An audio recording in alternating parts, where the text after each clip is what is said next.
Beggars and Choosers by Nancy Kress. Read by Nick Sullivan. 3. October 2114. The test of our progress is not whether we add more to the abundance of those who have much. It is whether we provide enough for those who have too little. Franklin Delano Roosevelt, Second Inaugural Address. 10. Diana Covington, East Oleanta. The most remarkable thing about being in an offline dump like East Oleanta was my realization that the GSEA didn't know where Miranda Sharifi was.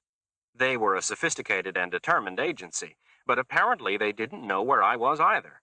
I wasn't using any of the identities that Colin Kowalski had issued me, and I had changed personae 3 times on the way to East Oleanta.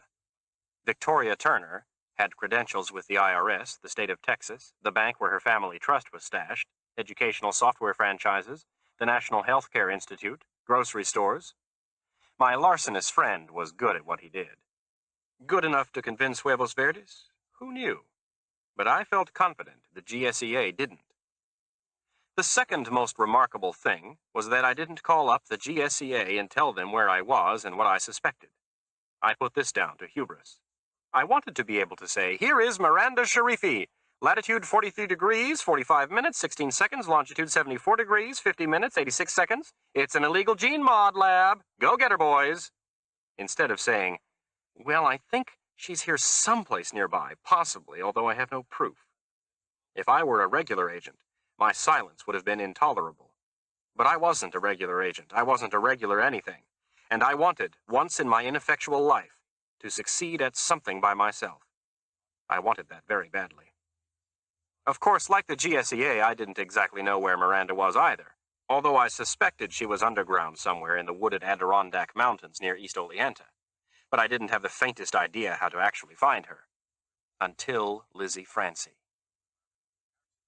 I went back to see Lizzie Francie the same evening I first told her about simple computer operations, the day after I'd put a med patch on her. I'd seen how Billy Washington changed color when I'd asked about Eden. That old man was the worst liar I'd ever seen. He knew something about Eden. He was hopelessly in love with the much tougher and more conventional Annie. Lizzie could do anything with him she chose. Poor Billy. Lizzie still sat on the spectacularly ugly plasticent sofa, dressed in a pink nightshirt, her hair in 16 braids tied with pink ribbon. Electronic parts lay scattered over her blanket. I viewed her around Billy, who opened the door but didn't want to let me in.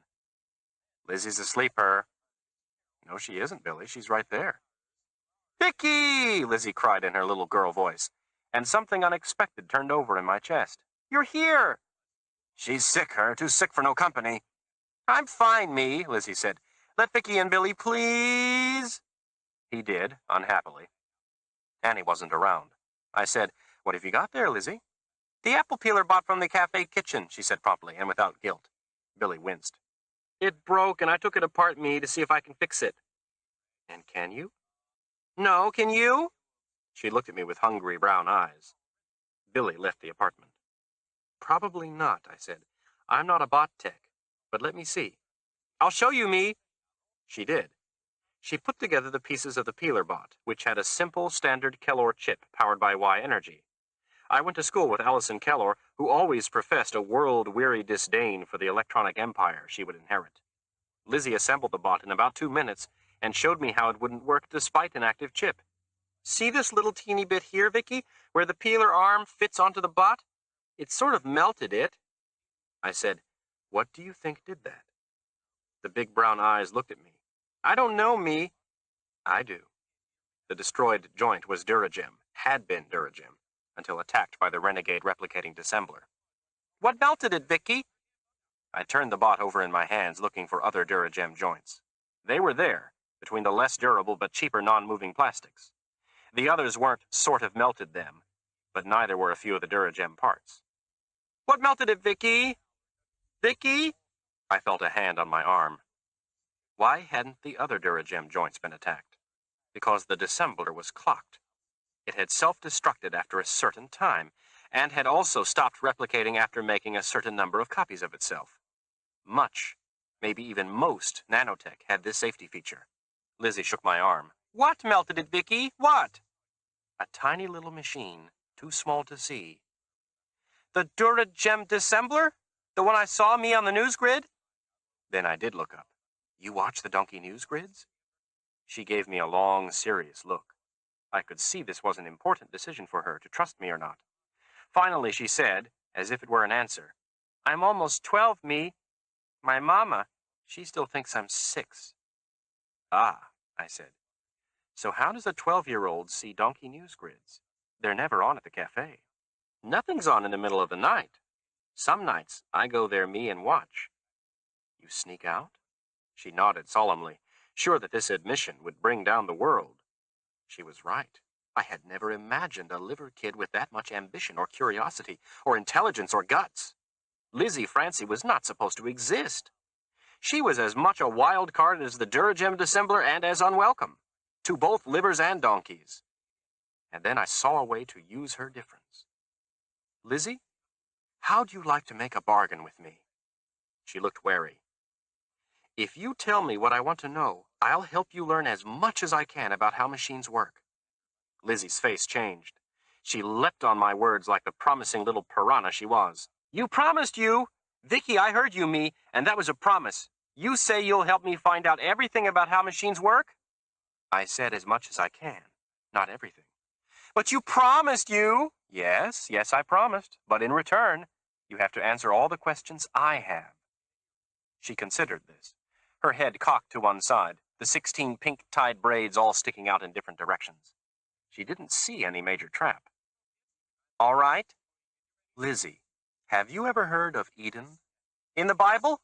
No. Here, near East Oleanta. Despite our agreement, she hesitated. I said, You promised too. I heard me, Billy, and Mama talking about it. Mama said Eden don't never exist except in the Bible.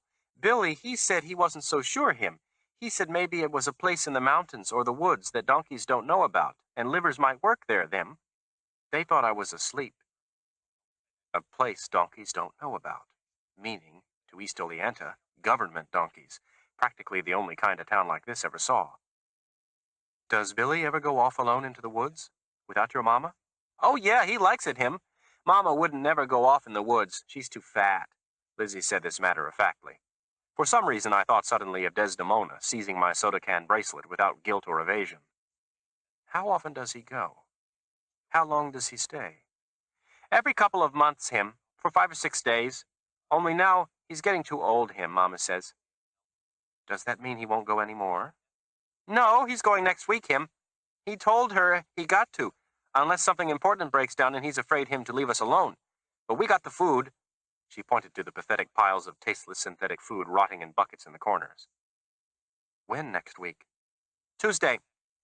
Lizzie knew everything, but more to the point, what did Billy know? Did he know where Miranda Sharifi was? What time does Billy leave when he goes to the woods? Real early in the morning. Vicky, how are you going to teach me, everything about machines? When do we start, us? Tomorrow. Today. You're still recovering. You had pneumonia, you know. Do you know what that is? She shook her head. The silly pink ribbons bobbed.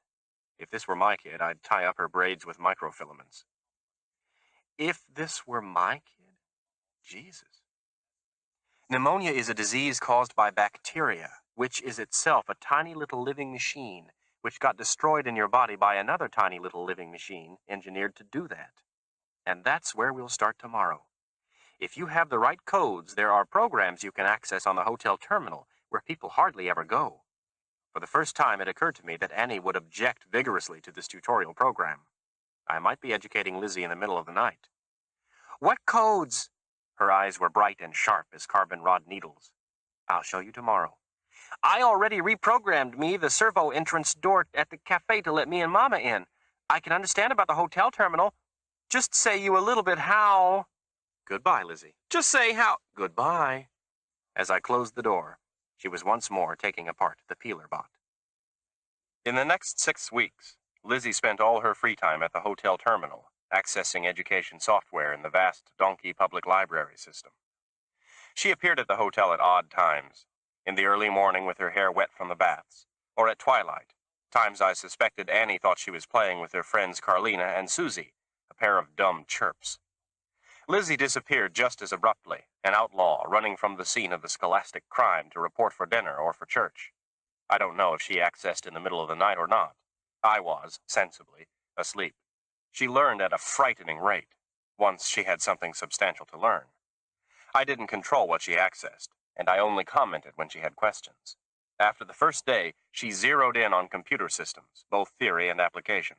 Within a week, she showed me how she'd reprogrammed a still-functional cleaning bot to dance, by combining, speeding up, and sequencing its normal movements. The thing jigged around my dismal hotel room as if it had a metallic seizure. Lizzie laughed so hard she fell off the bed and lay helplessly shrieking on the floor, her arms wrapped around her negligible middle, and again that unwelcome something turned over, blood warm, in my chest. Within a month, she had worked through the first 2 years of the American Education Association, accredited secondary school software for computer science. After 6 weeks, she showed me, gleefully, how she'd broken into the Haller Corporation databanks. I peered over her shoulder, wondering if the Haller security software would trace the intrusion to East Oleanta, where there should not have existed anyone capable of databank intrusion. Did the GSEA monitor corporate break-ins? I was being paranoid. There must be 250,000 teenage netbusters snooping around in corporate databanks just to count technological coup. But those kids were donkeys. Lizzie, I said, no more netbusting. I'm sorry, honey, but it's dangerous. She pressed her lips together, a suspicious little Annie. Dangerous how? They could trace you, come here, and arrest you, and send you to jail. Her black eyes widened. She had some respect for authority, or at least for power. A cowardly little Annie. Promise, I said, relentless. I promise me. And I'll tell you what. Tomorrow I'll go to Albany on the grav rail. It was working again briefly. And buy you a handheld computer and crystal library. It has far more on it than you can access here. You won't believe what you'll learn to do. And a free-held unit couldn't be traced. I could use the Darla Jones account, which the high cost of a crystal library and compatible unit would just about empty. Maybe I'd better go farther than Albany to buy it. Maybe New York. Lizzie stared at me for once, speechless. Her pink mouth made a little O. Then she was hugging me, smelling of warehouse distrib soap, her voice muffled against my neck. Vicky, a crystal library! Oh, Vicky! For you, I didn't say more. I couldn't. Anthony, who came before Russell and after Paul, once told me that there was no such thing as a maternal instinct, nor a paternal one either. It was all intellectual propaganda designed to urge humans toward a responsibility they didn't really want, but couldn't admit not wanting. It was a PR tour de force without genuine biological force. I used to love some very stupid men. 3 days after I brought Lizzie her crystal library, I was up by 4 a.m., ready to follow Billy yet again into the deep woods. This was my 3rd trip in 6 weeks. Lizzie kept me informed, per our bargain, of Billy's plans. She told me he used to go every few months, but now he went far more often. Maybe he had even made a few short trips Lizzie and I missed. Something was stepping up his scouting schedule, and I hoped it would lead me to Eden. Careful hints about which were increasing on the local liver channels. Broadcast from where? By whom? I'd bet anything they weren't part of the regularly organized broadcasting from Albany. This morning it was snowing in a desultory, non-serious way, even though it was only mid-October. In San Francisco, I hadn't paid much attention to the coming mini-ice age stuff. In the Adirondacks, however, there wasn't much choice. Everyone went around bundled in winter jacks, which were surprisingly warm, although no more tastefully dyed than summer jacks. Marigold, crimson, electric blue, poison green. And for the conservative, a dun the color of cow piles, which was what Billy wore when he emerged from his apartment building at 4:45 a.m. He carried a plastic cloth sack. It was still dark out. He walked toward the river, which flowed by the edge of the village, only 5 or 6 blocks from what passed as downtown. I followed him unseen while there were buildings for cover. When there weren't, I let him get out of sight, and then followed his footprints in the light snow. After a mile, the footprints stopped. I stood under a pine whose branches started 10 feet up the trunk, pondering my choices. From behind me, Billy said quietly, "You ain't gotten any better, you, in the woods. Not since your first time." I turned. "How did you do that?" "Don't matter how I did it, me. The question is, what do you think you're doing here?" following you again. Why? He had never asked before. The other times I'd followed him, he'd refused to talk to me at all. He looked unusually impressive, standing there in the bleak landscape with his wrinkled face, stern and judgmental. A liver Moses. I said, Billy, where is Eden? That what you after you? I don't know where it is, me, and if I did, I wouldn't take you there. This was promising. When someone has reasons not to do something, he has at least conceived that it's possible to do it.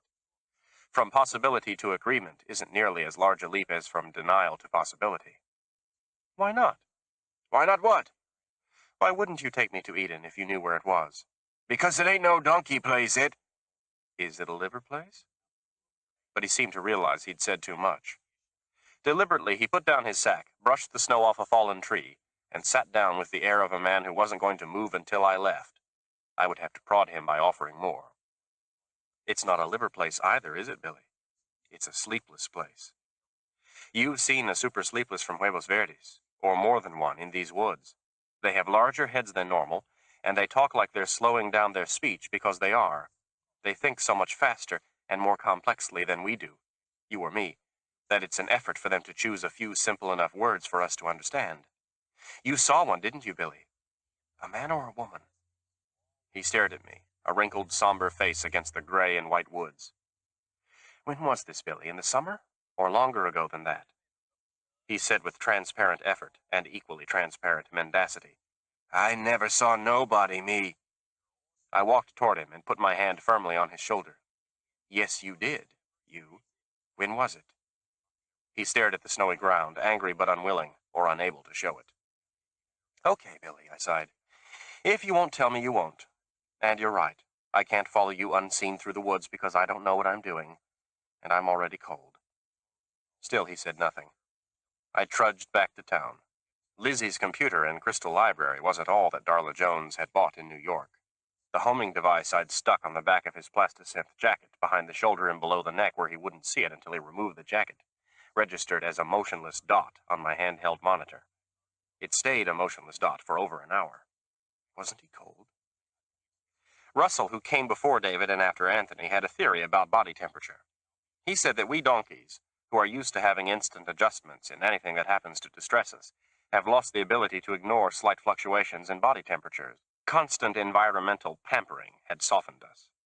Russell saw this as a positive, because it made very easy identification of the successful and the genetically highly tuned, who naturally were one and the same. Watch a person pull on a sweater for a 1-degree temperature drop, and you know you're looking at a superior person. I lacked the strength of will to avoid responding to this. Sort of a princess and a centigrade pea, I said, but whimsy was wasted on Russell. We parted shortly afterwards when I accused him of inventing even more artificial social gradations than the ridiculous number that already existed, and he accused me of being jealous of his superior gene-mod left-brain logic. The last I heard, he was running for congressional representative from San Diego, which has possibly the most monotonous climate in the country. Maybe Billy Washington made a fire. The monitor wouldn't show that. After an hour, as I sat in warmth in my East Oleanta hotel room, the Billy Dot moved. He walked several more miles over the course of the day, in easy stages, in various directions. A man looking for something. At no point did the dot disappear, which would have meant he'd disappeared behind a Y-energy security shield. The same thing happened for 3 more days and nights. Then he came home. Incredibly, he didn't confront me about the Homer. Either he never found it, even after he took his jacket off, hard to believe, or he did but had no idea what it was and decided not to wonder. Or, and this only occurred to me later, he saw it, but thought someone else had put it there, maybe while he was sleeping, and wanted it left alone. Someone out in the woods. Someone he wanted to please. Or maybe that wasn't it at all. What did I know about how a liver thought? What, in fact, did I know about how anybody thought? Would somebody who had the ability to discern that knowledge on short acquaintance have actually spent 18 months with Russell? 2 days after Billy's return from the woods, Annie said, "The grav rail's broken again, it." She didn't say it to me. I sat in her apartment, visiting Lizzie, but Annie had yet to acknowledge directly that I was there. She didn't look at my face. She didn't speak to me. She maneuvered her considerable bulk around the space I occupied as if it were an inexplicable and inconvenient black hole. Probably Billy had let me in only because I'd brought a double armful of food and warehouse goods obtained on Victoria Turner's chip to contribute to the growing stockpiles along the walls. The place smelled vaguely like a landfill where the waste-eating microorganisms had fallen behind. "Where's it at?" Billy said. He meant the actual train, sitting somewhere along its magnetic track. "Right here," Annie said. "About a quarter mile outside town. That's what Seeley Kane said, her. Some of them are mad enough to burn it." Lizzie looked up with interest from the handheld terminal with her precious crystal library. I hadn't witnessed Annie's reaction to my gift, but Lizzie had told me about it. The only reason Lizzie still owned the thing was that she'd threatened to run away on a grav rail otherwise. She was 12, she told her mother. A lot of kids left home at 12. I suppose liver kids did, coming and going with their portable meal chips. That was when Annie had stopped speaking to me. Lizzie said, "Can trains burn them?" "No," Billy said shortly, "and it's against the law to do hurt to them anyway." Lizzie digested this. "But if nobody can't come them from Albany on the train to punish people who break the law—" "They can come them on a plane, can't they?" Annie snapped. "Don't you be thinking about breaking no laws, young lady."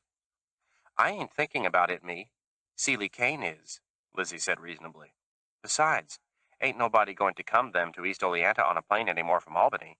All those donkeys got bigger problems than us, them."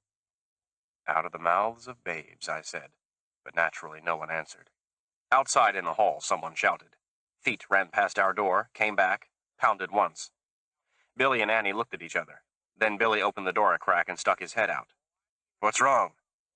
"The warehouse ain't opened again, it. Second week in a row. We're gonna smash that fucking building. I need another blanket and some boots, me." "Oh," Billy said, and shut the door. "Billy," I said carefully, "who else knows you have food and warehouse goods hoarded here?" "Nobody but us four," he said, not meeting my eyes. He was ashamed. "Don't tell anyone, no matter how much they say they need this stuff." Billy looked helplessly at Annie. I knew he was on my side. East Oleanta, I had discovered, had a healthy barter economy existing side by side with the official donkey one. Skinned rabbits, good roasted over an open fire, were traded for spectacularly hideous handmade wall hangings or embroidered jacks. Nuts for toys. Sunshine for food.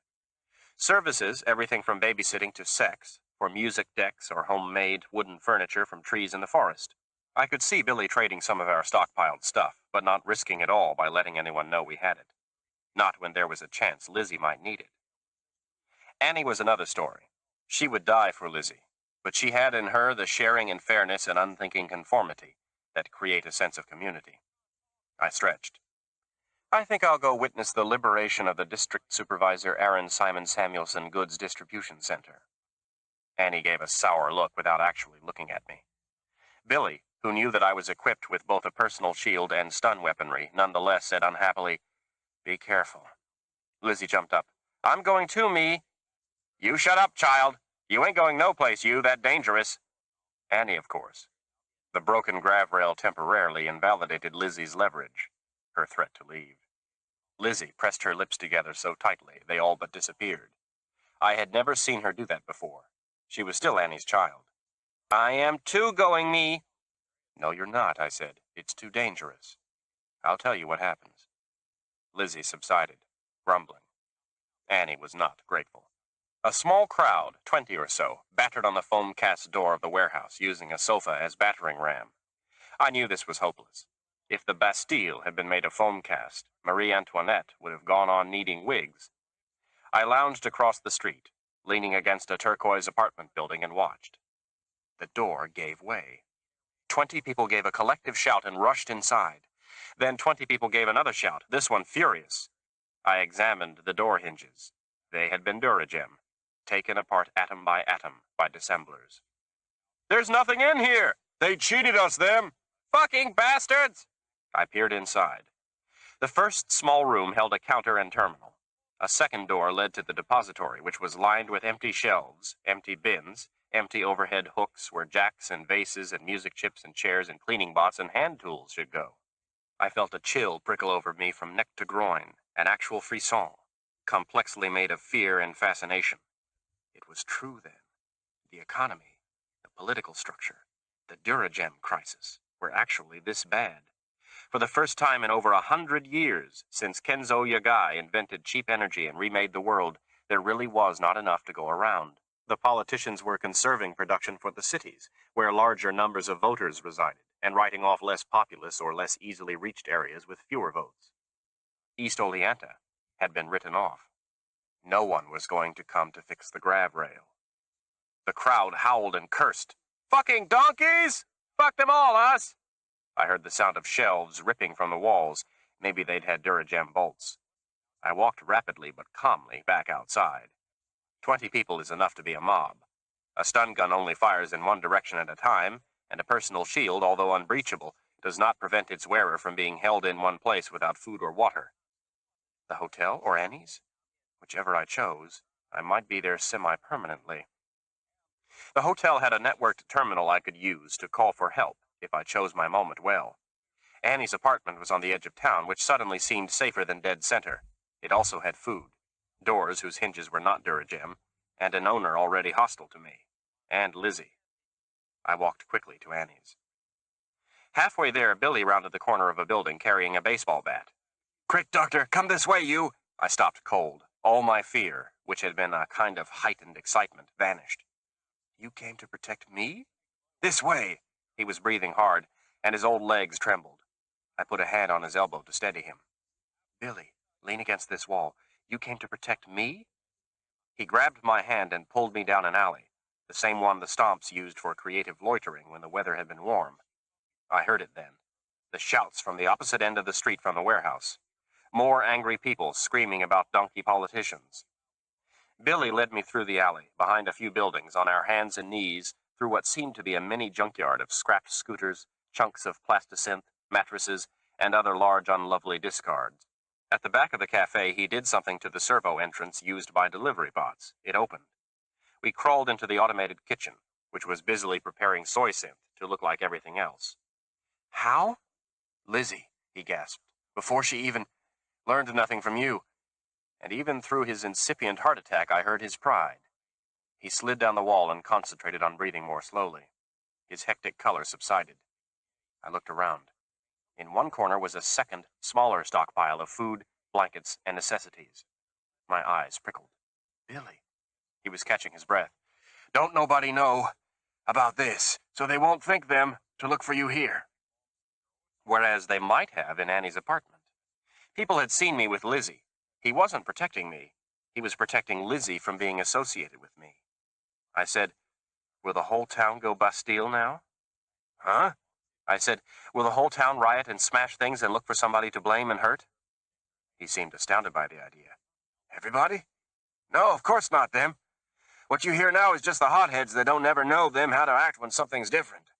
They'll calm down them, and the good people like Jack Sawicki, he'll get them organized to seeing about getting useful things done." "Like what?" "Oh," he waved a hand vaguely. His breathing was almost normal again. "Putting by blankets for anybody who really needs one. Sharing stuff that ain't going to be coming in. We had a shipment of soy synth us just last week. The kitchen won't run out for a while, though there won't be no extras. Jack will make sure him that people know that." Unless the kitchen broke, of course. Neither of us said it. I said quietly, "Billy, will they look for me at Annie's?" He looked at the opposite wall. "Might. They'll see the stockpiled stuff." "Most of it's here. What you saw is mostly empty buckets, them. Annie, she's putting them in the recycler now." I digested this. "You didn't trust me to know about this place. You were hoping I'd leave before I had to know."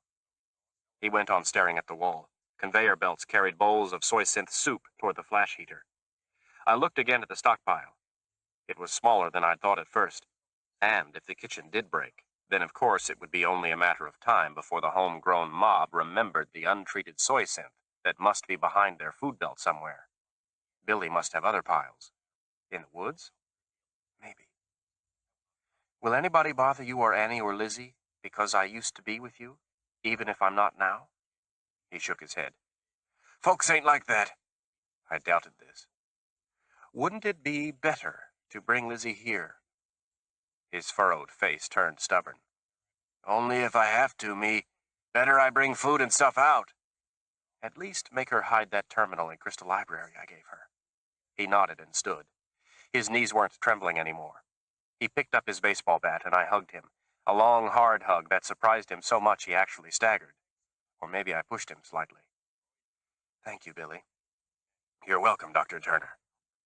He gave me the code to the servo entrance door, then crawled cautiously out. I made a blanket nest on the floor and sat in it. From my jacks, I pulled out the handheld monitor. The Homer I'd fastened firmly inside his deepest pocket when he staggered off balance showed Billy walking back to Annie's. He wouldn't go anywhere else today, maybe for several days. When he did, I wanted to know about it.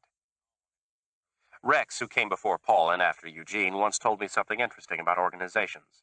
There are essentially only two types in the entire world, Rex had said. When people in the first type of organization either don't follow the organization's rules or otherwise become too great a pain in the ass, they can be kicked out. After that, they cease to be part of the organization. These organizations include sports teams, corporations, private schools, country clubs, religions, cooperative enclaves, marriages, and the stock exchange. But when people in the second type of organization don't follow the rules, they can't be kicked out because there isn't any place to send them. No matter how useless or aggravating or dangerous are the unwanted members, the organization is stuck with them.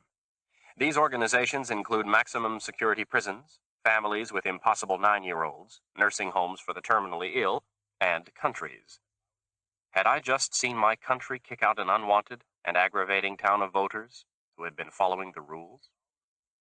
Most donkeys were not cruel, but desperate people, and most especially desperate politicians, had been known to act in ways they might not usually act. I settled my back against the wall and watched the automated kitchen turn soy synth into chocolate chip cookies. 11. Billy Washington, East Oleanta. The day after East Oleanta wrecked the warehouse, food started coming in by air. Like I told Dr. Turner, it wasn't all of us in East Oleanta.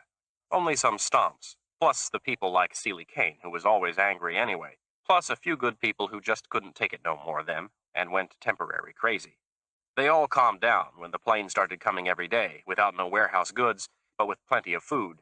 The tech who ran the delivery bots smiled wide her and said, "Compliments of Congresswoman Janet Carroll Land."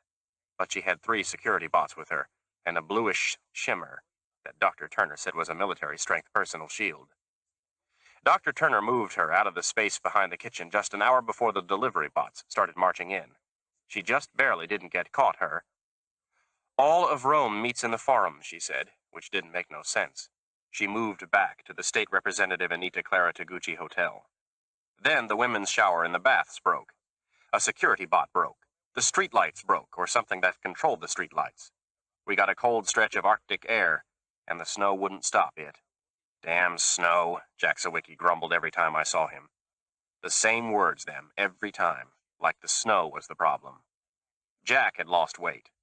I think he didn't like being mayor no more. "It's the donkeys doing it to us," Seeley Kane shrilled. "They're using the fucking weather, to kill us all." "Now, Seeley," her father said reasonable, "can't nobody control the weather." "How do you know what they can do, them? You're just a dumb old man." And Doug Kane went back to eating his soup, staring at the hollow terminal show of a Lucid Dreamer concert. At home, Lizzie said to me, "You know, Billy, Mr. Kane is right. Nobody can control the weather. It's a chaotic system." I didn't know what that meant. Lizzie said a lot of things I didn't know me, since she'd been doing software every day with Dr. Turner. She could even talk like a donkey now, but not around her mother. Lizzie was too smart for that. I heard her say to Annie, "Nobody can't control the weather, And Annie, counting sticky buns and soy burgers rotting in a corner of the apartment, nodded without listening and said, "Bedtime, Lizzie." "But I'm in the middle of bedtime." In the middle of the night, somebody pounded on the apartment door. "Billy, Annie, let me in." I sat up on the sofa where I slept, For a minute, I thought I was dreaming. The room was dark as death. "Let me in." Dr. Turner. I stumbled off the sofa. The bedroom door opened and Annie came out in her white nightdress. Lizzie stuck behind her like a tailwind. "Don't you open that door, Billy Washington," Annie said. "Don't you open it, you." "It's Dr. Turner," I said. I couldn't stand up straight, so fuddled with dreaming. I staggered and grabbed the corner of the sofa. "She don't mean no harm, her." "Nobody comes in here. We won't understand none of it, us." Then I saw she was fuddled with dreaming, too. I opened the door. Dr. Turner stumbled in, carrying a suitcase but wearing a nightdress covered with snow. Her beautiful donkey face was white, and her teeth chattered. "Lock the door," Annie demanded. "You got people hunting you, them?" "No, no. Just let me get warm." It hit me then. From the hotel to our apartment wasn't all that far, even if it was freezing out. Dr. Turner shouldn't be that cold, her. I grabbed her shoulders. "What happened at the hotel, Doctor?" The heating unit quit." "Heating unit can't quit, I said. I sounded like Doug Kane trying to talk to Seeley. "It's Y energy." "Not the circulating equipment. It must have Duragem parts." She stood by our unit, rubbing her hands together, her face still the same white-gray as all the snow piled in the streets. Lizzie said suddenly, "I hear screaming." "They're burning the hotel." "Burning it?" Annie said. "Foamcast don't burn." Dr. Turner smiled, her one of those twisted donkey smiles that said livers just now caught on to what donkeys already knew. "They're trying, anyway. I told them it won't eradicate the Duragem dissembler, and somebody will likely get hurt." "You told them," Annie said, one hand on her wide hip. "And then you come here, you with a mob following you." "No one's following me. They're far too busy trying to contravene the laws of physics. And Annie, I'm freezing. Where else would I go? The tech reprogrammed the entrance codes for the kitchen. And anyway, it's still full of delivery bots whenever that unpredictable plane comes." Annie looked at her, and she looked at Annie, and I could see me that there was something wrong with Dr. Turner's speech.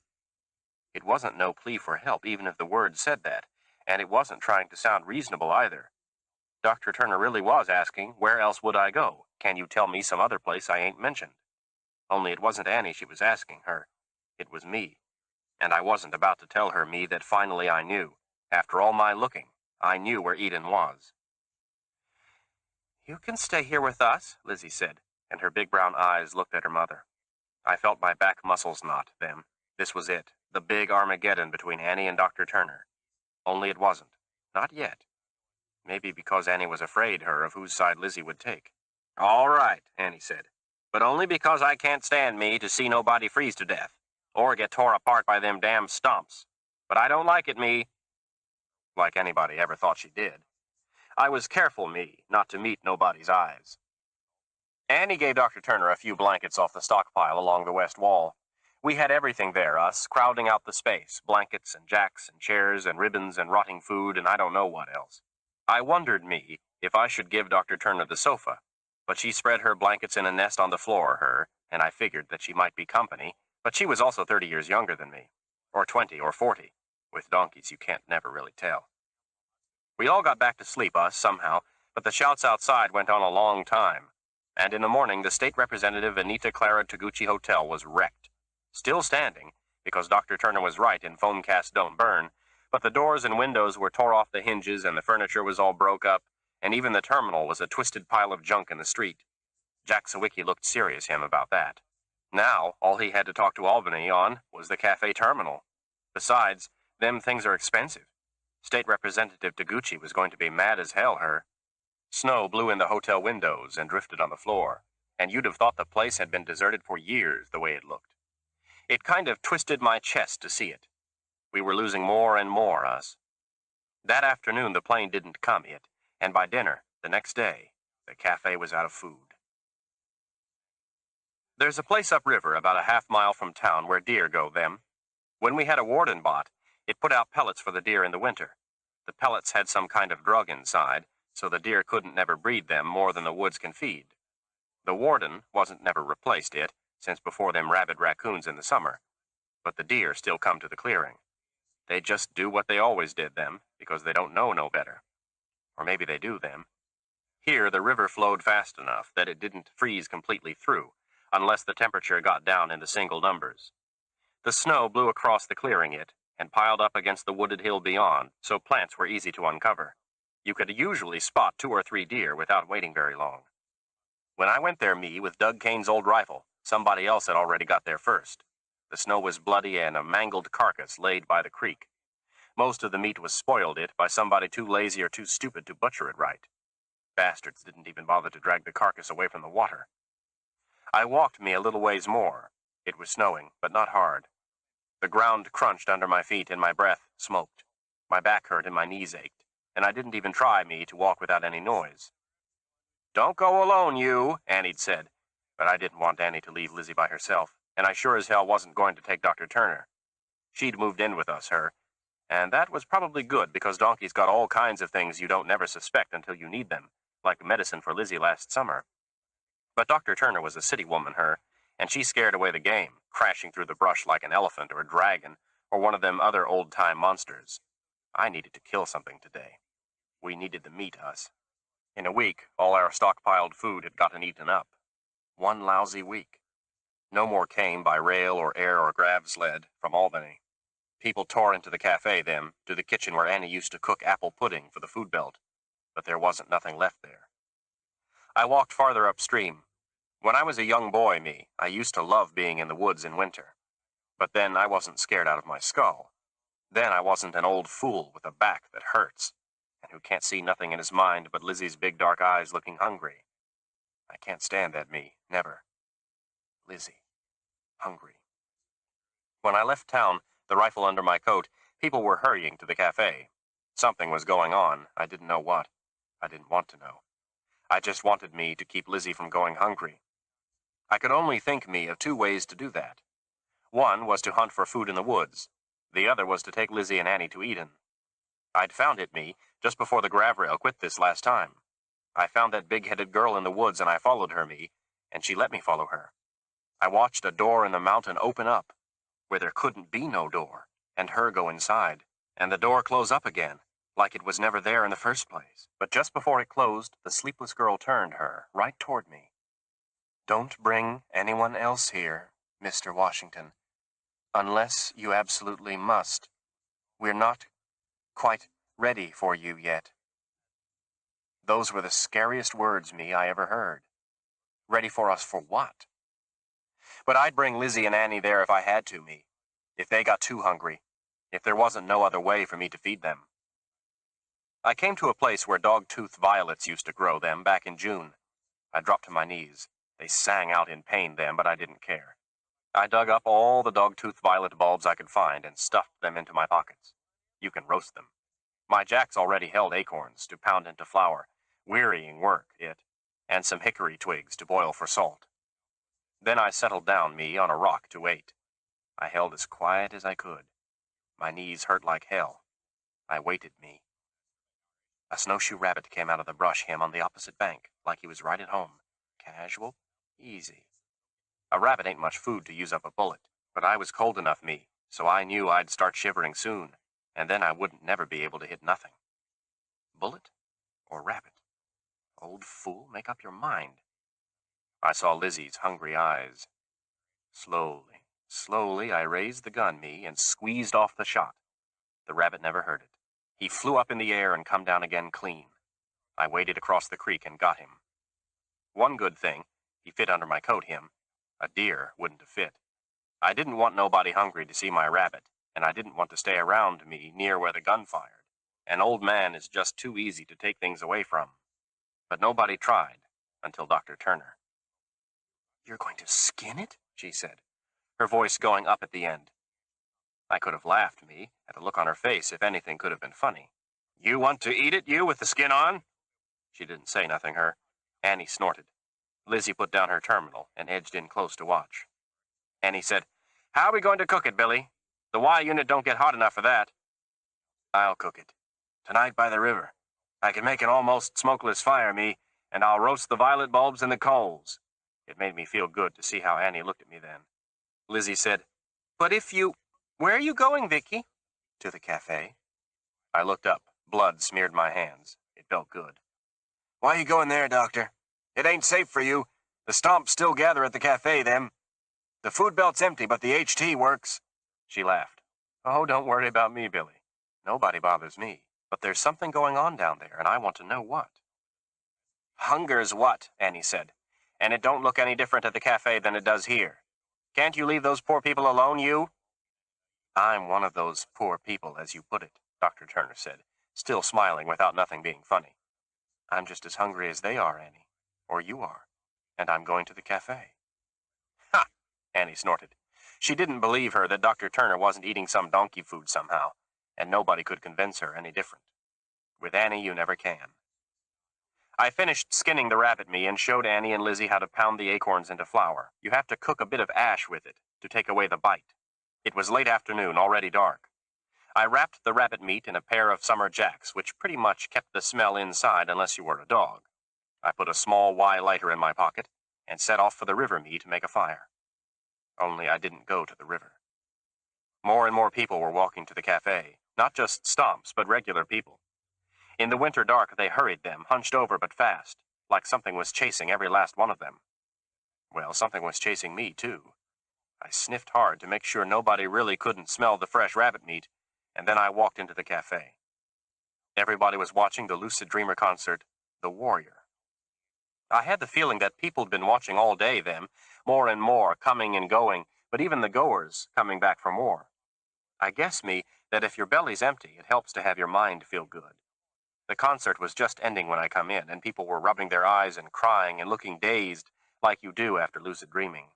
But I saw right away that Dr. Turner was right, Something else was going on here.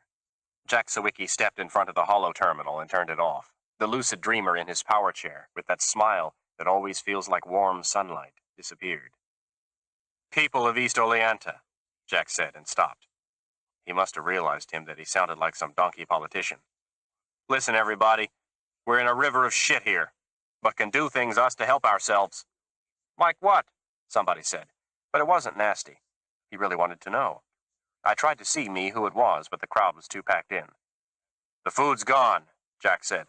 "The grav rail don't work. Nobody in Albany answers them on the official terminal. But we got us. It's what, 8 miles to Coganville? Maybe they got food, them. They're on a spur of the grav rail franchise, plus they're a state line, so they got 2 chances for trains to be running them. Or maybe their congressman or supervisor or somebody arranged for food to come in by air like ours, only it didn't stop. They're in a different congressional district. We don't know us, but we could walk there, some of us, and see. We could get help." 8 miles over mountains in winter?" Seeley Kane yelled. "You're as crazy as I always thought, Jack Sawicki. We got a crazy man, us, for a mayor." But nobody yelled along with Seeley. I stepped up onto a chair, me, along the back wall just to see this more clearly. The feeling you get after a Lucid Dreamer concert still filled them. Or maybe not. Maybe the concert had got down inside them from watching it so much. Anyway, they weren't raging them about the donkey politicians that got them into this mess, except for Seeley and a few like her. There's always them people. But most of the faces I could see me looked thoughtful, and people talked in low voices. Something moved inside my belly that I didn't never know was there. "I'll go, me," Jack said. "We can follow the grav rail line." "It'll be drifted in bad," Paulie Sanverno said. "No trains for 2 weeks to blast the snow loose." "Take a Y unit," a woman's voice said suddenly. "Turn it on high, and melt what you can." "I'll go, me," Jim Swikart said. "If you make a travois, Crystal Mandor called, you can bring back more food." If they got food, then we could set up a regular schedule. People started to argue, them, but not to fight. 10 men walked up near Jack, plus Judy Farrell, who's 6 foot high, and can beat Jack arm wrestling. I climbed down off my chair, me. One knee creaked. I shoved my way through the crowd and stood next to Jack.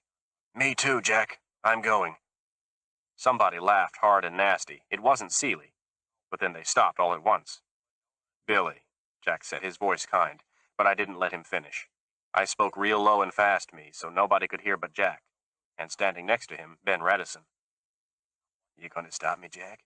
If you men go, you gonna stop me from walking along behind you? You gonna knock me down, so's I can't follow? Lizzie's hungry. Annie don't have nobody else but me. If there ain't enough food brought back from Coganville, you telling me Lizzie and Annie them are going to get a fair share? With Dr. Turner staying with us?" Jack didn't say nothing. Ben Radisson nodded him real slow, looking right at me. He's a good man. That's why I let him hear. The rabbit meat squished against my chest, inside my coat. Nobody could smell it. Nobody could see the bulge then, because it was, after all, just a small piece of meat, a measly rabbit, pathetic as dirt. Lizzie was hungry. Annie was a big woman. I was going, me, to Coganville. But I wasn't going to tell Annie. She'd kill me, before I even got the chance to save her. We started out, us, at first light, 12 people. More might scare the people of Coganville. We didn't want us what they needed for themselves, just the extra. No, that ain't true. We wanted us whatever we needed. I got up from the sofa too quiet to wake Annie or Lizzie in the bedrooms, but Dr. Turner, on her pile of blankets in the corner, she heard me, damn her. A man can't never have no privacy from donkeys. What is it, Billy? Where are you going? She whispered. Not to know Eden, I said. Lay back down, damn it, and leave me alone. They're going to another town for food, aren't they? I remembered, me, that she'd said last night she was going down to the cafe, but I didn't see her there, me. But they know things, donkeys, somehow. You never know how much they know. Listen, Billy, she said real careful. But then she stopped, like she didn't know what I should listen to. I pulled on 3 pairs of socks before she got it. There's a novel, written a long time ago. A what? I said, and then cursed myself, me.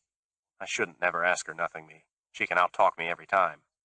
A story about a small world full of people who believed in sharing everything in common until a famine struck, and people on a broken train needed food from the nearby town. The passengers hadn't eaten in 2 days, but the townspeople didn't have much food themselves, and what they did have, they wouldn't share. The whisper in the dark room was flat her. I couldn't help asking, me. I liked stories. What happened to the people on the grav rail? The grav rail got fixed in the nick of time. Lucky them, I said. Wasn't nobody going to fix our grav rail or cafe kitchen. Not this time. Dr. Turner knew that, her. It was a fairy tale, Billy. Brave and inspiring and sweet, but a fairy tale. You're in a real United States. So take this with you. She didn't say not to go, her. Instead, she gave me a little black box that she pushed onto my belt, and it stuck there. I got a funny flutter in my chest, me. I knew what it was, even though I never wore one before, me, and never expected to. It was a personal energy shield. Touch it here, Dr. Turner said, to activate, and the same place to deactivate. It'll withstand damn near any attack that isn't nuclear. Turned on, it didn't feel like nothing, just a little tingle, and that might have been my imagination, but I could see a faint shimmer around me. But Billy, don't lose it, Dr. Turner said. I need it. I might need it badly. Then why are you giving it to me, you? I flashed at her. But I already knew, me. It was because of Lizzie. Everything was because of Lizzie. Just like it should be. Anyway, Dr. Turner probably had another one, her. Donkeys don't give away nothing unless they already got another one for themselves. Thank you, I said, rougher than I meant, me, but she didn't seem to mind. The morning was cold and clear, with that kind of pink and gold sunrise that turns clean snow to glory. There wasn't no wind, thank God. Wind would have bit deep. We tramped us along the grav rail track to Coganville. Nobody talked much then. Once, Jim Swikart said, "Pretty," about the sunrise, but nobody answered. At first, the snow wasn't too deep because the woods, crowding the tracks on either side, held the snow from blowing. Later, it did get deep. Stan Mendoza and Bob Gleason carried Y energy units them that they'd ripped out of some building, and they aimed them at the worst places and melted the snow. The units were heavy them, and the men puffed hard. It was slow going, part uphill. But we did it. I walked last, me. After 2 miles, my heart pounded and my knees ached. I didn't say nothing, me, to the others. I was doing this for Lizzie. About noon, clouds blew in and a wind started. I lost track, me, of how far we might have come. The wind blew straight at our faces. Stan and Bob turned the heating units around them whenever they could, and then we walked in warmer air that the wind whipped away as fast as it could. I got to thinking, me, stumbling through the snow, why couldn't... You need to rest, Billy? Jack said. I could see tiny ice crystals on his nose hairs. This too much for you? No, I'm fine, I said. Never mind that it was a lie. But I had to say, me, what I started. Why couldn't the donkeys make lots of little heat units for us all to carry? Easy, Billy. Carry around in our gloves and boots and jackets in the winter. If Y energy is really so cheap? Nobody answered them. We came to a big drift and they turned the heat units on it. It melted real slow. Finally, we just slogged us through what was left, snow to the waist, wetter and more sticky than it would have been if we hadn't tried to melt it. Jack stumbled him. Stan pulled him up. Judy Farrell turned her back to the wind to get a moment's rest, and her cheeks were the red white that is going to hurt like hell when it finally warms up. Finally, Jim Swikart said real low, "Because we never asked us for lots of tiny heaters, and they only give us enough of what we ask for to keep our votes." After that, nobody said nothing. I don't know what time it was when we got to Coganville.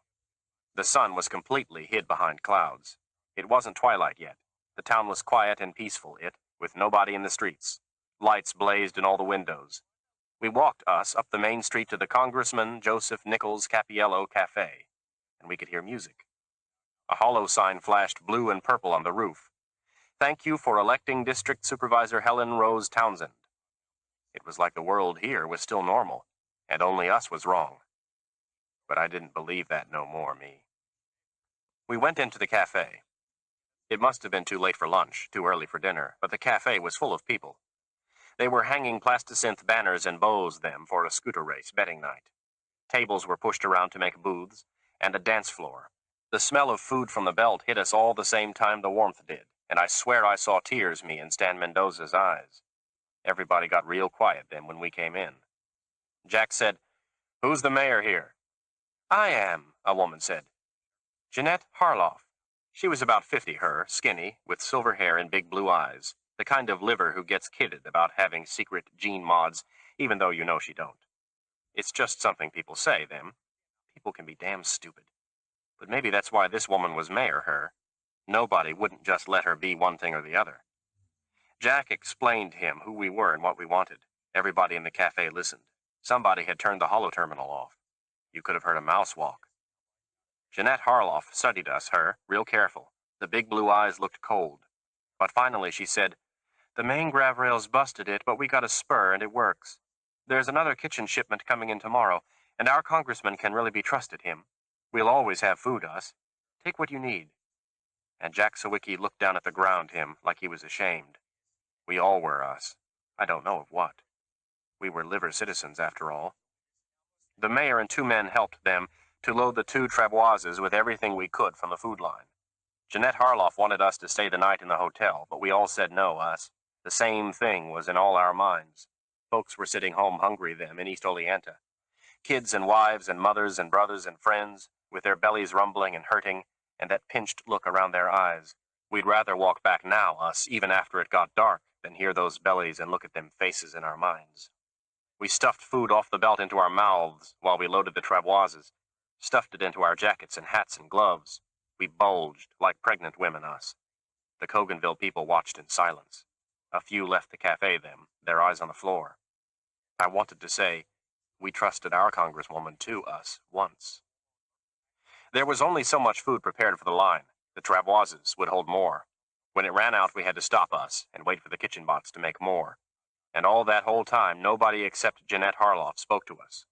Nobody. When we left, us, we carried huge amounts of food.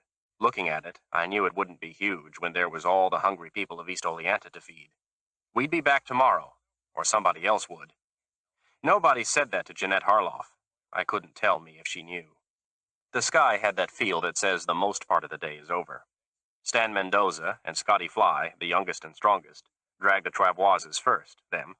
The runners were curved plastifoam, smoother than any wood could be.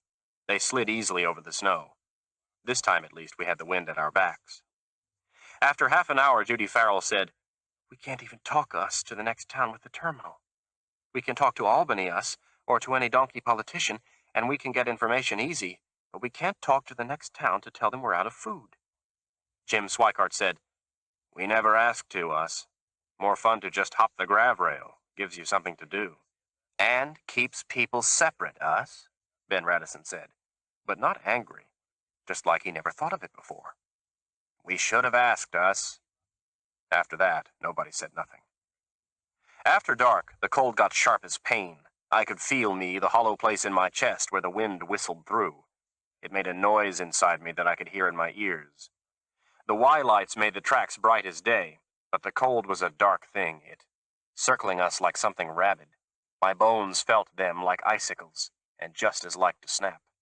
But we were almost there, no more than a mile left to go. And then there was the crack of a rifle, and young Scotty Fly fell over dead. In another minute they were on us, them. I recognized most of them, although I only had names to go with 2 of them. Cleet Andrews and Ned Zalewski. Stomps. 10 or 12 of them, from East Oleanta and Pilotburg and Carter's Falls, come in before the Gravrail busted and then stuck here. They whooped and hollered them like this was a game. They jumped Jack and Stan and Bob, and I saw all three go down, even though Stan was a big man and Bob was a fighter him. The Stomps didn't waste no more bullets then. They had knives. I pushed the little black box on my belt. The tingle was there, and the shimmer. A stomp jumped me, and I heard him hit solid metal. That's what it sounded like. I could hear everything, me. Judy Farrell screamed, and Jack Sawicki moaned. The Stomp's eyes under his ski mask got wide. Shit! The old fart's got a shield him! 3 of them pounded on me. Only it wasn't me, it was a thin, hard layer an inch from me, like I was a turtle in an uncrackable shell. They couldn't touch me, them, only push and pull the shell. Finally, the first Stomp yelled something with no words, him, and shoved the shell so hard I went over the edge of the track and down a little embankment, picking up snow like the snowmen Lizzie used to roll her. Something in one knee cracked. By the time I staggered me back up to the Gravrail track, the Stomps were disappearing into the woods, dragging the travoises. Only Scotty was dead. The others were in bad shape, them, especially Stan and Jack. Stab wounds and broken heads, and I couldn't tell me what else. Nobody could walk. I staggered the last mile through the snow, me, afraid to carry one of the lights, feeling for the track every time I fell down. Some men from East Oleanta met me part way, them, just when I didn't think I could go no further. They'd heard the rifle shot. They went out to get the others. Somebody, I don't know who, carried me to Annie's. He didn't say nothing about me wearing a donkey personal shield. Or maybe it was turned off by then. I can't remember, me. All I remember is me saying over and over again, "Don't crush them, you! Don't crush them, you!" There were 6 sandwiches in my jacket pocket, for Lizzie and Annie and Dr. Turner. Everything didn't go all black, the way Annie said later. It went red, with flashes of light in my knee so bright I thought they would kill me. But of course they didn't. When the red went away, it was the next day, and I laid me on Annie's bed with her asleep next to me. Lizzie was there, too, on the other side of Annie. Dr. Turner bent over me, doing something to my knee. I croaked, "Did they eat?" "For now," Dr. Turner said. Her voice was grim. What she said next didn't make no sense to me. "So much for community solidarity in the face of adversity." I said, "I brought Annie and Lizzie food, me." It seemed a miracle. Annie and Lizzie had something to eat. I did it, me. I didn't even think then that 2 sandwiches wouldn't keep them long. It didn't even occur to me. I must have been on some of them painkillers, me, that cloud your mind. Dr. Turner's face changed. She looked startled, like what I said was some kind of good answer to what she said, although it wasn't, because I didn't even understand her big words. But I didn't care, me. Annie and Lizzie had something to eat. I did it, me. "Ah, Billy," Dr. Turner said. Her voice was low and sad, mournful, like somebody died. Or something. What? But that wasn't my problem.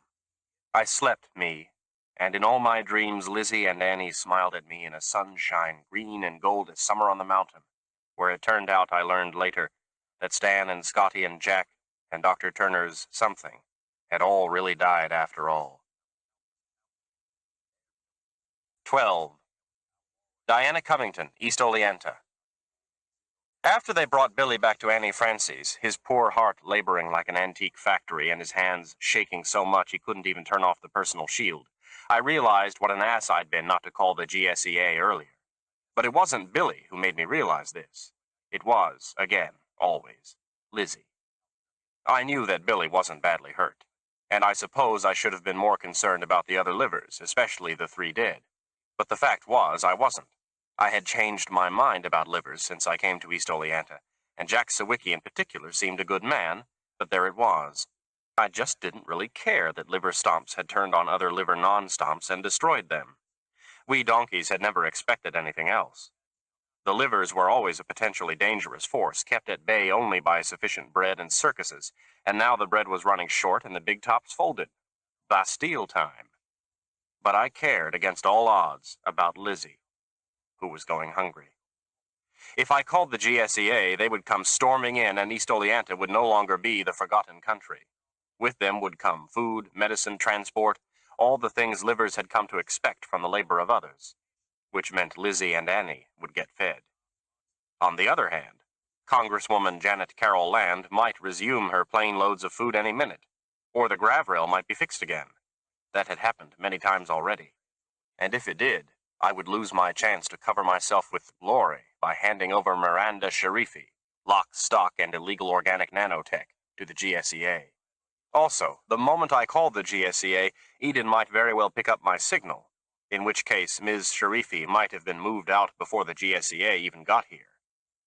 While I wrestled with this three-horned dilemma of altruism, vanity, and practicality, Lizzie blew the whole argument to terrifying smithereens. "Vicky, look at this." "What is it?" "Just look."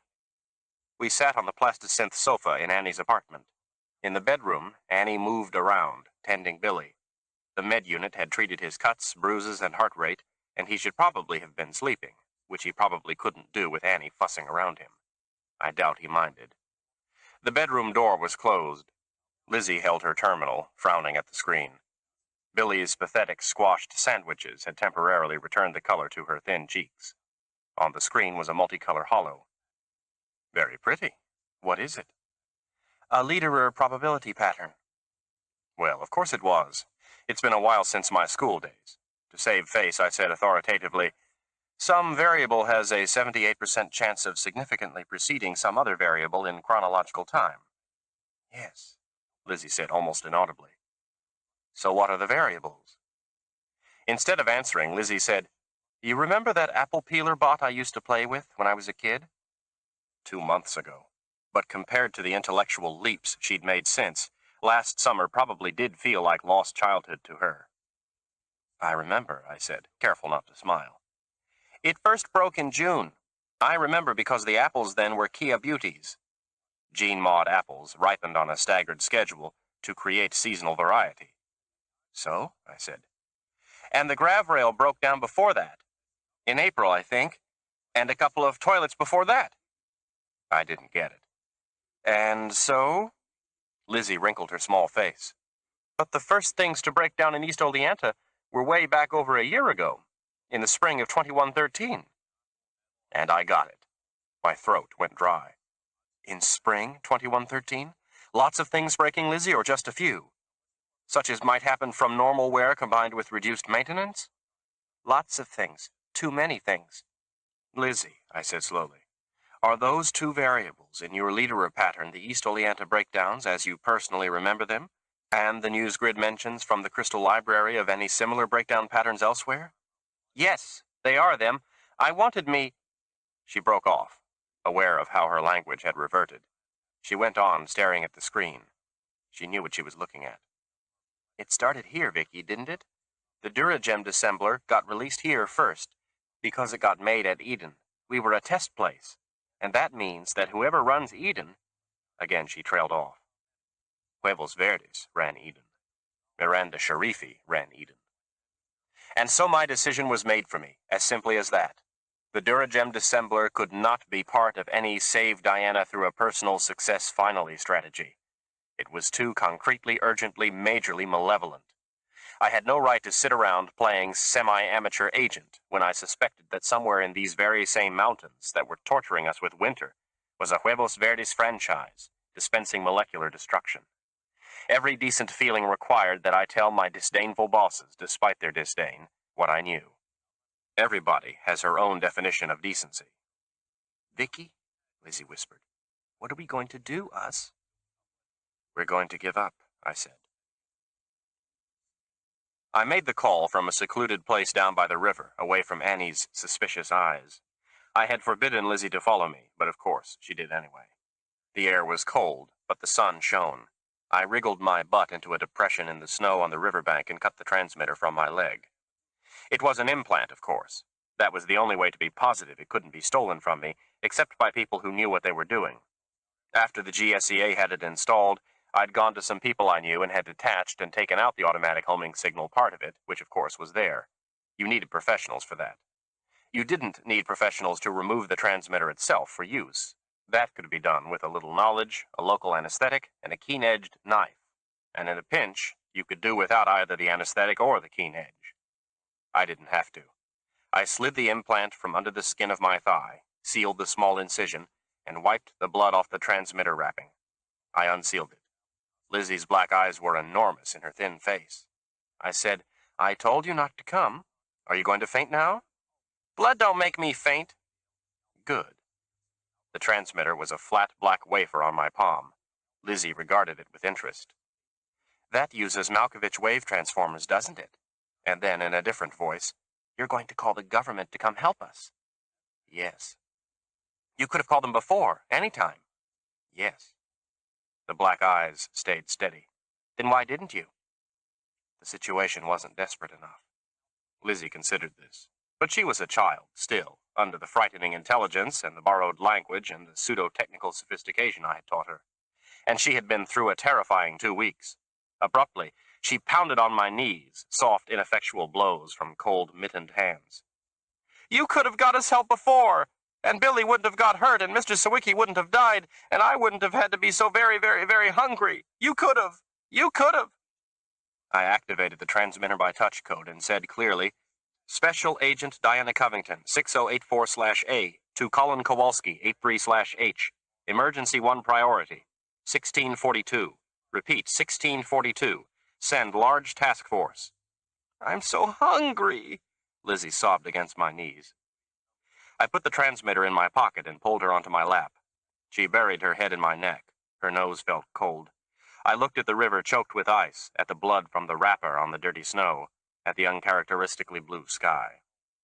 It would take the GSEA maybe a few hours to arrive from New York, but the super Sleepless, at their hidden Eden, were already here. And of course there was no way they would not have picked up my message. They picked up everything. Or so I had been told. I held Lizzie and made pointless maternal noises. Her cold nose dribbled into my neck. Lizzie, did I ever tell you about a dog I saw once? A Gene Mod pink dog that should never have existed, poor thing. But she only went on sobbing, cold and hungry and betrayed. It was actually just as well. The story about Stephanie Brunel's dog seemed at this point lame even to me, something I had once believed in, probably still did, but could no longer clearly recall. Like so much else. The GSEA showed up within the hour, which I have to admit impressed me. First came the planes, then the air cars, and by nightfall the grav rail was up, roaring into East Oleanta with a complement of 30 calm-eyed agents, some techs, and a lot of food. Government types work best on a full stomach. The techs went around town repairing things. The GSEA commandeered the Congresswoman Janet Carroll Land Cafe, threw a Y-shield around the half of it farthest from the tech stocking the food belt, and ordered everybody else to stay out, which the good citizens were happy to do because food was being dispensed from the ruins of the warehouse. God knows how they were cooking it. Maybe they were eating soy synth raw. Ms. Covington, I'm Charlotte Prescott. I'm in temporary command here until the arrival of Colin Kowalski from the West Coast. Come with me, please. She was tall, flame-haired, absolutely beautiful. Expensive genes. She had the accent that goes with the moneyed Northeast, and eyes like the petrified forest. I went with her, but not without a patented little Diana protest, spirited, but essentially ineffectual. I don't want to talk until I'm sure that 2 people are getting fed. 3, actually, an old man and a little girl and the girl's mother. They might not be able to handle being part of that mob outside. What was I saying? Annie Francie could handle being part of Custer's last stand, protesting all the while that the Indians weren't behaving properly. Charlotte Prescott said, Lizzie Francie and Billy Washington are being seen to. The guard at the apartment will procure them food. And she had only been in East Oleanta 10 minutes. Charlotte Prescott and I sat opposite each other in 2 plastisynth cafe chairs, and I told her everything I knew. That I had followed Miranda Sharifi from Washington to East Oleanta, after which she had disappeared.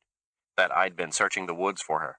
That some of the locals half believed there was a place in the mountains they called Eden, probably a shielded underground illegal gene mod lab, and that I believed that was where Huevos Verdes was releasing the Duragem dissembler. That I'd followed various locals into the woods in the hopes of discovering Eden, but had never seen anything, and was now convinced nobody knew where or if this mythical place existed. This last wasn't strictly true. I still suspected Billy Washington knew something, but I wanted to tell that directly to Colin Kowalski, whom I halfway trusted, rather than to Charlotte Prescott, whom I trusted not at all.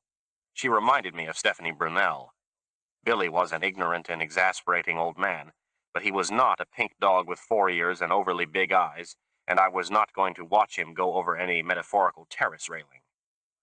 Prescott said, Why didn't you report your whereabouts and Miranda Sharifi's suspected whereabouts as soon as you reached East Oleanta, or even en route? I was fairly sure that the Super Sleepless outpost would be able to monitor any technology I used. This was a fair hit. Not even the GSEA flattered itself that it could out-invent supers. Prescott showed no reaction.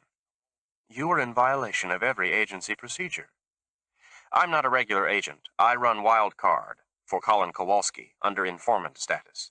You wouldn't even know about me now if he hadn't told you. Still no reaction. She had the ability, like some reptiles, to just draw a nicotinating membrane between herself and any blowing, insinuating sand. I saw this about her. Her limitations, her rigidity born of the automatic assumption of superiority. Yet I still couldn't help feeling unworthy beside her, in a way I hadn't felt unworthy in months. Me in my rumpled turquoise jacks and untrimmed hair, she looking like something off a holovid ad for the Central Park East Enclave. Even her fingernails were perfect, Jean Maud Rose, so that they never had to be painted. The questions went on. I was as honest as I could be, except for Billy. It didn't help my mood, which was middling lousy. I was doing what I should, what I needed to do, what was right and patriotic for my country. 3 cheers and hail to the chief. No, I don't mean that cynicism. It was right. So why did I feel so terrible? Colin Kowalski arrived about 9 p.m. I was still under house arrest, or whatever, but Charlotte Prescott had apparently run out of questions. The food belt was working, serving an insatiable line of the hungry, who peered curiously at the Y-shield cramping them into half their cafe, but could see nothing because the outer layer had been one-way opaqued. Colin, I'm glad you're here. He was angry, not hiding it, but keeping it under control. I gave him points for all 3. You should have contacted me in August, Diana. Maybe we could have stopped release of the Duragem dissembler sooner. Can you stop it now? I said, but he didn't answer. I wasn't having any of that. I grabbed both his lapels, or what passes for lapels in the new fall fashions, and said, slowly, and with great distinctness, You've found something, already. Colin, you have to tell me what you've found so far. You have to. I got you all this far, and besides, there's no earthly reason not to tell me. You know damn well you've got reporters all over every place out there by now. He stepped back a pace and pulled his lapels free. Billy and Doug Kane and Jack Sawicki and Annie and Crystal Mandor had been all over each other constantly.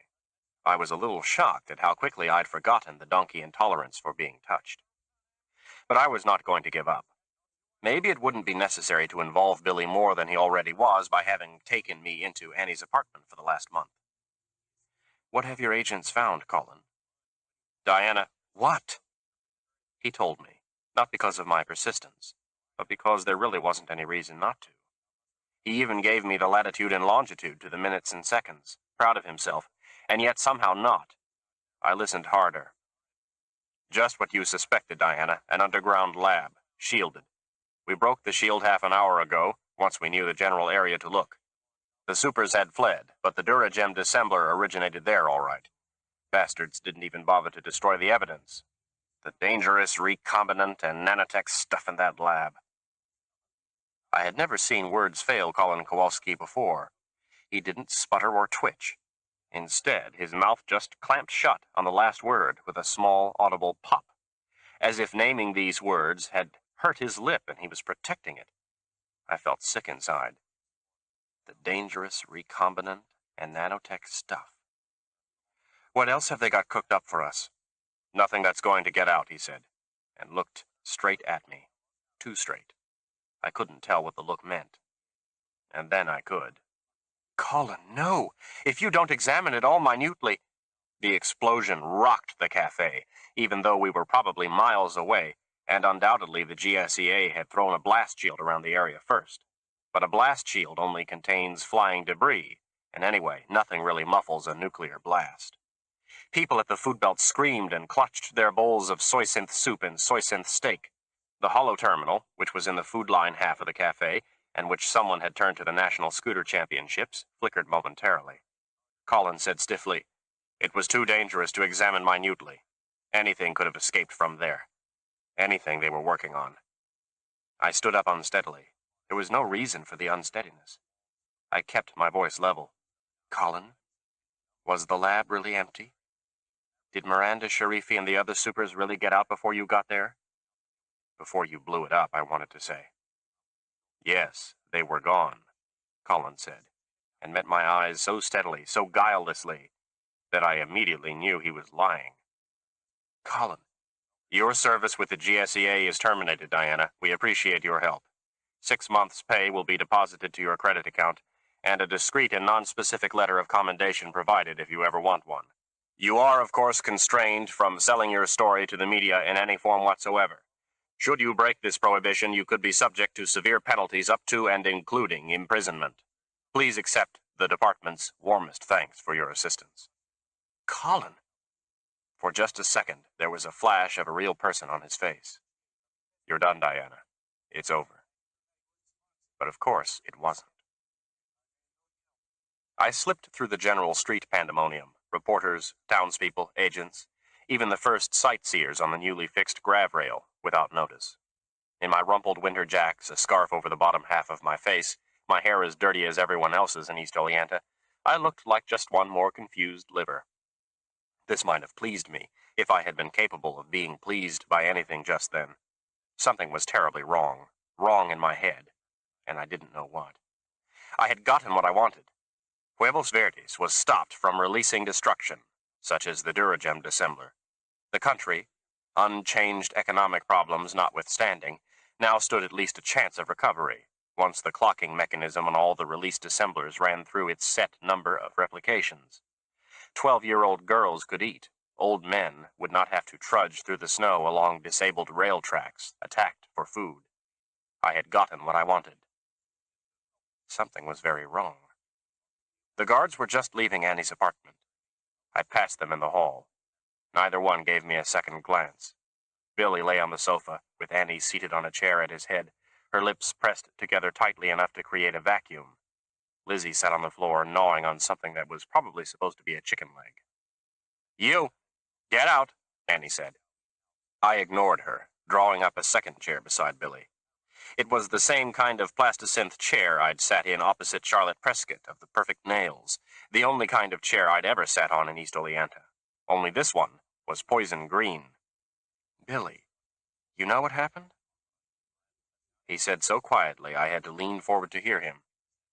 Heard me. They blew up Eden. Annie said, and how'd they know, then, there was anything to blow up? You told them, Dr. Turner. You brought them government men to East Oleanta. And if I hadn't, you'd still all be starving, I snapped. Annie always brought out the worst in me. She never doubted herself. Annie subsided, fuming. Billy said, it's really gone, it? They really blew it up? Yes. My throat felt thick. God knows why. Billy, that's where they were making the Duragem dissembler. The thing that was causing so many breakdowns, of all kinds of machinery. He didn't answer for a long time. I thought he'd fallen asleep. His wrinkled eyelids were at half-mast, and the sag of his jowls hurt my chest. Finally, he said, almost in a whisper, she saved old Doug Kane's life, her. And they were going to save ours, too. I said sharply, how do you know that? He answered, simply, with a guilelessness so different from Colin Kowalski's that English should have different words for it. I don't know, me, but I saw her. She was kind to us, her, even though we ain't got no more in common with her than with beetles. They knew things, them people. If you say she made the Duragem dissembler, well, then maybe she did, her. But it's hard to believe. And even if they did make it, then by mistake, say, yes? Yes, Billy? If Eden's all blown up, how we ever going to find out how to unmake it? I don't know. But there were other dangerous nanotechnology projects underway in Eden, Billy. Stuff that if it had gotten loose could have caused even more destruction. He considered this. But Dr. Turner, I said wearily, I'm not a doctor, Billy. I'm not anything. If the government just goes around them blowing up all the illegal Edens, then don't we lose the good things, us, as well as the bad ones? There was them rabid raccoons, I said impatiently. You have to have controls of genetic and nanotech research, Billy. Or any lunatic will go around inventing things like dissemblers. Seems to me some lunatic was, he said, more tartly than I'd ever heard him. And look what happened. The real scientists can't invent no way to stop it because they ain't allowed them to do no experiments themselves. No permitted antidotal research. It wasn't a new argument. I'd heard it before. Never, however, from such a person in such a situation. Billy had glimpsed Eden, and he thought the gods there were not only omnipotent, but benevolent, capable of antidotes to the evil they themselves had caused. Maybe I had thought so fleetingly, too, at the patent hearing for Miranda Sharifi's cell cleaner. But Super Sleepless didn't make mistakes, at least not on this order. If Huevos Verdes had released the Duragem dissembler, it must have been deliberate, in order to destroy the culture that hated them. I couldn't imagine any other reason, and Huevos Verdes had almost succeeded. Go to sleep, Billy, I said, and rose to leave. But the old man was disposed to talk. I know me, they weren't bad. That girl, the day she saved Doug Kane's life. And now it's gone. Eden's really gone, it. I ain't never going to go down that mountain trail, me, and splash across that creek, me, and see that door in the hill open and go inside with her. He was maundering. Of course. The agents had given him a truth drug. Whatever he had been asked, he'd answered. A talking jag was one of the side effects when those pharmaceuticals wore off. Goodbye, Billy. Annie. I moved to the door. Lizzie heard something in my voice. She scuttled over to me, chicken bone in her hand, all big eyes and thin hands. But already she looked healthier. Children respond quickly to good food. Vicky, we'll have our lesson in the morning? Vicky? I looked at her, and suddenly I had the completely insane sensation that I understood Miranda Sharifi. There exists a kind of desire I had never experienced, and never expected to experience. I have read about it. I have even seen it in other people, although not many other people. It is desire so piercing, so pointed, so specific, that there is no stopping it, any more than you could stop a lance hurtled unerringly at your belly. The lance propels your whole body forward, according to the laws of physics. It changes the way your blood flows. You can die from it. Mothers are said to feel that raw agony of longing to save their infants from deadly harm. I have never been a mother. Lovers are said to feel it for each other.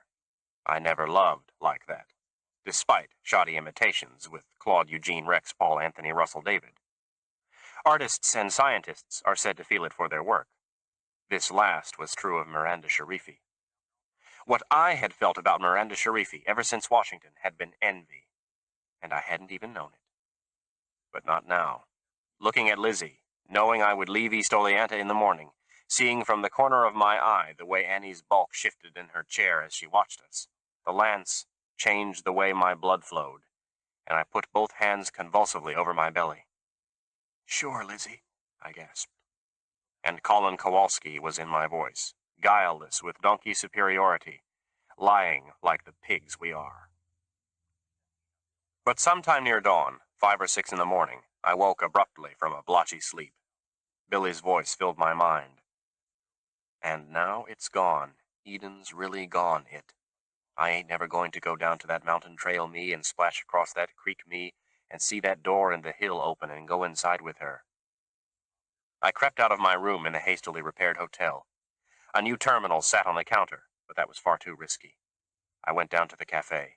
People were there queuing at the food belt, a donkey news grid playing animatedly on the hollow terminal. Liver channels almost never ran news. If East Oleanta wanted to see itself on a grid, it would have to be a donkey grid. I crouched in a corner unobtrusively and watched.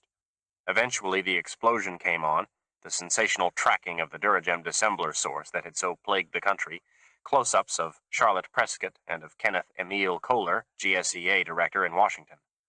Then the explosion again. I wanted to freeze-frame the HT, but didn't dare. Instead, I listened carefully.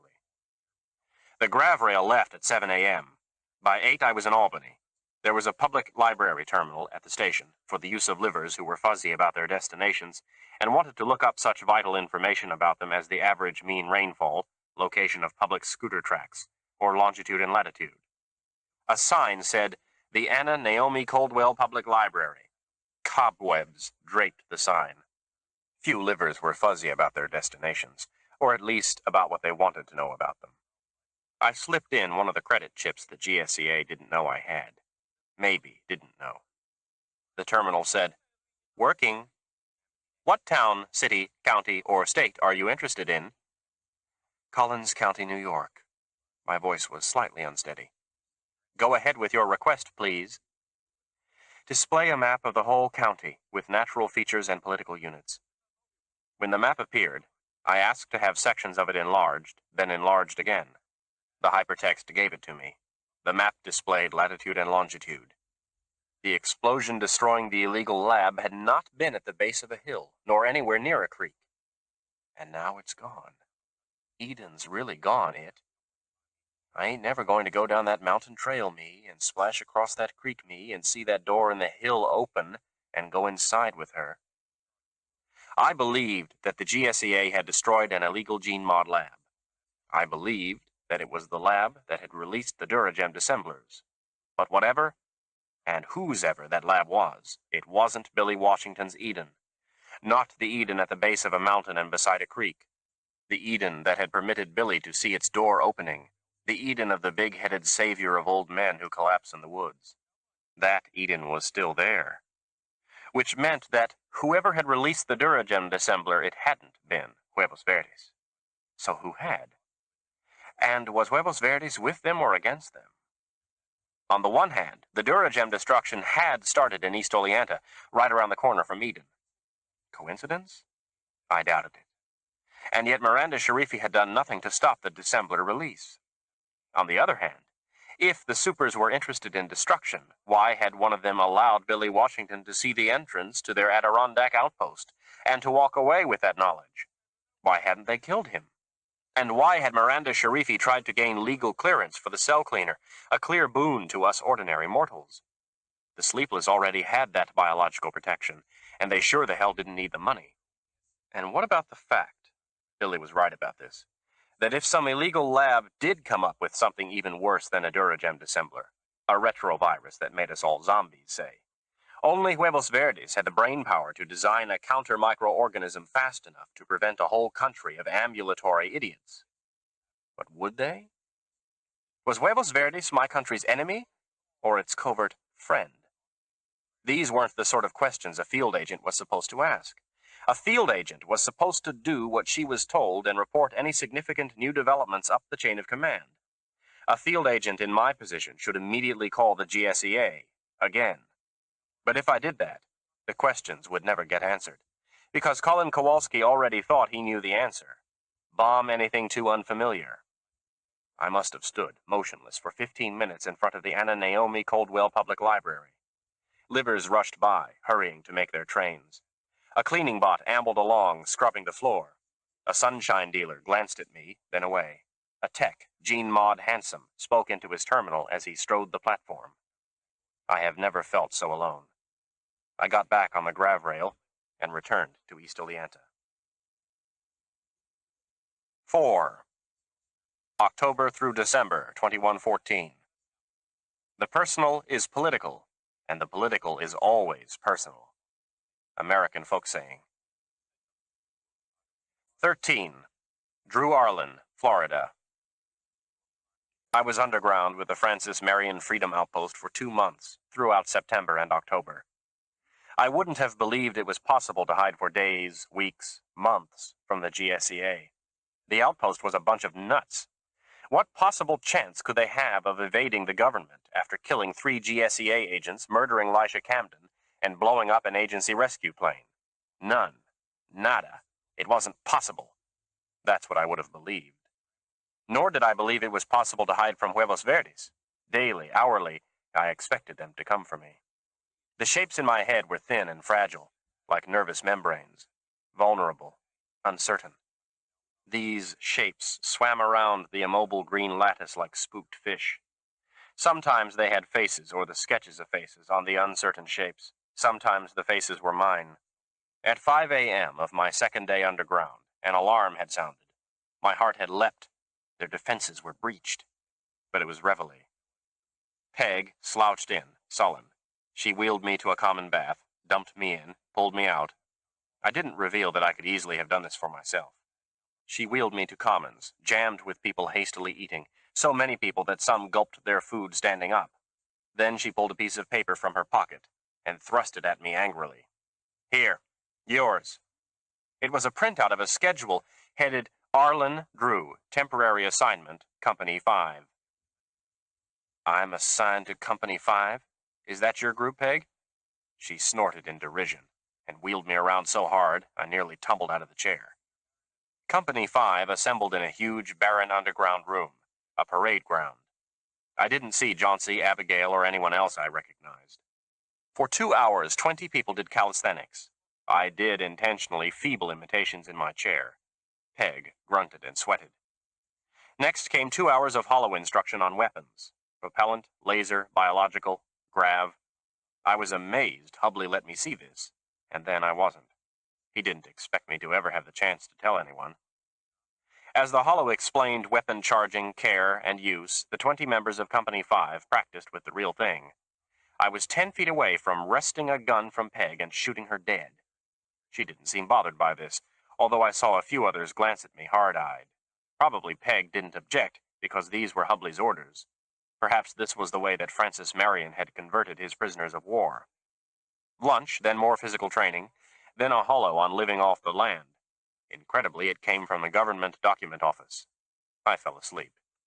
Peg kicked my chair. Political truth, you! She pushed me closer into the company, who sat on the floor in a semicircle facing the hollow stage. Everyone sat straight. I could feel taut shapes growing tauter in my mind. The atmosphere prickled and thickened. We were in for something more interesting than the government document office. Jimmy Hubley came in and sat with the company. Nobody addressed him. Another hollow began. It had the deliberately grainy texture reserved for real-time unedited filming. There's no way to alter any part of it without destroying the whole thing. It's the same hollow creation technique I use in my concerts, although my equipment compensates for the graininess with deliberately softened edges like a dream. But it's important to people to see a real-life concert, not some patched-together and edited version afterwards. They need to know it's really me. This hollow had really happened. It showed the underground, including James Hubley, capturing the Duragem dissembler in an outlaw lab. The captured inventors were then forced to manufacture dissemblers in huge quantities, which were stored in small canisters completely dissolvable once opened. None had been released until the canisters had been stockpiled all over the United States.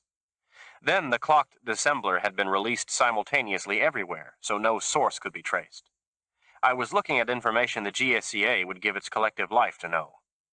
The original outlaw lab had been located in upstate New York in the Adirondack Mountains, near a small town called East Oleanta.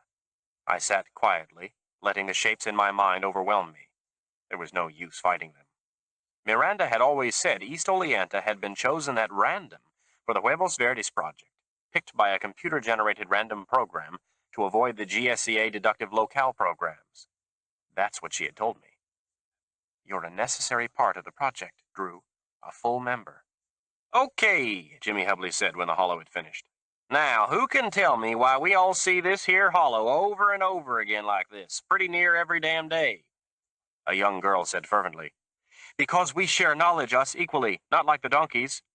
That's fine, Ida. Hubley smiled at her. A man said in a deep up-country voice, We need us to know the facts so that we can make good decisions about our country. The idea of an America for real human Americans. The will to get us there. That's fine, Hubley said. Don't it sound fine, soldiers? Someone said hesitantly, But don't that mean that we should ask everybody in the whole country what they think? For a vote? There was a little stir in the room. If they had all the knowledge we do, Bobby, then it sure would mean that, Hubley said earnestly. Light shone in his pale eyes. But they don't know all the things we do. They ain't had the privilege of fighting for freedom on the front lines. Specifically, they ain't seen the hollow of the captured lab. They don't know what weapons we got on our side now. They might think this here revolution is hopeless, not knowing that. But we know better. So we got the obligation to decide for them, and to act in the best will of all our fellow Americans. Heads nodded. I could see how special they felt, Ida and Bobby and Peg, deciding so selflessly in the best interests of all Americans, just as Francis Marion had done. I heard Miranda's voice in my head. They can't possibly understand the biological and societal consequences of the project, Drew, any more than people of Kenzo Yagai's time could foresee the social consequences of cheap ubiquitous energy. He had to go forward and develop it on the basis of his best informed projections, and so do we. They can't really understand until it happens. Because they were norms, like Drew Arlen. There was a long silence. People shifted from ham to ham or sat preternaturally still. Eyes darted at each other, then away. I could feel my own back straighten.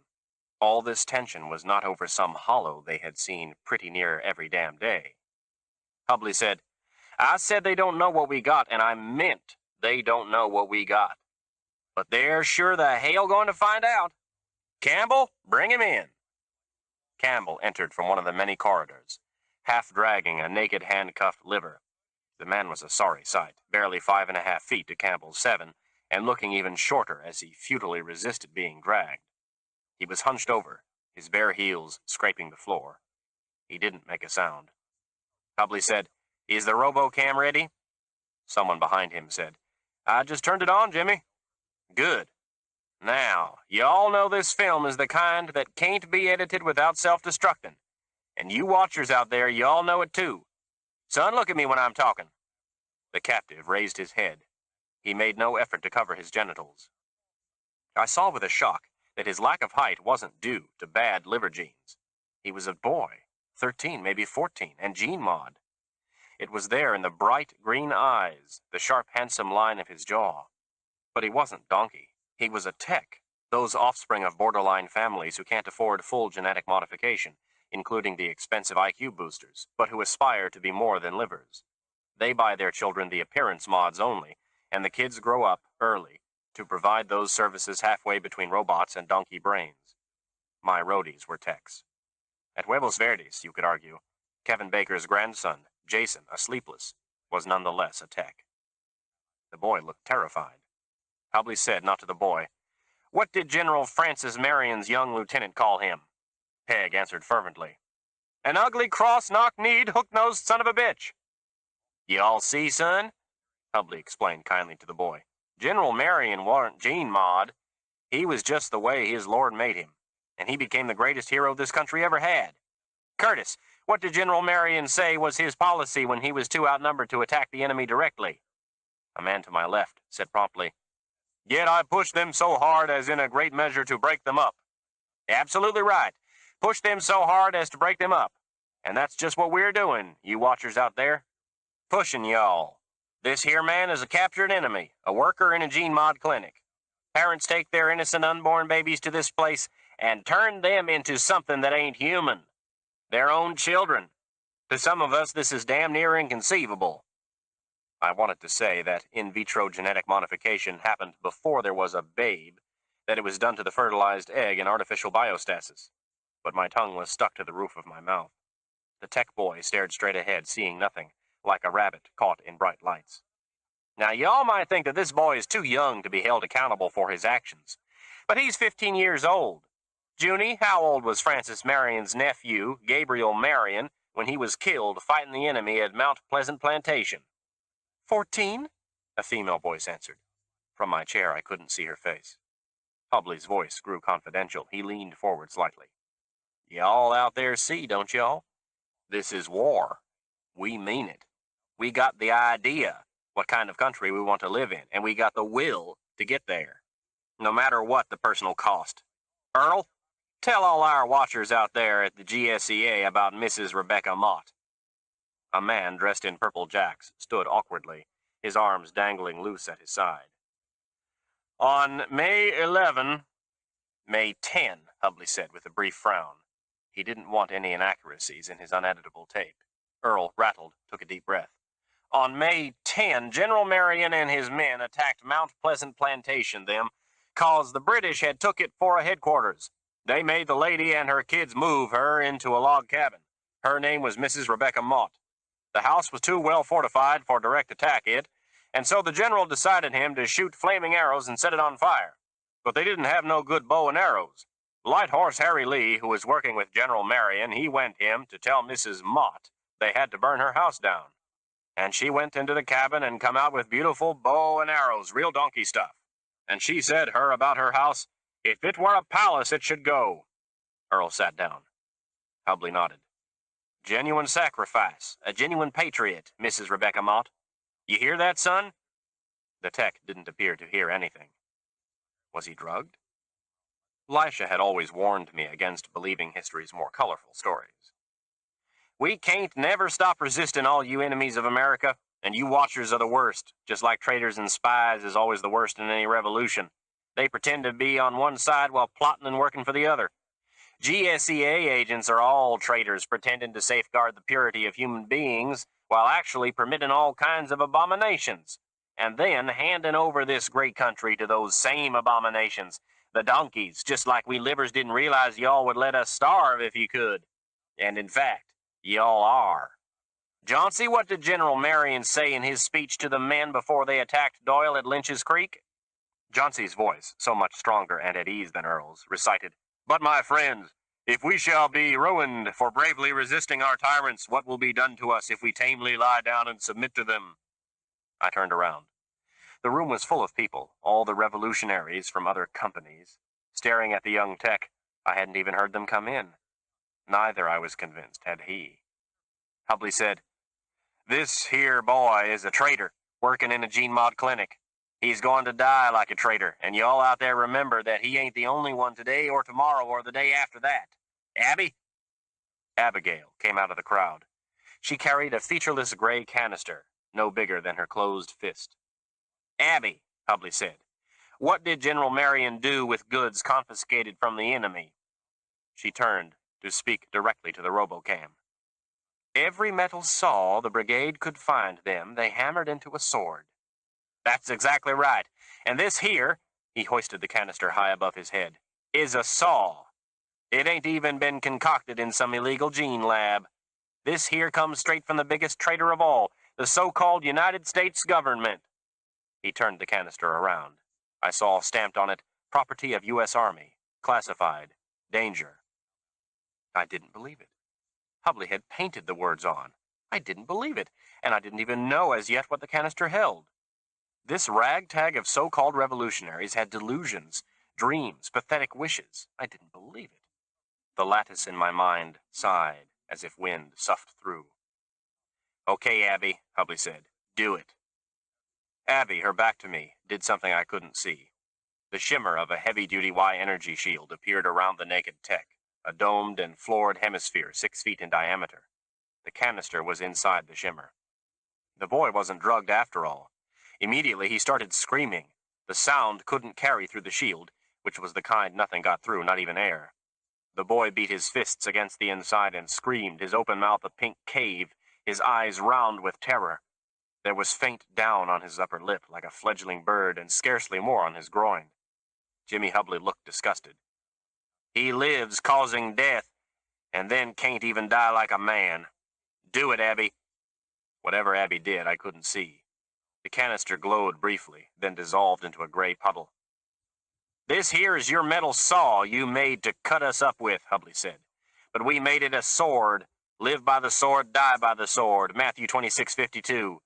You all already know what this stuff does, but for them that don't. He looked directly at me. I'll repeat it. This here's one of your own gene mod abominations. It takes apart cell walls, cells of living human beings, like this. The boy had stopped beating against the shield. He was still screaming, but his mouth was changing shape. He was dissolving. It wasn't the same as when someone had acid poured on him. I had seen that once, in the days before Lisha took me in. Acid burns away the flesh. The boy's flesh wasn't burning. It was breaking up, like ice in springtime. Bits of skin fell to the dome floor, exposing red flesh, and then bits of that fell. He went on screaming, screaming, screaming. I felt my stomach heave, and the shapes in my mind heaved too, around the ever-closed lattice. It took the boy almost 3 minutes to die. Hubley said very softly, General Marion ended his Lynch's Creek speech this way. As God is my judge this day, that I would die 1,000 deaths, most gladly would I die them all rather than see my dear country in such a state of degradation and wretchedness. As God is my judge, watchers. His pale eyes in their bony, sunburned face looked directly outward, filled with light. Then everyone moved. The robocam must have been turned off. The shapes in my mind were Terry, foul. I had done nothing to save the boy. I hadn't even tried to speak up. I had not tried to get myself on the uneditable tape, to provide the watchers some clue about where this abomination was taking place. I had done nothing. That's a wrap, Jimmy Hubley said, clearly pleased with himself. That's old-time movie talk. It means the filming is done. Y'all are dismissed. And Mr. Arlen, sir, I think Peg better take y'all to your room. Y'all look a little peaked, if it ain't too great an impertinence in me to tell you so.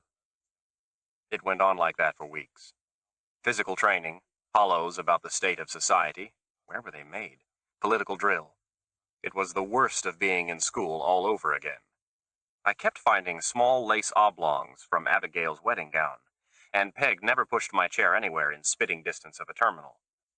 There were no more executions. I badly wanted a drink. Hubley said no. He allowed sunshine because it didn't dull reaction time. I wanted a drink because it dulled reaction time. Hubley had allowed me a handheld dumb terminal, the kind kids use for schoolwork, and a standard encyclopedia library. I said to him once, because I couldn't bite back the words, Francis Marion discouraged the killing of prisoners. He even spirited a Tory, Jeff Butler, out of his own camp when it looked like Marion's men might butcher him. Hubley laughed with delight and rubbed the lump on his neck. Damn, you been studying, son. Hell if you haven't. I'm damn proud of you. My teeth hurt from clenching them. Hubley. But it don't make no never mind, Mr. Arlen, sir. No, it really don't. General Marion showed compassion to Tories because they were his own kind, his neighbors, living off the land same as he did. He didn't show that same compassion to British soldiers, now did he? Donkeys ain't our kind. They ain't our neighbors in their snooty enclaves, and they sure don't live like we do, deprived of education and personal property and real power. No. Donkeys are the British, Mr. Arlen. Not Jeff Butler, but Captain James Lewis of His Majesty's forces, who was killed by a 14-year-old patriot named Gwynn.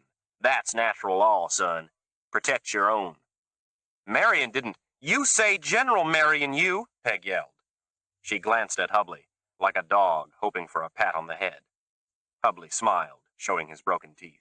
These were the people who had loosened the Duragem dissembler on the country, wrecking civilization. These. And it was wrecked. The HT in Commons received donkey news grids. There was scarcely a grav rail running a steady schedule, especially outside the cities. Most technicians had been diverted to major population areas where the votes were, and the danger of rioting. Security had been tripled at most enclaves. Few planes flew, which meant the country was being run mostly by teleconferencing at a distance. Med units malfunctioned regularly. They didn't dispense wrong diagnoses. They just stopped diagnosing. A viral plague was spreading in Southern California. Nobody knew if it was a natural mutation or bioengineered. A liver messiah in East Texas had proclaimed this the time of the end. He was quoting Revelations on the 4 horsemen with a twist. The horsemen of war must be loosed by the livers, now. When the state security squad tried to arrest him, he and his followers blew away 33 people with illegal Mexican weapons. The governor, said the news grid with concern, was virtually certain to fail re-election. In Kansas, a soy synth factory owned by the D'Angelo franchise was ripped apart by hoarders who carried off the treated and untreated soy. They also wrecked $3 million of robotic machinery.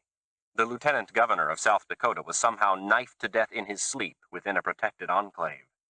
Livers in San Diego broke into the world-famous zoo there, killed a lion and 2 Ella hippos, and ate them, following a report that animals could not get the new plague. The Northeast had been hit by early winter. Small towns were isolated without grav rails, starving without food. People starved. Small towns, like East Oleanta. Where was Miranda? And what was she waiting for?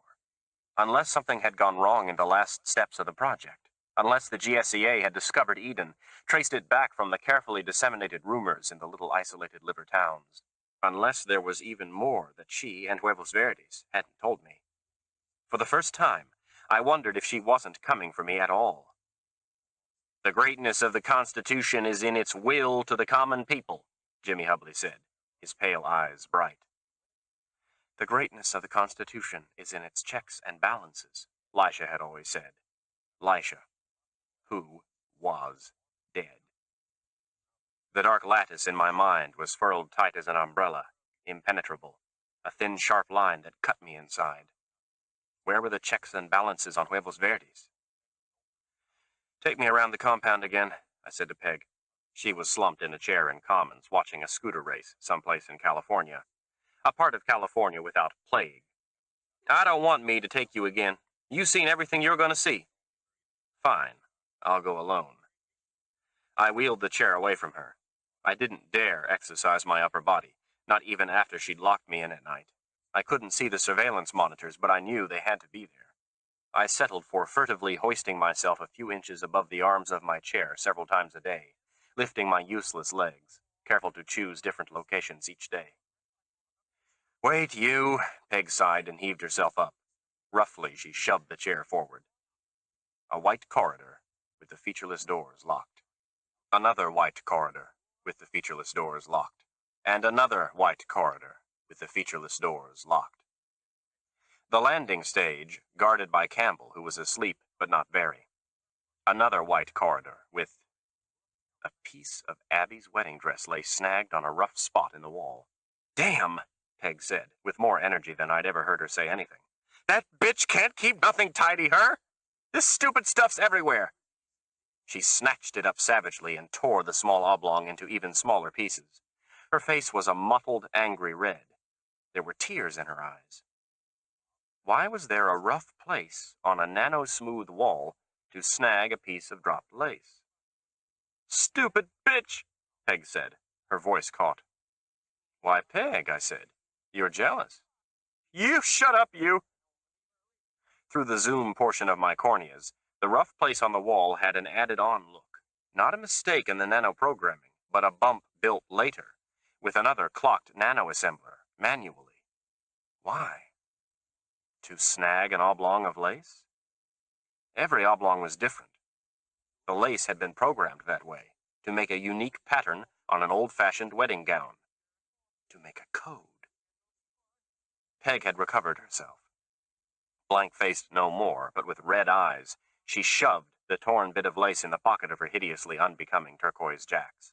Her mouth twitched in pain. No sympathetic shapes slid through my mind. Peg didn't know what pain was. Peg hadn't seen Lisha die, mud caked on her thin yellow shirt, 2 small red dots on her forehead. Let's go, you, she said impatiently, as if I were the one who'd delayed her. A code. The bits of lace were a code, in a place where every word, every action, every chance encounter was monitored, and everyone was encouraged to be tidy and pick up litter, because Brigadier General Francis Marion had been the tidiest son of a bitch to ever attack the British Army. How many people were involved? Abigail and Jauncey, most certainly. Who did they have with them against Hubley? Did they have anyone on the outside? I saw, again, the gray canister, property of U.S. Army, classified, danger. See? Peg snarled when we got back to Commons. You've seen everything, you. Now, can we stay put? I get bored staying put, I said. Let's do it again. And I wheeled away my primitive chair, hearing her curse behind me. 3 days later, 3 days of ceaseless wheeling, the door to Jimmy Hubley's private quarters opened, and he and Abigail came out. When Abigail saw Peg, she lowered her eyes, smiled, and pretended to finish zipping the pants to her jacks. Peg was behind me, where I couldn't see her face, but I could see her hands, large and rough on the handles of my chair. In the stiffening of her hands, controlled, habitual, I saw that she already knew about Abigail and Hubley. Of course. Everyone would know. You couldn't hide it in a place like this. Jauncey must accept it. Maybe it advanced his and Abby's plans for the counter-revolution. Maybe he thought Hubley was just spreading his genes in the allowable natural way to strengthen the human genome. Maybe Hubley even thought he was spreading Francis Marion's to every pretty soldier with a duty to will and idea. Evening, Peg, Hubley said. She choked out some reply. Abigail smiled demurely. She made a shape in my mind, flowers with tiny, deadly teeth in their sunny yellow centers. "Evening, Major Hubley," Peg choked out. I didn't even know he'd been promoted. But now I had him. At dinner, the Commons was full. Abigail sat with her friends, laughing, sewing on her white lace wedding dress. Her face was flushed and giddy. Above, in the world I now knew only from the HT, it turned November. 67 days underground. And Miranda had not come. Jauncey stood with a group, watching a pair of gamblers play devil. The 12-sided dice, made of some shiny metal, flashed as they were thrown overhead. Everyone shrieked and laughed. Peg sat slumped, blank-faced in her chair, her rough hands slack on her knees. I'd asked her for paper and pen, which made her first suspicious and then disgusted. "What for? You got your library terminal, you?" "I want to write something." "You can speak you to the terminal anything you want saved." "I want to write it on paper." Her suspicion deepened. "You can write?"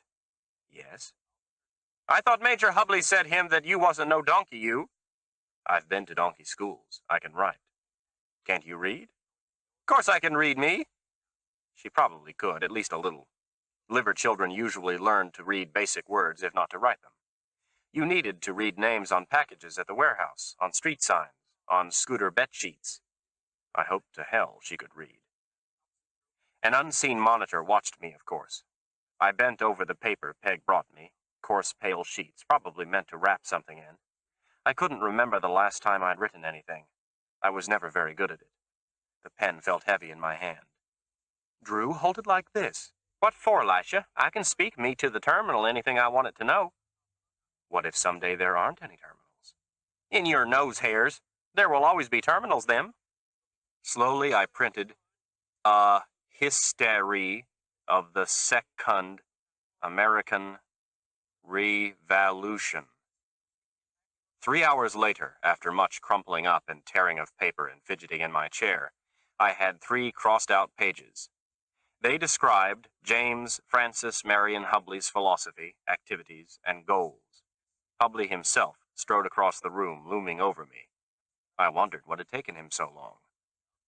"Now, Mr. Arlen, sir, I'm glad as Sundays that y'all are interested enough in our revolution to write it down. But naturally, I want to check what y'all are saying for accuracy. Y'all can't understand that, son." "Does that mean y'all think anybody's going to actually see it?" I said, handing over the papers. But baiting him had no effect. His face, always bony, looked gaunt and drawn, the skin around the eyes bunched in thick ridges. He hardly glanced at my hystery. "Hell, that's fine, son. Only y'all need more on Colonel Marion. Inspiration is the heart of action, we always say down here." "I haven't ever heard any of you say that." He said, not really listening. He gazed distractedly around the room. Abigail was still laughing, brilliantly, with her friends, sewing on her everlasting wedding gown. She'd been at it for 3 solid hours. She was now around 7 months pregnant, and the white lace cascaded over the bulge of her belly. Jauncey had disappeared. So had Campbell and the doctor. Peg, awake beside me, gazed at Hubley as if at the sun. Something was happening. Something I didn't understand. The shapes in my mind were tight and hard, as closed as the dusky lattice. I was running out of time. Bracing my hands on the arms of the wheelchair, I lifted my torso inches off the seat.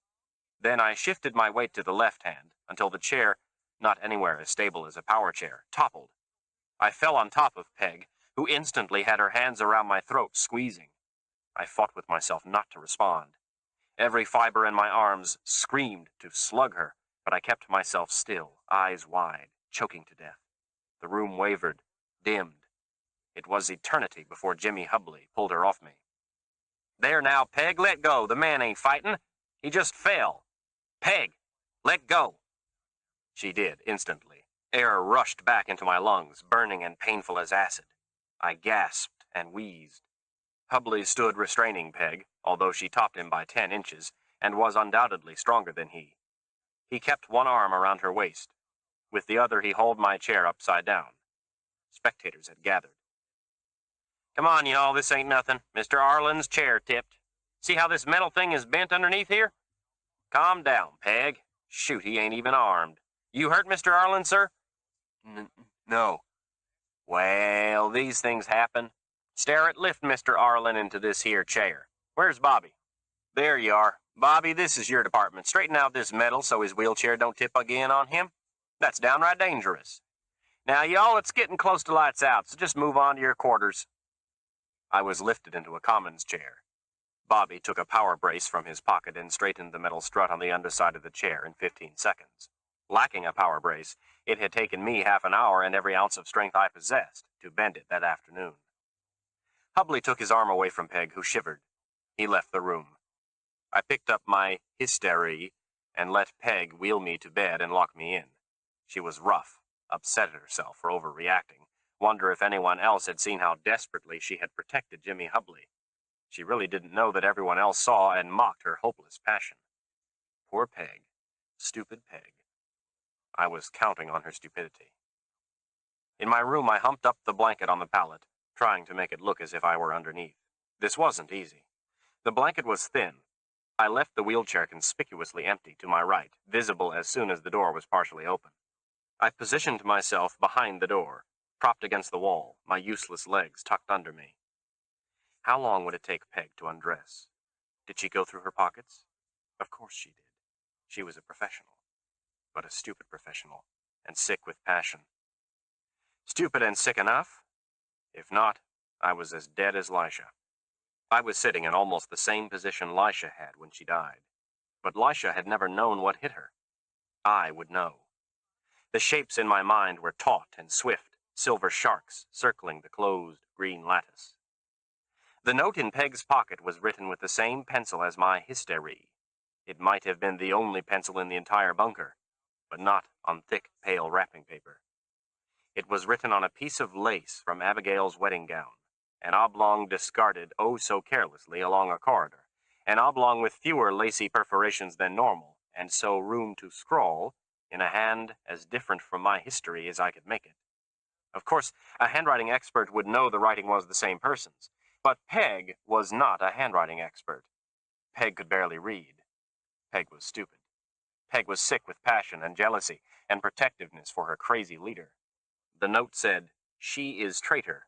Plan with me. Arlen's room safest." I had written it amidst all the crumpling and tearing and fidgeting of my history, and it had not been hard to slip it into Peg's pocket. Not for someone who had once picked the pocket of the governor of New Mexico, Lisha's guest. Because the governor was an important donkey and I was a sullen, crippled teenager who had just been kicked out of the third school Lisha's donkey money had tried to keep me in. Lisha. The silver sharks moved faster through my mind. Could Peg puzzle out the word traitor? Maybe I should have stayed with words of one syllable. Maybe she was more professional than lovesick, or less stupid than jealous. Maybe. The lock glowed. The door opened. The second she was inside, I slammed her in the face with the wheelchair, swinging it upward with every bit of strength in my augmented arm muscles. She fell back against the door, closing it. She was only stunned a moment, but I only needed a moment. I swung the chair again, this time aiming the armrest, which I had bent out at an angle directly into her stomach. If she had been a man, I could have gone for her balls. Patiently, I'd removed the padding on the armrest and worked the metal back and forth, sweat streaming down my face until it broke off jagged, and then I replaced the armrest. This had taken days, finding the odd moments when I could plausibly bend over the armrest to hide my work from both the monitors and Peg. It took only seconds for the sharp, jagged metal to pierce Peg's abdomen and impale her. She screamed, clutched the metal and fell to her knees, stopped by the bulk of the chair, but she was strong. In a moment she had the jagged armrest out of her flesh. Blood streamed from her belly over the twisted metal of the chair, but not as much as I'd hoped. She turned toward me, and I knew that in all my concerts, all my work with subconscious shapes in the mind, I'd never created anything as savage as Peg's face looked that moment. But she was on her knees now, on my level. She was strong and trained and bigger than I was, but I was augmented, as her philosophy, Hubley's philosophy, could never let her be. And I was trained too. We grappled, and I got both my hands around her neck and squeezed the fingers Lisha had paid to have strengthened, in case I would ever, in my bodily weakness, need them. Peg struck at me viciously. Pain exploded in my head, a hot geyser spraying the dark lattice. I hung on. Pain drowned us both. drowned everything. For the third time, the purple lattice disappeared. Then so did everything else. Slowly, I became aware that objects in the room had shapes of their own, shapes outside my head. They were solid and sharp-edged and real. My body had shapes, legs crumpled under me, my head lying on top of the metal wheelchair, my balls screaming with hurt. My hands had shape. They clenched, locked into shape around Peg's neck. Her face was purple, the tongue poking out swollen between her lips. She was dead. It hurt to unclench my hands. I looked at her. I had never killed anybody before. I looked at every inch of her. The note, scrawled on lace, was locked in her rigid fingers. As quickly as I could, I righted the wheelchair, stuck the padding back on the jagged armrest, and hauled my hurting body into it. Peg had a gun in her jacks. I took that. I didn't know how sophisticated the room's surveillance program was. Peg was presumably allowed to enter at will. Could the surveillance program interpret what it recorded, making judgment calls about sounding an alarm? Or did someone have to be actively watching? Was someone actively watching? Frances Marion, Hubley had told me, was meticulous about pickets and sentries. I opened the door and wheeled myself into the corridor. The wheels left a thin line of blood on the perfect nano-built floor. There was nothing I could do about it. I had watched, through all the wheeled trips around the bunker, who went in and out of which doors. I had listened, trying to figure out who were the most trusted lieutenants, who seemed smart enough for computer work. I had guessed which doors might have terminals behind them. Nobody had come for me. It had been 5 minutes since I left my room. 8, 10. No alarms had sounded. Something was wrong. I came to a door I hoped held a terminal. It was, of course, locked. I spoke the override tricks Jonathan and Miranda had taught me, the tricks I didn't understand, and the lock glowed. I opened the door. It was a storage room, full of more small metal canisters, stacked to the ceiling. None of the canisters were labeled. There were no terminals. Footsteps ran down the hall. Quickly, I closed the door from the inside. The footsteps ceased. The room was sound-shielded. I opened the door again a few inches. Now people were shouting farther down the corridor. "God damn it, where is he, him? God damn it to hell!" Campbell, whom I had never heard even speak. They were looking for me. But the surveillance program should show clearly where I was. Another voice, a woman's, low and deadly, said, "Try Abby's room." Abby? Fuck, she's in on it. Her and Johnsy. They already got the terminal room. The voices disappeared. I closed the door. The shapes in my mind suddenly ballooned, crowding out thought. I pushed them down. This was it then. It had started. They weren't looking for me. They were looking for Hubley. The revolution against the revolution had started. I sat thinking as fast as I could. Lisha. If Lisha were here.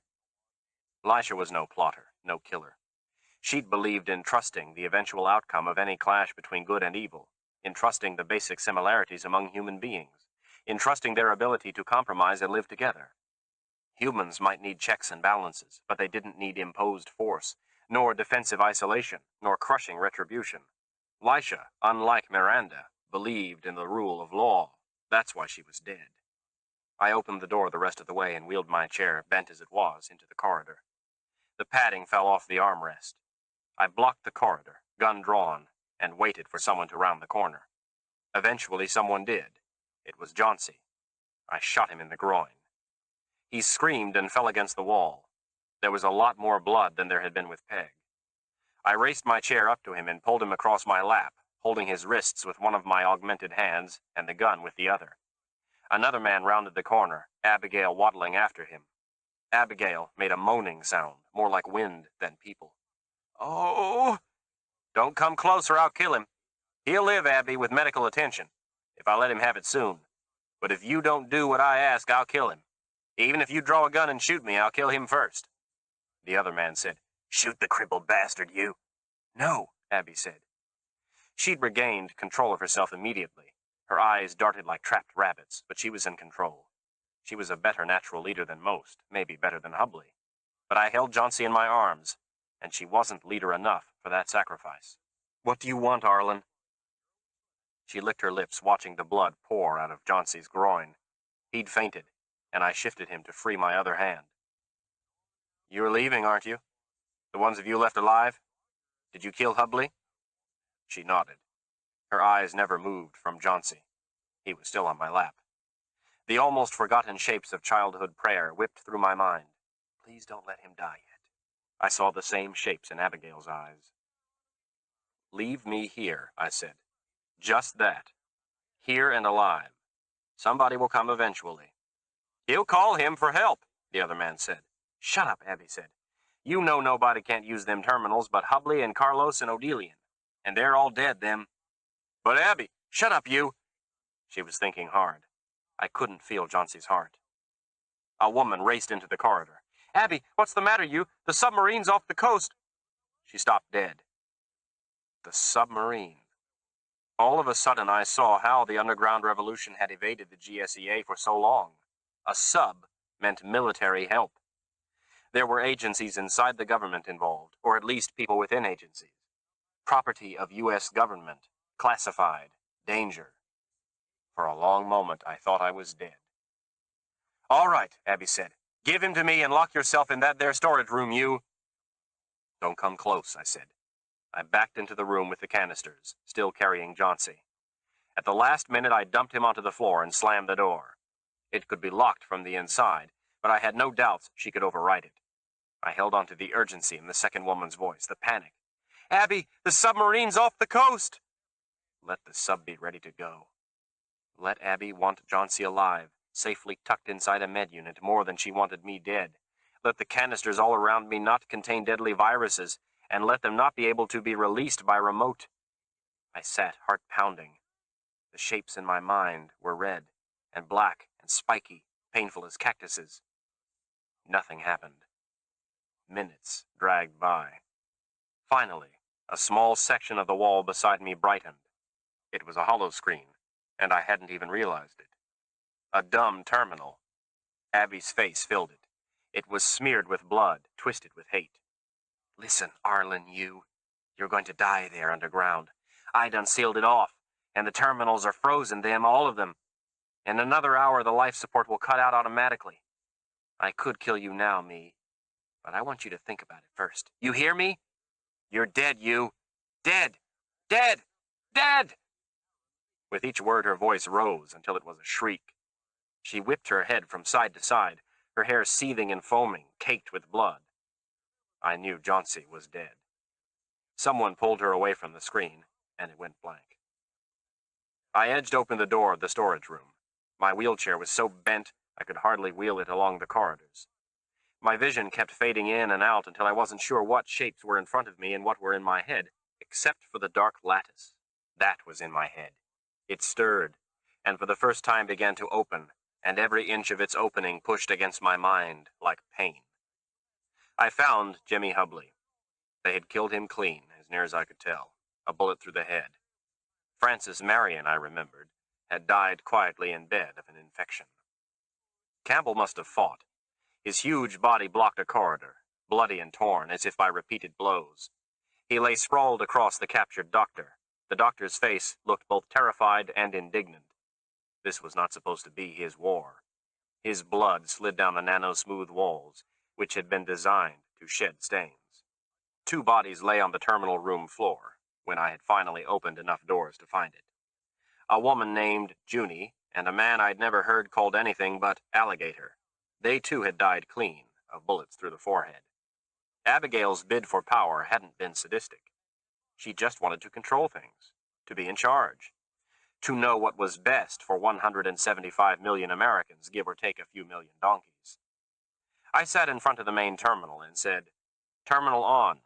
It answered, "Yes, sir." Francis Marion had believed in military discipline. It took me 15 minutes to try everything Jonathan Markowitz had taught me. I spoke each step or coded it in manually, not understanding what any of them meant. Even if Jonathan had explained, I wouldn't have understood. And he had not explained. The shapes in my mind darted quickly, palpitating, sharp as talons. "Ready for outside transmission, sir." I didn't move. If Abigail had been telling the truth, I had 37 minutes of life support left in the underground bunker. Huevos Verdes, off the Mexican coast, could be here in 15. But would they be? Miranda had not come for me before now. Sir, ready for outside transmission, sir. The dark lattice in my mind was finally opening. It started to unfurl like an umbrella or a rosebud. They have rosebuds now, gene mod, that will unfurl completely in 5 minutes with the right stimuli for use in various ceremonies. They're pretty to watch. The opaque diamond-shaped panes on the lattice lightened and widened, both at the same time. The lattice itself expanded larger and larger until it had opened completely. Inside was a 10-year-old boy, dirty and confident, his eyes bright. I hadn't seen him, in decades, not his sureness about what he wanted, his straight line going after it. That boy had been his own man. He made his own decisions, undaunted by what the rest of the world said he should do. I hadn't seen him the day he arrived at Lisha Camden's compound in New Mexico and met his first Sleepless and gave his mind to their superior ones. Not since I'd become the lucid dreamer. Not since I'd met Miranda. And here he was again, that solitary grinning boy, released from the stone lattice that had encased him, a bright glowing shape in my mind. Sir, do you wish to cancel transmission, sir? There were 31 minutes left. No, I said, and spoke the emergency override code, the one I'd been urged to memorize carefully and not forget, as Drew Arlen Common Liver might easily forget, in case of emergency. She herself answered. Drew, where are you? I gave her the exact longitude and latitude obtained from the terminal, and told her how to get the rescue force through the mucky pool. My voice was completely steady. It's an illegal underground lab, part of the revolution that already released the Duragem dissemblers. But you know all about that, don't you? Her eyes didn't flicker. Yes. I'm sorry we couldn't tell you. I understand. And I did. I hadn't understood before, but I did now. Since Jimmy Hubley. Since Abigail. Since Jauncey. I said, There's a lot I have to tell you. She said, We'll be there in 20 minutes. There are people already close by. Just wait 20 minutes, Drew. I nodded, watching her face on the screen. She didn't smile at me. This was too important. I liked that. The shapes in my mind left no room for smiles. The crying boy, the people, all the people in the world, inside the dark lattice. Inside my mind. Inside my unwilling responsibility. Just 20 minutes, Carmela Clementi Rice said in her warm voice. Meanwhile, tell us how the... And then the screen went dead as Huevos Verdes picked up the signal, overrode it, and cut off my communication with the GSEA. 14. Billy Washington, East Oleanta. The morning the president declared martial law, was the same morning I found the dead Gene Mod rabbit by the river. It was a week after we walked to Coganville and the government people came, to East Oleanta to blow up Eden. Only when Annie finally let me out of bed, I listened hard, to what everybody in the cafe said about the place that got blown up. Some people even hiked out them to look at it.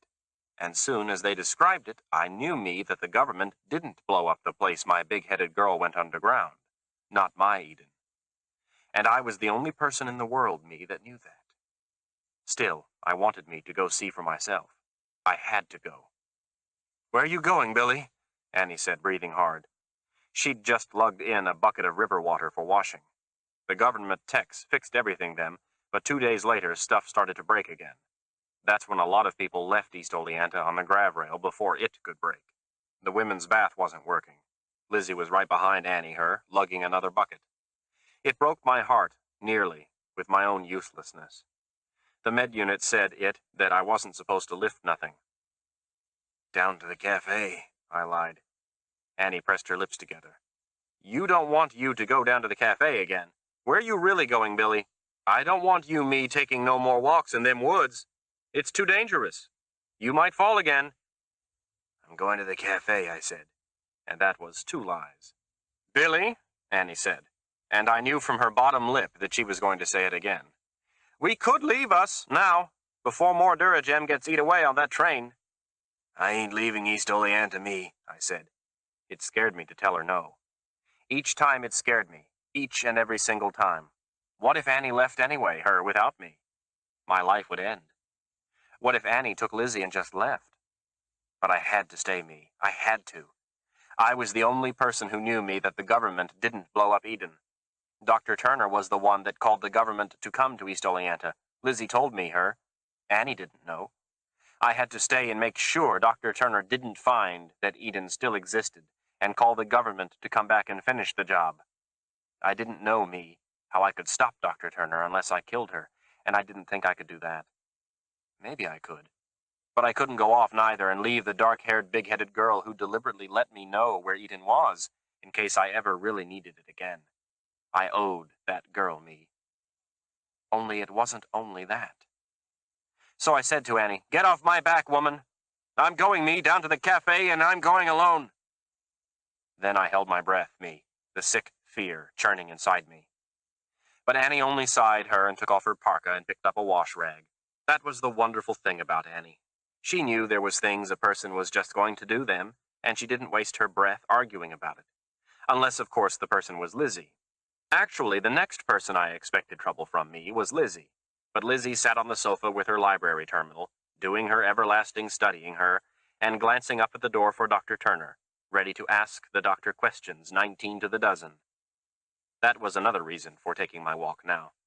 Dr. Turner wasn't around her. For a change. I zipped my parka me and picked up the walking stick Lizzie brought me. It's a good stick. I'd use it even if it wasn't, because Lizzie brought it to me. But it is good. The right height and thickness. Lizzie's got an eye, her, when she takes it off her library terminal and Dr. Turner. Annie said more gentle, "You be careful, Billy Washington. We don't want us anything to happen to you." Just like she knew I wasn't going to the cafe after all. Just like we didn't have no bitter fights over leaving East Oleanta. And she put her arms around me. For a minute I held Annie Francie me against my chest, her head resting just under my chin, and closed my eyes. "You," I said, which was stupid enough, but then it was all right, because Annie smiled. I could feel her smiling her against my neck. So I said it again. "You." "You yourself," she said, pulling away. Her chocolate brown eyes had a tender look then. I walked out that door like I was walking on sky. And I didn't feel too weak, me, neither. My legs worked better than I expected. I got all the way, me, down to the river without my heart racing. Only my mind, Why wouldn't I leave East Oleanta? Annie really wanted her to go someplace better for Lizzie. She was only staying for me. And why was I staying, me? Because a big-headed, sleepless girl, who was probably Miranda Sharifi herself, might need me. Me, Billy Washington, who couldn't even help carry water or trap rabbits or move Y-energy heat cones to places where they was needed. It was funny when you thought about it. Miranda Sharifi from Huevos Verdes and Eden needing Billy Washington. Only it wasn't funny. I poked the end of my stick me in the soft mud and leaned on it to ease my old fool's body down the riverbank. I was kidding myself. The truth was, it was me that needed Eden. In my head, anyway. And I didn't really know why. I picked my way, me, over the rocks along the river. We got a thaw the last few days, and the river mud was thick as soup, dotted with patches of snow. The sun was shining it, and the water ran high, green, and cold, rushing along like a grav rail. I saw something dark, me, lying in some snow, and I stumped along for a closer look. It was a rabbit, with long, clawed paws. It lay on its side, him, on the white snow, its guts torn out. Fox prints dotted the mud, them. The rabbit was reddish-brown. Somebody climbed down the bank behind me. I poked my stick me into the rabbit and turned it over. The rabbit was brown. "Ugh," Dr. Turner said. "What killed it?" "Fox." "Well, why are you looking so funereal about it? Surely this must happen all the time out here in God's country. Were you thinking we could eat it?" "No, not this rabbit, him." "Well, if you can get your mind off the local wildlife, I have news. The president's declared martial law." She sounded upset, her. I didn't say nothing. "Congress has backed him up. Good old Article 1, Section 8. That big fuck-up on Wall Street yesterday. And enough state budgets have run out of money so they can't afford to pay jurors. Which means that even where there aren't food riots, The judiciary has stopped functioning in just enough states for old Commander-in-Chief Bonnie Profile to declare civil authority inadequate to... You don't know what the hell I'm talking about, do you, Billy? Do you know what martial law is? No, Dr. Turner. The president has put the army in control to keep peace where there's rioting, no matter what they have to do to keep it. Yes, Dr. Turner. She looked at me, sideways. I ain't never been any good, me, at hiding things. What is it, Billy? What's wrong with that rabbit? I said, slower than I meant. It's brown. So? We've seen lots of brown rabbits. Lizzie told me she even had a brown rabbit for a pet last summer. It ain't summer. She went on, looking at me, and I saw she really didn't understand. Sometimes donkeys don't know the most simple things. This here rabbit's a snowshoe rabbit. It should have changed its coat hem by now. Reddish-brown in the summer, white in the winter. And here it is the start of November. It should have changed him. Always, Billy? Always. Gene Mod. Dr. Turner kneeled in the snow, and studied the rabbit hard. There wasn't nothing to see, except that reddish-brown coat, almost the same color as the little hairs escaping from her hat onto the back of her neck where she kneeled down in front of me. I could have killed her right then, bashed her neck with my stick, if I was the killing kind, and if I'd have thought, that it would have done anybody any good. Billy, are you positive the coat shouldn't still be brown? I didn't even answer me. She sat back on her feet, thinking hard. Then she looked up at me, with the damnedest look I ever saw in anybody's face. I didn't have no idea, what it meant, except it reminded me of Jack Sawicki when he played chess, when he was alive, to play chess. People used to snicker them at Jack for liking chess. It wasn't no game for a liver. Then Dr. Turner smiled She said, "Oh, my ears and whiskers, how late it's getting," which didn't even make no sense. "Billy, you have to take me to Eden." I leaned on my stick. The end of it was mucky from poking at the rabbit. "There ain't no Eden, Dr. Turner. The government blew it up then." "There is no rabbit," she said, smiling in that same voice that didn't make no sense. "Down the rabbit hole, Billy. Off with their heads.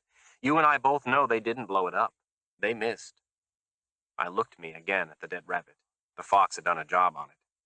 "What makes you say that they missed?" "It doesn't matter. What matters is that they did miss, and that there are things I need to know. And I've decided that the only way left to discover them is to go to Eden and ask. Nicely, direct. Don't you think? Will you take me there?" I picked a place in the river and stared at it. Then I stared at it some more. I wasn't going to get into no argument with no donkey. There ain't never any way to win those arguments. But I wasn't going to take her to Eden neither. She had called the government once, to blow up Eden, and she could do it again. She wasn't going to learn nothing from me. After a few minutes, Dr. Turner stood up, wiping mud off the knees of her jacks. Her voice was serious again. "All right, Billy, not yet. But you will, I know, when something happens, and something will. The super Sleepless aren't releasing Gene Mod rabbits that everyone can see are Gene Mod rabbits for no reason at all. This is a message. Pretty soon the meaning will come clear, and then we'll discuss this again."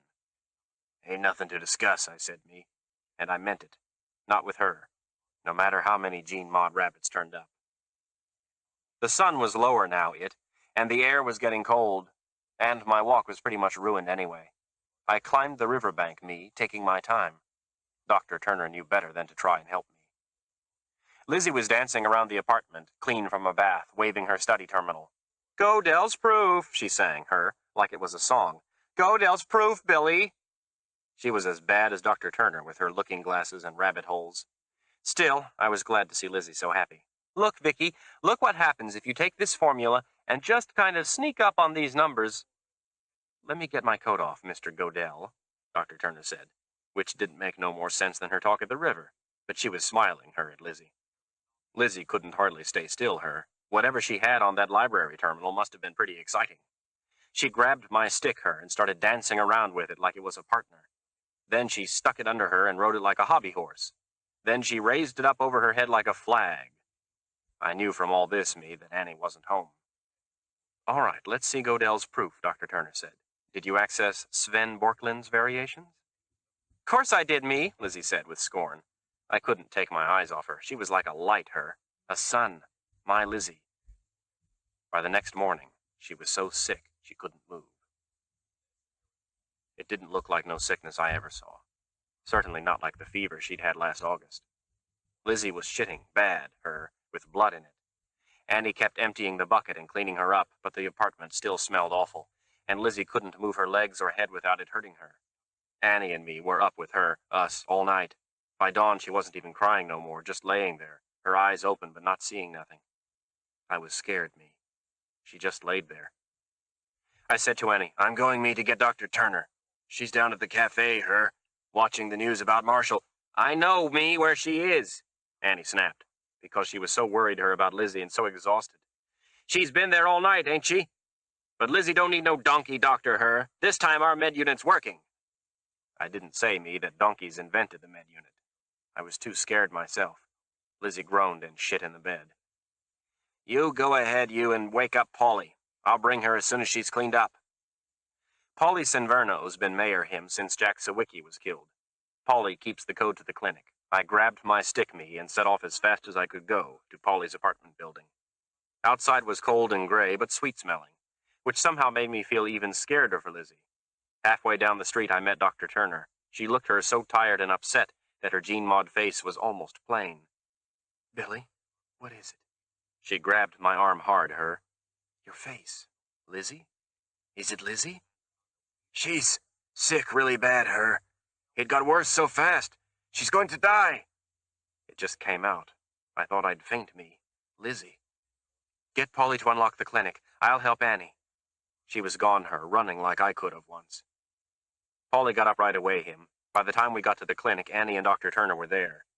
Dr. Turner carried Lizzie. Lizzie was crying, her. Her poor legs dangled like broke branches. It felt like hot coals burned in my stomach. I was so scared. No normal kid sickness should get that bad that fast. The clinic ain't nothing but a locked foam-cast shed, no windows big enough to hold the med unit and 4 or 5 other people who might be standing around. Polly said, "Put her there, her, right there." Polly didn't really know nothing, him. He was as scared as we were. Dr. Turner laid Lizzie on the med unit couch, strapped her down, and slid the couch inside the unit. We could see Lizzie, us, through the plastic-clear windows. The needles came out and went into Lizzie, but she didn't cry out, her. It was like she didn't feel nothing that was happening. A few minutes went by.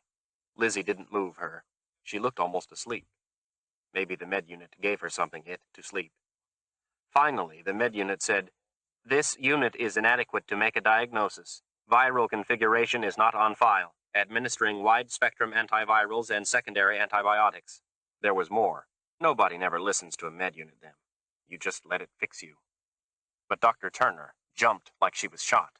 She shoved Polly aside, her, and talked at the med unit. "Additional information. What class is the viral configuration?" "You have exceeded this unit's capabilities. This unit responds only manually to specific medical requests." "Cheap politicians," Dr. Turner spoke again, her, to the med unit, and a panel opened on the side, where I never noticed no panel.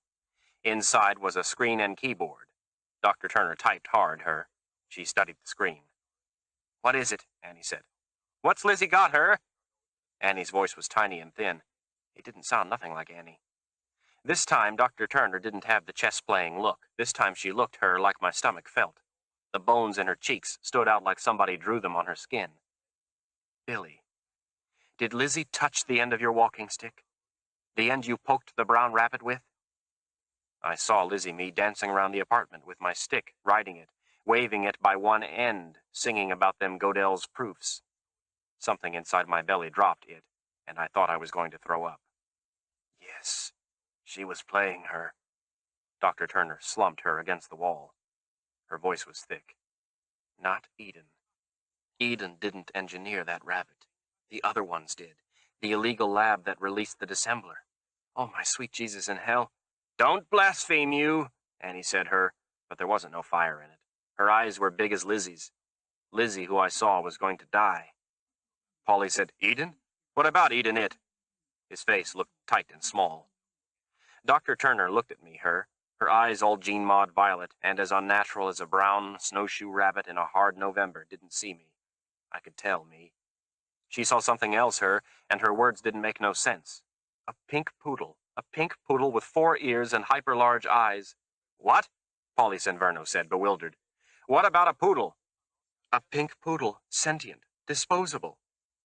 Easy there, easy, I said, because she was out of her head, maybe, and I just realized that I was going to need her. Need her sensible. To carry Lizzie. No, Annie could do it. But Annie wasn't in no shape to carry Lizzie. Polly, then. But Polly was already backing out of the clinic, him. There was something strange going on here, and he didn't like it. And when Polly don't like something, he gets away from it. He ain't no Mayor Jack Sawicki. Besides, I couldn't think of no way to keep Dr. Turner from following us, short of killing her, and I didn't have no way to do that. Even if I could have made myself do it. And if Dr. Turner was carrying Lizzie, then Dr. Turner couldn't fire no gun her when the door to Eden opened. Dr. Turner's eyes cleared. She saw me again, and she nodded. I looked again through the med unit window. Lizzie was getting some kind of medicine patch, even though the unit said it wasn't the right medicine. Probably the best it could do, It was only a fancy bot. The big-headed girl who had saved Doug Kane's life and killed the rabid raccoon wasn't no bot. I was going to do what I swore I'd never do. I was going to take Dr. Turner with me to Eden. The sun was just coming up when we left town. I walked first, leaning on a different stick that Dr. Turner tore off a maple tree. She carried Lizzie, wrapped in blankets. Lizzie was still asleep from whatever the med unit gave her. Her skin looked like wax. Annie came last, stumbling through the woods, where Annie didn't never go. I think she was crying, I couldn't look, because it might be that hopeless kind of crying women do at the very end, and I couldn't have stood it. It wasn't the very end yet. We were going, us, to Eden. The sky turned all the colors of a pine knot fire. I tried to lead them, where the snow wasn't too deep. A few times I guessed wrong and fell into a hollow packed with snow sinking up to my knees. But it was okay because only me fell. I stayed enough ahead, for that. Still, each time I fell, I could feel my heart go a little faster and my bones ache a little more. The thaw we'd been having, it helped. A lot of snow had melted, especially in the sunny places. Without that thaw, I don't know, if we could have made it through the mountains. Lizzie moaned, but she didn't wake up. Just a minute, Billy, Dr. Turner said, after about an hour. She stopped in a sunny patch, and sank to her knees. Lizzie laid across her lap. I was surprised, that she'd kept going that long. Lizzie ain't as light as she was even a year ago. Dr. Turner must be stronger than she looked, Jean Maud. We don't have any extra minutes, us, Annie cried. But Dr. Turner didn't pay her no attention, not even to scowl at her. Maybe Dr. Turner was just too tired, to scowl. She'd been up all night watching the news grids about the president's martial law. But I think she knew, how scared to death Annie was. How much farther? Another hour, I said, even though it was more. We weren't making good time, us. Can you make it? Of course. Dr. Turner stood up, struggling with Lizzie, who hung like a sack. For just a minute, I thought that I saw Annie put her hand on Dr. Turner's arm, real gentle. But maybe Annie was just steadying herself. The woods never seemed so big to me. After a while, the ache just started to live in my bones like some little animal. It chewed away at my legs and knees and the shoulder of the arm holding my stick. And then it started to chew away near my heart. I couldn't stop me. Lizzie was dying. Now we climbed higher, us, up the wooded side of the mountain. The brush and trees got thicker then. There wasn't no sunny patches. I wasn't taking them, the way Doug Kane and I had gone last fall. Too much snow. This way was harder and longer, but we'd get there. It took us nearly until noon. Dr. Turner made us stop and eat from the food Annie carried. It tasted like mud. Dr. Turner watched her to make sure I ate all my share. Lizzie couldn't take nothing, She still didn't move, not even her eyes, but she was still breathing. I melted a little clean snow with Dr. Turner's Y energy lamp and poured it over Lizzie's lips. They were blue. Our Father, who art in heaven, give us this day our daily bread. Dr. Turner stared at Annie in disbelief. I thought she was going to say something sharp about who gave livers their daily bread, like I'd heard others donkeys say.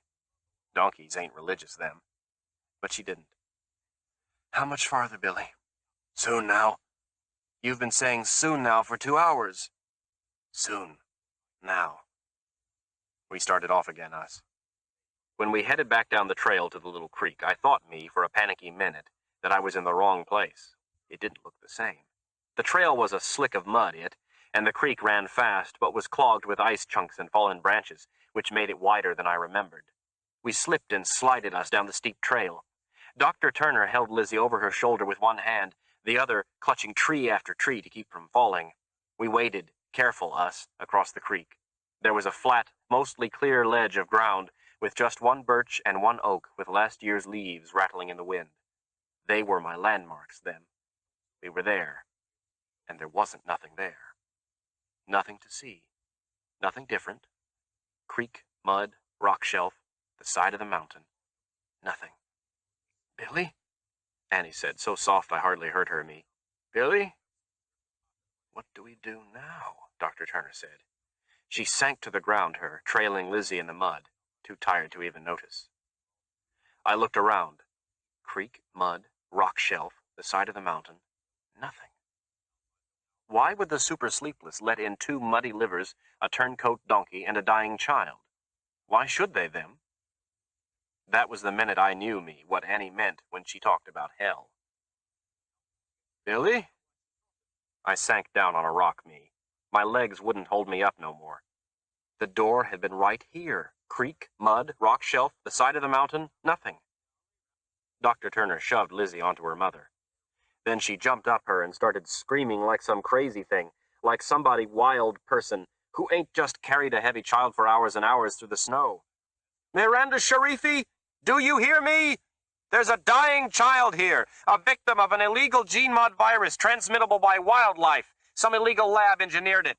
Some demented bastards who can wipe out entire communities in days and probably want to. Do you hear me? It's gene-mod and it's lethal. You people are responsible for this. You're supposed to be the big experts on gene-mod tailoring, not us. You're responsible, you sleepless bastards, whether you made it or not, because you're the only ones who can cure it. You're the big brains we all kowtow to. You're the ones we're supposed to look up to. Miranda Sharifi, we need that cell cleaner that was trampled on in Washington. We need it now. You baited us with that, you bitch. You damn well owe it to us." I couldn't believe it, She sounded like Seeley Keynes screaming about donkeys. I whispered, "You can't boss around a super Sleepless, you." She didn't pay me no attention, I might have not even been there. "Miranda Sharifi, do you hear me, you bitch? In the name of a common humanity, what the hell am I doing?" She stood looking dazed, like she wasn't never going to move again. Then Dr. Turner started to cry. Dr. Turner started to cry. I didn't know what to do. It's one thing when Annie cries. Annie's a normal woman.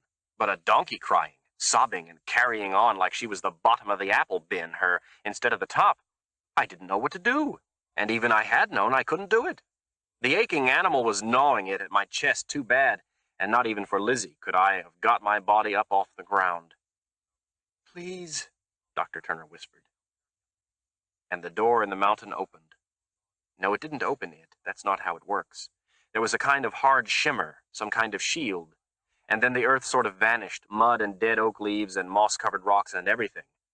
And there was a solid plasticlear square at our feet, only it wasn't really plasticlear, about 3 feet by 3 feet.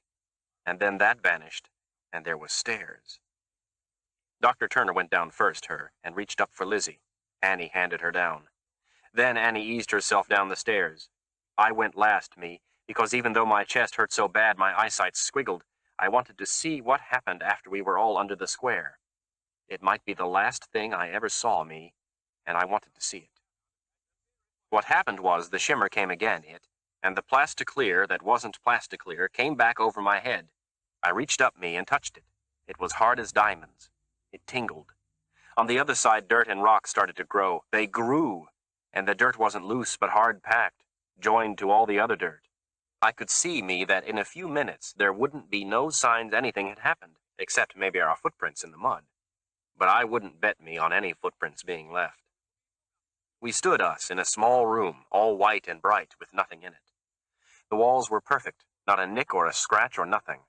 I never seen such walls, We stood there a long time, it seemed, though it probably wasn't.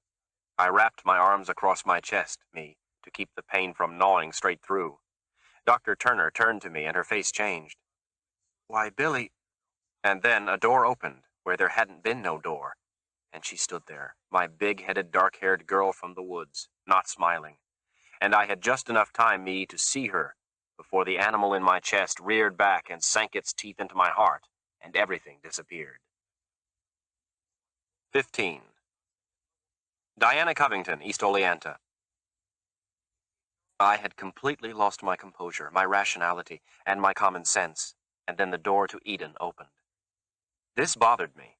I stood there with a dying child and an old man whom I had against all odds come to love, at the threshold of the technological sanctum my entire government had been seeking for God knows how long, facing the single most powerful woman in the entire world, and I was bothered that it was my irrational class-based screaming that had caused the gates of Eden to swing wide. Only it wasn't that, of course. I knew it wasn't that. I wasn't quite that many standard deviations along the irrationality curve. But the feeling persisted. Because nothing was normal, and when nothing's normal, nothing seems any more abnormal than anything else.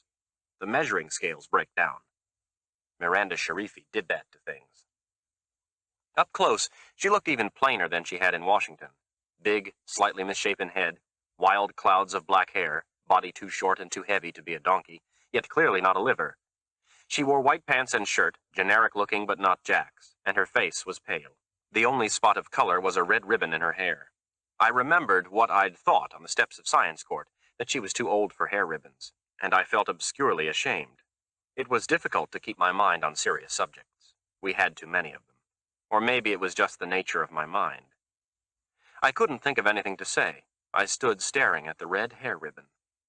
She was everything I was not. Annie fell to her knees. The hem of her muddy parka pooled ungracefully on the shining floor, and her eyes turned upwards as if to an angel. Maybe that's what she thought Miranda was. "Ma'am, you have to help us, you. My Lizzie's dying, her with some disease. Billy says she's dying. Dr. Turner says it ain't natural, this disease. It's gene mod, it. And Billy, he's been so good to us, him, and he ain't hardly even got nothing out of it. But Lizzie, my little girl," she started to cry. At the words Dr. Turner, Miranda's eyes moved to me for a moment, then back to Annie. It was like having a laser sweep over you. I felt she suddenly knew everything there was to know about me, my aliases, my supposedly secret and pathetically marginal GSEA affiliation, the entire history of my residences, pseudo-jobs, pseudo-loves. I felt naked, clear to the cellular level. I told myself to stop it immediately. She wasn't a psychic, she was a human being, a woman with awesome technology behind her, and a super-heightened brain and thoughts I would never have and would not understand if they were explained to me. This was how livers felt about donkeys like me. Annie said, through her tears and still kneeling, "Please." Just that word. In that place, it had a surprising dignity. A door appeared in the wall behind Miranda, a door that a moment before had not existed even in outline, and a man stuck his head through. "Mary, they're on the way." "You go, John," she said. They were the first words she'd spoken. John had the same misshapen head as Miranda, but handsome features, a bizarre and dissettling combination, like a manticore with the face of a domestic collie. His mouth tightened. "Mary, you can't. That's already settled," she snapped. And for the first time I saw she was under tremendous tension. But then she turned to him and uttered a few words I didn't catch, so rapidly did she speak. Despite her speed, the words had the curious feel of being separate, each a discrete communication, rather than part of a grammatical flow. I was only guessing. Miranda wore a single ring, a slim gold band set with rubies, on the ring finger of her left hand. John withdrew and the door disappeared. There was no sign it had ever existed. Miranda put her hand on Annie's shoulder. The hand trembled. "Don't cry. I can help them both, I think. Certainly your daughter." But it was Billy she knelt next to first. She held a small box to his heart and studied its miniature screen. She put the box against his neck and studied the screen again. She fastened a medicine patch on his neck. Watching, I was obscurely reassured. This was known. She was treating Billy for his heart attack, if that was what it was. He started to breathe more easily and moaned. Miranda turned to Lizzie. From her pocket she drew a long, thin black syringe, opaque. Very little medication is given by syringe rather than patch. Something turned over in my chest. I said, "She's already had wide-spectrum antibiotic and antiviral from a K-model med unit. The unit said this was an unknown virus, outside the configuration of any known tailored microorganism. You'd have to build it fresh if you can—" I was babbling. Miranda didn't look up. "This is the cell cleaner, Dr. Turner. But I think you already guessed that." There was something deliberate about her speech, as if the words were chosen carefully, and yet she felt they were completely inadequate to whatever she wanted to say. I hadn't noticed that in Washington, where her speeches to the science court must have all been carefully prepared in advance. The slowness was in marked contrast to the way she'd spoken to John. Annie watched the needle disappear into Lizzie's neck. Annie was completely still, kneeling on the hem of her muddy parka, smearing dead leaves across the featureless white floor. The moment was surreal. Miranda hadn't even hesitated. I choked out, "Aren't you even going to explain it to them? Give them a choice?" Miranda didn't answer. Instead, she pulled a second syringe from her pocket and injected Billy. I thought crazily of all the fatty deposits in the arteries of his heart, all the lethal viral copies that can lie in wait for years in lymph nodes until the body weakens, all the toxic mismultiplications of normal DNA over the 68 years of Billy's bone and flesh and blood. I couldn't speak. Miranda pulled out a third syringe and turned to Annie, who put out a warding-off hand. "No, ma'am, please, I ain't sick." "You will be," Miranda said. "Without this. Soon." She waited. Annie bowed her head. It looked to me like prayer, which suddenly enraged me for no reason I could understand. Miranda injected Annie. Then she turned to me. "How toxic is the mutated Fatal. Within 24 hours. And easily transmitted. You will become infected." "How do you know? Did your people engineer and release the virus? Did you?" "No," she said, as calmly as if I'd asked her if it was raining. But a pulse beat in her throat, and she was taut as harpstrings and as ready to vibrate at a touch. I just didn't know whose. I stared at the syringe in her hand, long, thin, black, the fluid hidden inside. What color was it? That fluid had already gone into Lizzie, into Billy, into Annie. I whispered, before I knew I was going to, "But I'm a donkey." Miranda said, "I have already been injected myself, months ago. This is not an untested procedure." She had missed completely what I had meant. It lay outside her range of vision. Apparently, then, some things did. I said, "You're so—" without knowing how I was going to finish the sentence. "We don't have much time. Lower your head, please, Dr. Turner." I blurted out. This is to my everlasting shame. It was so inane, and at such a moment. "I'm not really a licensed doctor." For the first time, she smiled. "Neither am I, Diana."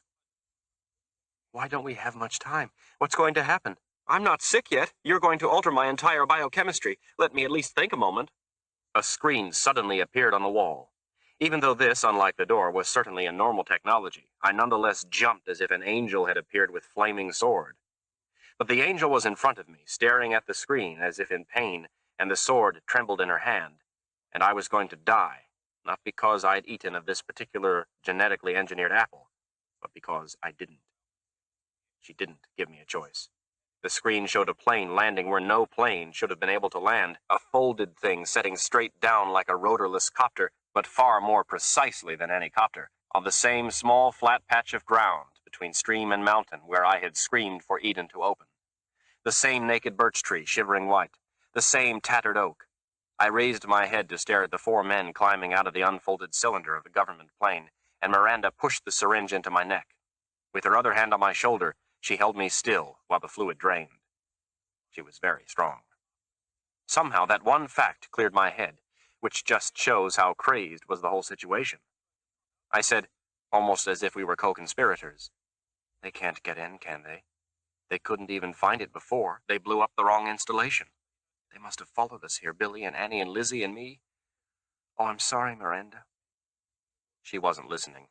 To my complete shock, it was the weirdest thing that had happened yet, because after all, I'd known about the cell cleaner. I'd seen her explain it in Washington. To my utter shock, tears glittered in her eyes. She circled the fingers of her right hand around her left, covering the ring. The 5th man was helped out of the plane, and into a power chair someone else swiftly unfolded. I saw with yet another shock that it was Drew Arlen, the lucid dreamer. He put his hand on the birch tree. I didn't know and never found out if it was to steady himself or if it was part of the entry procedure, an activator or a skin recognition system or just a failsafe of some unimaginable kind. Then he spoke a series of words very clear in that famous voice. The door above our heads opened. Miranda made no effort to stop him, if she could have. But of course she could have. There must have been shields, counter shields, something. They were super sleepless. The 4 GSEA agents came down the stairs as if this were a root cellar in Kansas. They had drawn their guns, which filled me with sudden contempt. Drew Arlen stayed outside. Miranda Sharifi, you are under arrest for violations of the Genetic Standards Act, sections 12 through 34, which state... She completely ignored them. She pushed past the 4 men as if they weren't there, a sudden fire glowing around her that had to be some sort of electrified personal shield. One of the agents reached for her, cried out, and cradled his burned hand, his face distorted by pain. The agent blocking the steps hesitated. I saw him think for half a second about firing and then change his mind. I could almost see the report later. Civilians were present, making it inadvisable to... Or maybe they realized that whoever officially killed Miranda Sharifi was dead himself career-wise, forever a scapegoat. The agent moved off the steps. Miranda ascended them slowly, heavily, the tears sparkling in her dark eyes. 3 of the agents followed. After a stunned moment, I bolted after them. Drew Arlen sat in the cold November woods in a power chair. Miranda faced him. A slight wind shook the oak tree, and the dead leaves rattled. A few fell. Why, Drew? Mary, you don't have the right to choose for 175 million people. Not in a democracy. Not without any checks and balances. Lisha said, Kenzo Yagai did. He chose. He created cheap energy and changed the world for the better. You could have stopped the Duragem dissembler and didn't. People died, Miranda. Not as many as if we had stopped it. Not in the long run. That wasn't your reason. You just wanted control of the situation.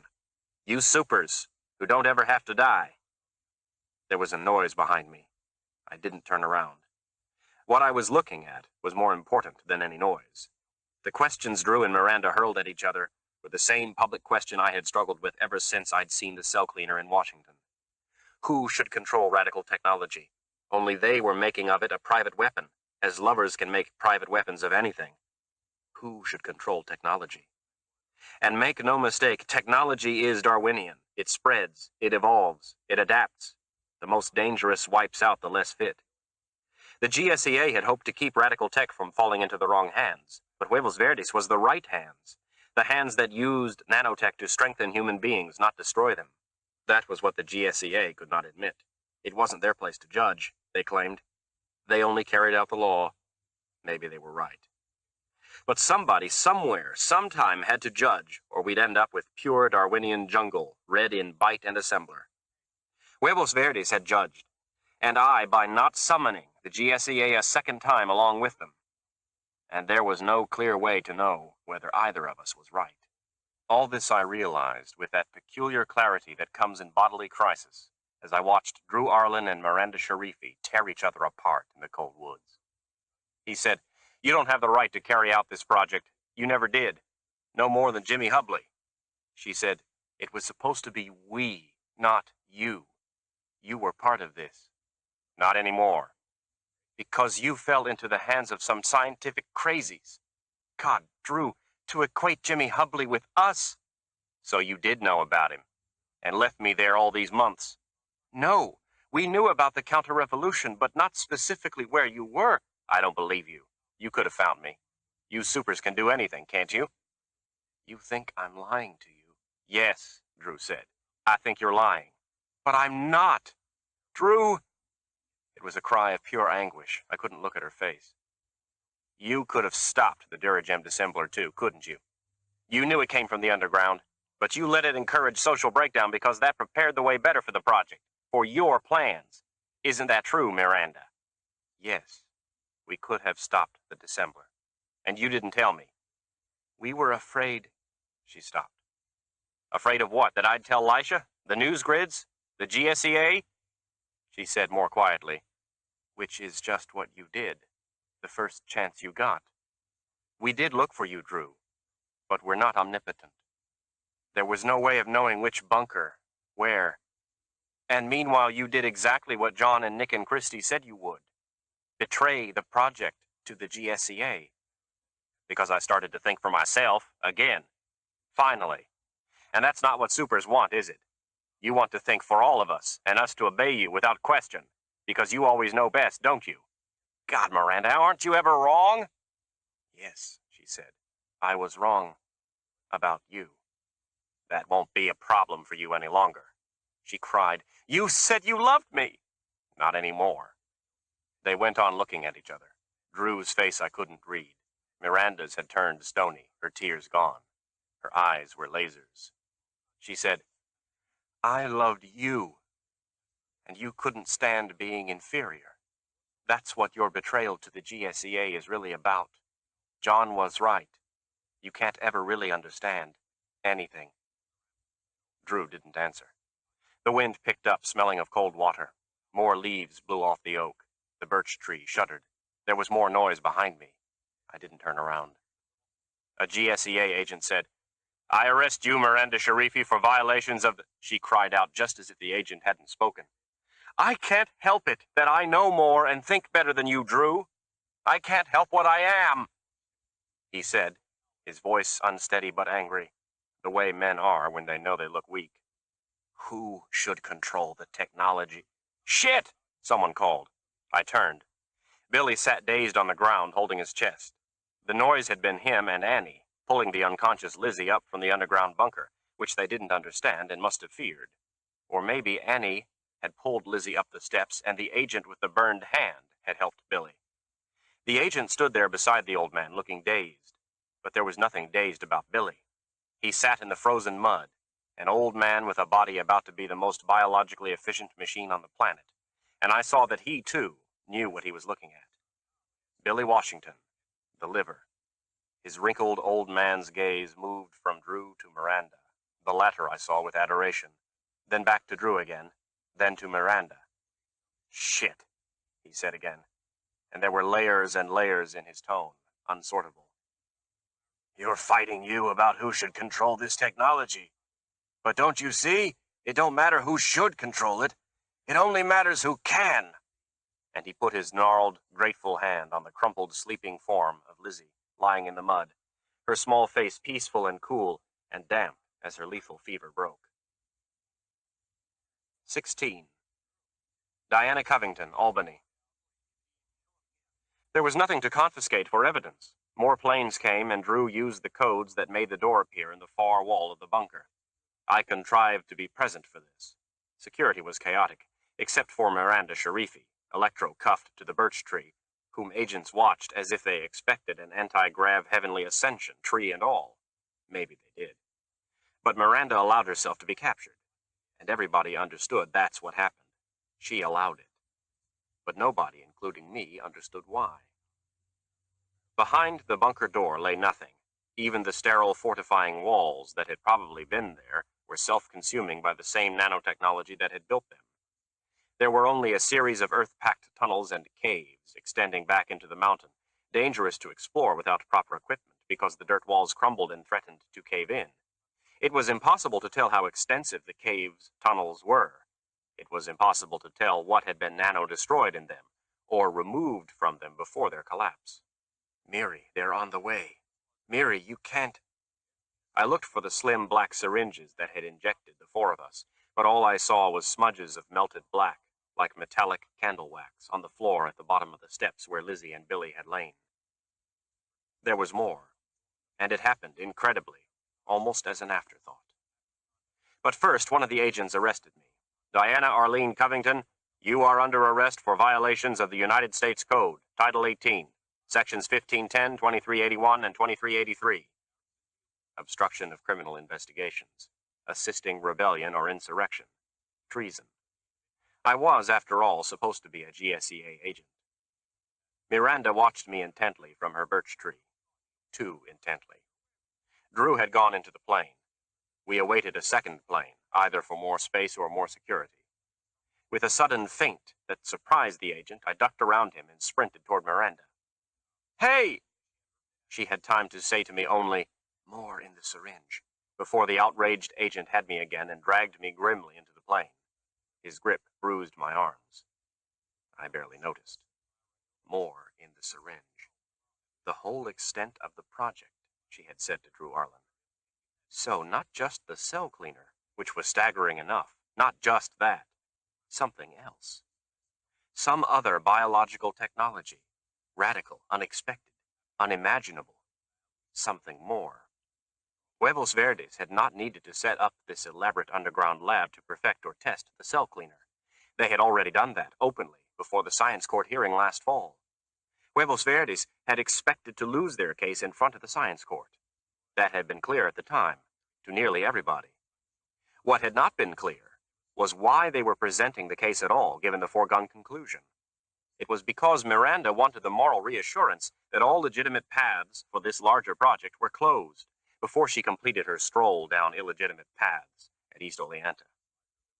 How much did the agent know? The GSEA top brass, of course, would know everything. Arlen would have told them. This intellectual speculation lasted only a moment. It was replaced almost instantly with a freezing fear, the kind that doesn't melt your bones but stiffens them, so it seems you won't ever move or breathe again. Whatever bioengineering project Huevos Verdes had been built for, the charade of the science court had been staged for, Drew Arlen had performed concerts for, the Duragem dissembler had not been stopped for, whatever bioengineering project had occupied all of the Super Sleepless's unfathomable energies, whatever that bioengineering project was, I had been injected with it. It was in my body, in me, becoming me. You don't have the right to choose for 175 million people, not in a democracy, not without any checks and balances. Kenzo Yagai did. I swayed against the metal bulkhead, then caught myself. My fingers were faintly blue with cold. The nail on the middle finger had broken. The flesh was smooth except for one tiny cut on the index finger. Mud, now dried, made a long arc from wrist to nails. My hand. Alien. I said aloud to Miranda, "What was it?" In my mind, she turned her misshapen head to look at me. Tears, which still didn't fall, brightened her eyes. She said, "Only for your good." "By whose definition?" Her expression didn't change. Mine. I went on staring at her. Then she dissolved, because of course she was an illusion, born of shock. She wasn't really inside my head. She couldn't ever be inside my head. It was way too small. The plane lifted, and I was transported to Albany to be arraigned in a court of law. Billy, Annie, Lizzie, and I were taken to the Jonas Salk United States Research Hospital in Albany, a heavily shielded edifice conspicuous for security bots. I was led down a different corridor. I craned my neck to keep Lizzie's gurney in sight as long as I could. In a windowless room, Colin Kowalski waited for me with a man I recognized instantly, Kenneth Emil Kohler, Director, Genetic Standards Enforcement Agency. Colin said nothing. I saw that he never would.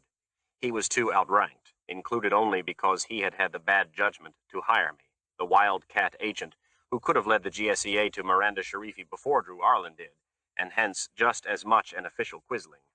But of course for the other side. Colin was in disgrace. Arlen was probably a hero who had belatedly but righteously seen the light. I was under arrest for treason. One loser, one winner, one who doesn't know how to play the game. "All right, Diana," Kenneth Emil Kohler said. A bad beginning. I'd been reduced to a first name, like a bot. "Tell us what happened. Everything? From the beginning." The recorders were on. Drew Arlen had undoubtedly spilled his brain cells already, and I myself could think of no reason not to tell the truth. Something bioengineered had been injected into my veins, more in the syringe. But I didn't want to start there. I felt instead an overwhelming desire to begin at the beginning, with Stephanie Brunel and her illegal gene-mod pink poodle hurtling itself over my terrace railing. I needed to tell it all, every last action and decision and intellectual argument that had brought me from disgust at illegal bioengineering to championing it. I wanted to explain clearly to myself as well as to these men exactly what I had done and why, and what it meant, because that was the only way I could fully understand it myself. That was the moment I realized the GSEA had already gotten a truth drug into me, which was, of course, a completely illegal violation of the Fifth Amendment, a fact too insignificant to even comment on. I didn't comment on it. Instead, I gazed at Kohler and Kowalski and the others who had suddenly appeared, and then, wrapped in the glow of absolute truth and in the tender and selfless desire to share it, I talked on and on and on. 17. Drew Arlen, Washington. There were human guards, robot guards, guard shields. But it was the human guards I noticed. Techs mostly, although at least one was donkey. I noticed them because there were so many. Miranda had more human guards than the entire population of Huevos Verdes, even including the sleepless hangers-on like Kevin Baker's grandchildren. She awaited her trial in a different prison from her grandmother, whose treason conviction was ancient history now. Jennifer probably had fewer guards. "Put your eye directly up to the scope, sir," one of them said. He wore the drab blue prison uniform, cut like Jack's, but not Jack's. I let my retina be scanned. Huevos Verdes had passed this level of identification 10 years ago. "You too, ma'am." Carmela Clementi Rice stepped closer to the scope. When she stepped back, I felt her hand on my shoulder, cool and reassuring. I felt her in my mind as a series of perfectly balanced interlocking ovals. I felt the prison as hot blue confusion. Mine. "This way, please. Watch the steps, sir." They evidently didn't see too many power chairs here. Inanely, I wondered why. My chair skimmed down the steps. The warden's office showed no signs of security or surveillance, which meant there was plenty of both. It was a large room, furnished in the currently popular donkey style, simple straight-lined tables of teak or rosewood, combined with some fancy antique chairs with cloth seats and carved arms. I didn't know what period they were from. Miranda would have known. The warden didn't rise as Carmela and I were shown in. He was donkeyed to his blonde hair roots, tall, blue-eyed, heavily muscled, a gene-mod recreation of a Viking chief by parents with more money than imagination. He spoke directly to Carmela, ignoring me. "I'm afraid, Dr. Clementi Rice, that you are unable to see the prisoner after all." Carmela's voice remained serene with steel. "You're mistaken, Mr. Kastner. Mr. Arlen and I have clearance from the Attorney General herself to see Ms. Sharifi. You've received both terminal and hard copy notification, and I have copies of the paperwork with me." "I already received this notification from Justice, Doctor." Carmela's expression didn't change. She waited. The warden leaned back in his antique chair, hands laced behind his head, eyes hostile and amused. He waited too. Carmela was better at it. Finally, he repeated, "Neither of you can see the prisoner despite what Justice says." Carmela said nothing. Slowly, his amused look vanished. She wasn't going to either ask or beg. "You can't see the prisoner because the prisoner doesn't choose to see you." I blurted despite myself. "At all?" "At all, Mr. Arlen. She refuses to see either of you." He leaned back in his chair even farther, unlacing his hands, his blue eyes small in his handsome face. Maybe I should have expected it. I had not. I laid my hands, palms flat, on his desk. Tell her just that Tell her, Drew," Carmela said softly. I pulled myself together. I hated that the smirking bastard had seen me stammer. Supercilious donkey prick. In that moment, I hated him as much as I had hated Jimmy Hubley, as much as I had hated Peg, that poor, ignorant, hopeless slob pathetically trying to measure up to Jimmy Hubley. "I can't help it that I know more and think better than you do, Drew. I can't help what I am." I turned the power chair abruptly and moved toward the door. After a moment, I felt Carmela follow me. Warden Kastner's voice stopped us both. "Ms. Sharifi did leave a package for you, Mr. Arlen." A package. A letter. A chance to write back, to explain to her what I'd done and why I'd done it. I didn't want to open the package in front of Kastner, but I might need to make arrangements to answer her letter, now, here, and the letter might have some clue to that. It had taken Carmela 3 weeks to get us this far. A direct favor from the Attorney General. Besides, Kastner had undoubtedly already read whatever Miranda had to say. Hell, entire computer expert security teams had undoubtedly analyzed her words for code. for hidden nanotech, for symbolic meaning. I turned my back to Kastner and ripped open the slightly padded envelope. What if she'd written words too hard for me to read? But there were no words. Only the ring I'd given her 12 years ago, a slim gold band set with rubies. I stared at it until the ring blurred, and only its image filled my empty mind.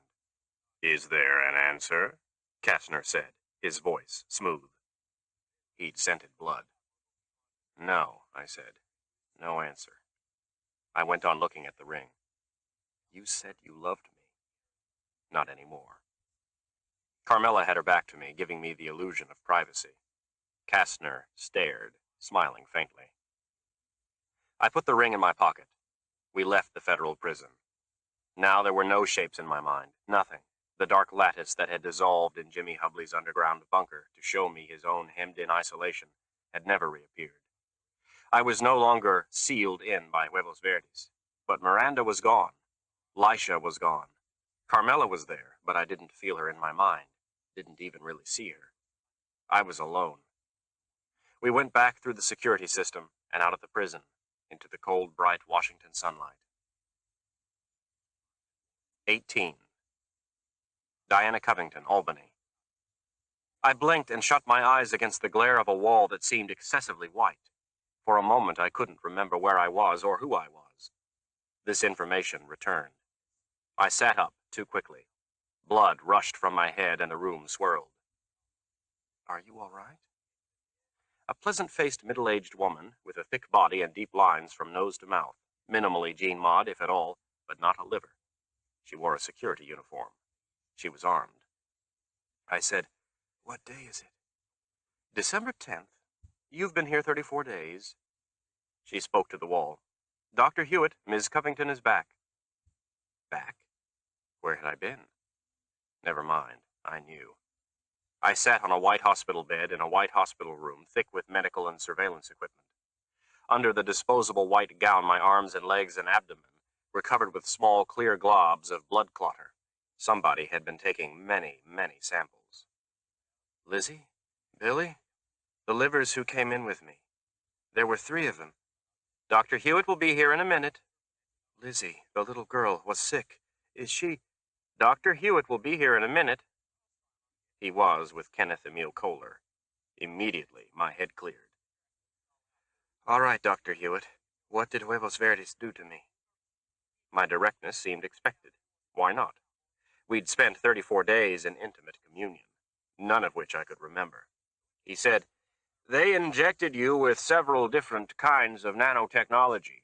Some are built from bioengineered organisms, primarily viruses. Some, apparently, are completely machines, created one atom at a time, that have lodged in your cells. Most seem self-replicating. Some, we guess, are clocked for replication. We have everything under study, trying to determine the exact nature of... What do the machines do? What's been changed in my body? We don't know yet. You don't know? I heard my own shrillness. I didn't care. Not completely. Lizzie Francie? Billy Washington? Lizzie was sick. A part of the injection you received is the cell cleaner mechanism, as you already know. But the rest... A strange look passed over Hewitt's face, resentful and yearning. I didn't want to pursue this look. I was in a sudden frenzy, the kind that makes you think you can't live through the next 5 minutes without hearing information that you know you will reject in the 5 minutes after that. Doctor, what do you think this fucking injection will do? His face closed. We don't know. But you must know something. A bot rolled through the door. It was table-shaped, with an unnecessary grill suggesting a smiling face. On its surface was a covered tray. Lunch for room 612, the bot said pleasantly. I smelled chicken, rice, the real thing, not soy synth, foods I hadn't tasted for months. Suddenly I was ravenous. Everybody watched me eat. They watched with peculiar intensity. I didn't care. Chicken juices trickled down my chin. Rice grains fell from my lips. My teeth tingled with the thick sweetness of ripping meat. Fresh sweet peas, spiced applesauce. I was greedy for food, consumed by what I was consuming. No amount could be enough. When I had finished, I lay back on the pillows, curiously exhausted. Hewitt and Kohler wore identical expressions, and I couldn't read either of them. There was a long, pregnant silence. Pointlessly so, it seemed to me. I said, "So now what? When am I going to be arraigned?" "Not necessary," Kohler said. His face was still inscrutable. "You are free to leave." My sudden exhaustion just as suddenly departed. This was not how the system worked. "I'm under arrest for obstructing justice, conspiring to overthrow." "Charges have been dropped." Hewitt this time. It was as if they'd switched roles, or as if roles no longer mattered. I lay there, thinking about this. I said slowly, "Let me have a news hollow." Kohler repeated Hewitt's line, tonelessly. "You're free to go." I swung my feet over the sides of the bed, the hospital gown tented shapelessly around me. In big moments, small things matter, the world's way of keeping us petty. I demanded, "Where are my clothes?" Just as if I wanted the muddy cheap jacks and parka I'd worn to the hospital. There would be body monitors, of course. Sub-epidermal homers, radioactive blood markers, who knew what else? I'd never find them. A bot brought me my clothes. I put them on, not caring that the men watched. The usual rules did not apply. "Lizzie? Billy?" "They left 2 days ago. The child is recovered." "Where did they go?" Kohler said, "We do not have that information." He was lying. His information was closed to me. I was off the government net. I walked out of the room, expecting to be stopped in the corridor, at the elevator, in the lobby. I walked out the front door. There was absolutely nobody around. Nobody crossing from the parking lot. Nobody hurrying in to visit a brother or wife or business partner. A bot groomed the spring grass, which to my East Oleanta eyes looked aggressively Jean Maude green. The air was soft and warm. Spring sunlight slanted over it, making long late afternoon shadows. A cherry tree bloomed with fragrant pink flowers. My parka was far too heavy. I took it off and dropped it on the sidewalk. I walked the length of the building, wondering what I was going to do next. I was genuinely curious, in a detached way that should have alerted me to how quietly and numbly crazed I actually was. Reality could only interest me, not surprise me. Even the interest was precarious. The next step would have been catatonia. I reached the corner of the building and turned. A shuttle bus sat there, compact, green as the engineered grass. The door was open. I climbed in. The bus said, "Credit, please." My hands fumbled in the pocket of my jacket. There was a credit chip there. Not a liver meal chip, but donkey credit. I pushed it into the slot. The shuttle said, "Thank you." "What name is on that chip?" "You have exceeded this unit's language capacity. Destination, please. Civic Plaza, Hotel Scheherazade, Kyoto Hotel, Central Gravrail Station, or Excelsior Square." Central Gravrail Station. The shuttle doors closed. There were people in the station, livers dressed in bright jacks and a few government donkeys. This was Albany, the state capital. Everybody seemed in a hurry. I walked into the Governor John Thomas Lividini Central Gravrail Cafe. 3 men huddled at a corner table, talking intently. The food belt had stopped. The hologrid showed a scooter race, and none of the men looked up when I changed it to a donkey news channel. "Continues to spread in the Midwestern and Southern states. Because the engineered virus can be carried by so many different species of animals and birds, the Centers for Disease Control recommend avoidance of all contact with wildlife. Since the plague is also highly contagious among humans," I switched channels. "Strict embargo on all physical trade, travelers, mail, or other entrance of any object whatsoever into France from North America. As with other nations, French fear of contamination has led to an hysteria that—" I switched channels. "Apparently ended. Scientists at Massachusetts Institute of Technology have issued a statement that the Duragem dissembler's clocked nanomechanisms have not run their programmed course, but rather have failed over time because of faulty understanding of the complex scope of their construction. Department of Engineering Chairman Myron Aaron White spoke with us at his office in the—" I switched channels. "Chronic food shortages. The situation, however, is expected to ease now that the so-called Duragem dissembler crisis has slowed, apparently due to—" I watched for an hour. Famine was easing. Famine was increasing. The engineered plague was spreading. The engineered plague had been checked. The rest of the world had been infected by American goods and travelers. The rest of the world showed only minor signs of either Duragem contamination or the wildlife plague. There was less breakdown from the Duragem dissemblers. There was more breakdown in some areas, but scientists were close to a solution to the problem, which was actually difficult to understand because of the advanced nature of the science, for which experts were on the verge of a major breakthrough. Albany was Albany. But not once was an underground organization of nanotech saboteurs mentioned. Not once was the overground organization of Huevos Verdes mentioned. The super Sleepless might not have existed, nor Miranda Sharifi. I walked over to the table of men in the corner. They looked up, not smiling. I wore purple jacks and Jean Maud eyes. I didn't even feel to see if there was a personal shield on my belt. There would be. Kohler wanted me alive. I was an expensive walking laboratory. You men know where I can get to Eden? Two faces remained hostile. On the third, the youngest, the eyes flickered, and the mouth softened at the corners. I spoke to him. I'm sick, me. I think I got it. Harry, she's Jean Maud, her, the oldest man said. Nothing in his voice showed fear of infection. She's sick, Harry said. His voice was older than his face. You don't know who... You go to the Sunshine Machine by Track 12, you. A woman's there with a necklace pounded like stars. She'll take you to the Eden, her. The Eden. One of many. Prepared for in advance by Huevos Verdes. Technology, distribution, information dissemination, all of it. And the liver security, if you could call it that, consisted only of Harry's companion's mild discouragement, which meant the government wasn't interfering. I felt dizzy. On the long walk to Track 12, I saw only 14 people. 2 of them were donkey techs. I saw no trains leave the station. A cleaning bot sat immobile where it had broken down, but there were no soda cans, half-eaten sandwiches, Jean Maud apple cores, soy synth candy wrappers on the ground. Without them, the station looked donkey, not liver. A middle-aged woman sat patiently on the ground by the Sunshine Machine. She wore blue jacks and a soda can necklace, each soft metal lid bent and pounded into a crude star. I planted myself in front of her. I'm sick. She inspected me carefully. No, you're not. I want to go to Eden. Tell Police Chief Randall if he wants him to shut us down to just do it. He don't need no donkeys pretending to be sick then when you ain't. The woman said this mildly, without rancor. Down the rabbit hole, I said. Eat me, drink me.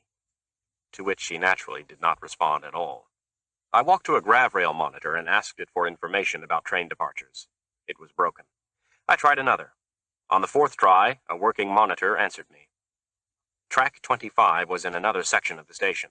There was more activity here, although not more garbage on the ground. 3 techs worked on a small train. I sat cross-legged on the ground, not speaking to them until they'd finished. They repaired only this one train, then left, looking tired. Colin Kowalski and Kenneth Kohler had known where I would go. I was the only passenger. The train was direct. It was just barely the beginning of sunset when I stepped off onto the deserted main street of East Oleanta. Annie's apartment on J Street was empty, the door ajar. Nothing had been taken. Not the ugly, garish wall hanging, not the water buckets, not the plastic cloth throw pillows, not Lizzie's discarded doll. I went in and lay down on Lizzie's bed. After a while, I walked to the cafe. Nobody was there either. The food belt was stopped and empty, the hollow terminal off. The cafe hadn't been trashed. It had just been evacuated, like the rest of the town. The government wanted everything extraneous cleared out for a while, which did not include me. I was not extraneous. From their point of view, I was one of the 5 most important people in the world. 4 walking biological laboratories and their captured mad scientist. I had the run of the laboratory, and so probably did 3 of the others. I only had to wait for them to arrive. Before the light failed, I walked through the snow to the flat, stony riverbank, where Billy had poked at the brown snowshoe rabbit with the stick Lizzie had given him. The rabbit was gone. I sat for a long time on the embankment, watching the cold water until the sun set, and the rock chilled my butt. I spent the night in Annie's apartment on the sofa. The heat unit still worked. Although I woke often during the night, it was only for brief periods. It wasn't true insomnia. Each time I listened carefully in the darkness. There was nothing to hear. Once, from some half-conscious impulse, I fingered my ears. The holes for my earrings had closed. I ran a finger over my thigh, searching for the scar from a childhood accident. The scar was gone. I spent the next morning watching the Hollow Terminal. Bannock Falls, Ohio, had been wiped out by plague in 24 hours. Camera bots showed bodies dead where they'd fallen outside the Senator Ellen Piercy Devon Cafe, sprawled across each other in heavy winter jacks like 14th century victims of bubonic plague. Jupiter, Texas had rioted, blowing up their town with nanotech explosives that livers should not, could not have obtained. The townspeople promised to move on Austin if 450,000 cubits of food, apparently a biblical measure, was not delivered within 24 hours. The donkey enclave of Chevy Chase, Maryland, had imposed quarantine on itself. Nobody in, nobody out. Most of Europe, South America, and Asia had imposed embargoes on anything coming from North America, violations punishable by death. Half the countries claimed the embargoes were working and their borders were clean. The other half claimed legal vengeance for their failing infrastructures and dying people. Much of Africa made both claims at once. Washington, D.C., outside of the federal protected enclave, was in flames. It was hard to know how much government remained to answer claims of legal vengeance. Timonsville, Pennsylvania, had disappeared. The entire town of 2,300 people had just packed up and dispersed. That was the closest any news grid came to hinting at vast changes in where people went or why, or what microorganisms they carried with them in their diaspora. Nobody mentioned East Oleanta at all. In the afternoon, it started to snow, even though the temperature was just barely above freezing. I'd thought about hiking into the mountains, looking for the place Billy had led us to over a month ago, but the weather made that impossible. All night I lay awake, listening to the silence. In the morning, I took a shower at the Salvatore John DeSanto public baths, which were mysteriously working again. Then I returned to the cafe. East Oleanta was still deserted. I sat on the edge of a chair, like an attentive donkey schoolgirl, and watched the HT as my country disintegrated into famine, pestilence, death, and war, and the rest of the world mobilized its most advanced technology to seal us within our own borders. If there was other news, the news grids weren't reporting it. By 11 o'clock a.m., only 3 channels still transmitted. At noon, I felt a sudden, overwhelming urge to sit by the river. This urge struck me with the force of a religious revelation. It was not arguable. I must go sit by the river. Once there, I took off my clothes, an act as uncharacteristic and as unstoppable as public diarrhea. It was 40 degrees and sunny, but I had the feeling it wouldn't have mattered if it were below zero. I had to take off my clothes. I did, and stretched full length on an expanse of exposed mud. I lay on my back in the sun-softened mud, shivering violently, for maybe 6 or 7 minutes. Stones poked into my shoulder blades, the backs of my thighs, the small of my back. The river mud smelled pungent. I was cold. I have never been so uncomfortable in my life.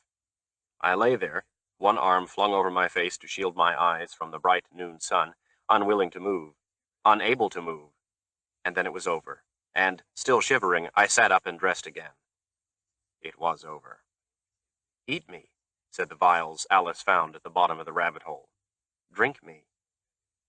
It had been 2 full days since I'd devoured the chicken and rice and genuine U peas in the Albany Government Hospital. I hadn't felt hungry.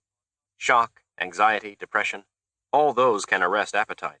But the body needs fuel. Even when hunger is absent, glucose levels fall. There are hidden storages of starch in the liver and muscles, but eventually these get used up. The blood needs new sources of glucose to send to the body. Glucose is nothing but atoms: carbon, oxygen, hydrogen, arranged one way in food, arranged another way in mud and water and air, just as energy exists in one form in chemical bonds and another in sunlight. Y energy rearranged the forms of energy so there would always be a readily available cheap supply. Nanotechnology rearranged atoms, which could be found everywhere and anywhere. Under my clothes, I could feel the mud still caking the backs of my thighs. I tried to remember what those openings were called, through which plants took in air, those minute orifices in the epidermis of leaves and stems. The word wouldn't come. My mind was watery. My body had fed. I walked carefully, setting my foot down cautiously on each step, transferring my weight slowly from one foot to the other. My arms hovered protectively 6 inches from my side, to catch myself if I fell. I held my head stiffly. I made very slow progress up the embankment, and it felt excruciating. It seemed to me I had no choice. I moved as if I were something rare and fragile, that I myself were carrying, as if I shouldn't jar myself. Nothing must happen to my body. I was the answer to the starving world. No, Huevos Verdes was the answer. Once that thought came, I could walk normally. I scrambled up the hill to town. I was not the only one. By now, there were hundreds, thousands of us. Eden existed in a Gravrail station in Albany, beside the Sunshine Machine. The entire town of Timonsville, Pennsylvania had disappeared. Miranda Sharifi had gone public with the cell cleaner, the most comprehensible part of her project, over 3 months ago. And in the last month, Huevos Verdes could have stockpiled oceans of serum and forests of slim black syringes. That's what they were doing all over the country. In all those places, the plague was not killing people. I was not the only one. I had only been the first. Except for the Sleepless themselves. My body felt good, which is to say, it felt like nothing at all. It disappeared from my consciousness, as healthy and fed bodies do. It was just there, ready to climb, or run, or work, or make love, without depending on the Congresswoman Janet Carroll Land Cafe, without depending on Canco franchise agrobots, on political food distribution systems, on the FDA, on controlling the means of production, on harvesters and combines and the banks you owed them to, on 40 acres and a mule, on the threshing floor, on the serfs in the field, on the rains coming this year and the locusts staying away, on Demeter and Indra and the Aztec corn gods. 7,000 years of civilization built on the need to feed the people. More in the syringe. I could still eat normally. I had eaten chicken and rice and peas in the Albany hospital, but I didn't have to. From now on, my body could eat mud. I thought wildly of all the food I had consumed in my one single life. Beef Wellington, the pastry flaky around succulent medium-rare roast. Macaroons chewy with fresh grated coconut. Potatoes Anna, crisp and crunchy. Bittersweet Swiss chocolate. Cassoulet. Alaskan crab, as they did it at Fruits de la Mer in Seattle. Deep dish apple pie. My mouth watered. And then it stopped. A programmed biological counter-response? I would probably never know. Biscuits, dripping with butter. But I could still have them. Lamb Gaston. Fresh arugula. If they were available. Strawberries in cream. But would anybody grow or raise the ingredients without a captive market? A sudden wave of dizziness overtook me. I must have been in shock, or some kind of quiet hysteria. It was lightheadedness at the sheer size of the thing, the audacity. Miranda Sharifi and her 26 inhuman supergeniuses, thinking in ways fundamentally different from ours, aided by technology they themselves built, so that each step ahead opened 6 more pathways, and 27 superminds added to those branching possibilities. Miranda Sharifi and Jonathan Markowitz and Terry Umwakambe and the others whose names I didn't remember from old news grids, whom I would never meet, who were not like us and never had been, and yet who had seen what would happen to a society they didn't belong to and had planned a countermeasure. Planned probably for years, and carried out the unimaginably complex plans that would change everything for everybody. And I had once thought that donkeys were perpetually dissatisfied and never found anything to be enough. How could she? I said aloud to nobody. Dazed, I wandered past the station. A train pulled in, and Annie and Billy and Lizzie stepped off the otherwise empty Gravrail, carrying bundles. Lizzie saw me, shrieked, and ran toward me. I stood watching them, feeling lighter and lighter in the head, my cranium swelling like a balloon. Lizzie hurtled herself into my arms. She was taller, stronger, filled out, all in just a month. Billy's face broke into a huge grin. He loped toward me, like a man half his age, Annie trailing. "Billy," I said. "Billy." He went on grinning. "We're home now, us," Billy said. "We're all home." Annie sniffed. Lizzie squeezed me tight enough to crush ribs. Under my jacks, I felt mud flake off the skin of my thighs. "Hurry," Annie said. "I want to get to the cafe, me, before the broadcast." "What broadcast?" I said. All 3 of them looked at me, shocked. Lizzie said, "The broadcast, Vicky, from Huevos Verdes. The one all the liver channel's been talking about them for days. Everybody's going to watch it." "I've been watching only donkey channels. But if it were coming from Huevos Verdes, they could use all channels at once, liver and donkey. They'd done it once before, 13 years ago. "But Vicky, it's the Huevos Verdes broadcast," Lizzie repeated. "I didn't know," I said lamely. Donkeys, Annie said. They never know nothing, them. 19. Miranda Sharifi, taped broadcast from Huevos Verdes via Sanctuary, simultaneous on all FCC News Grid channels.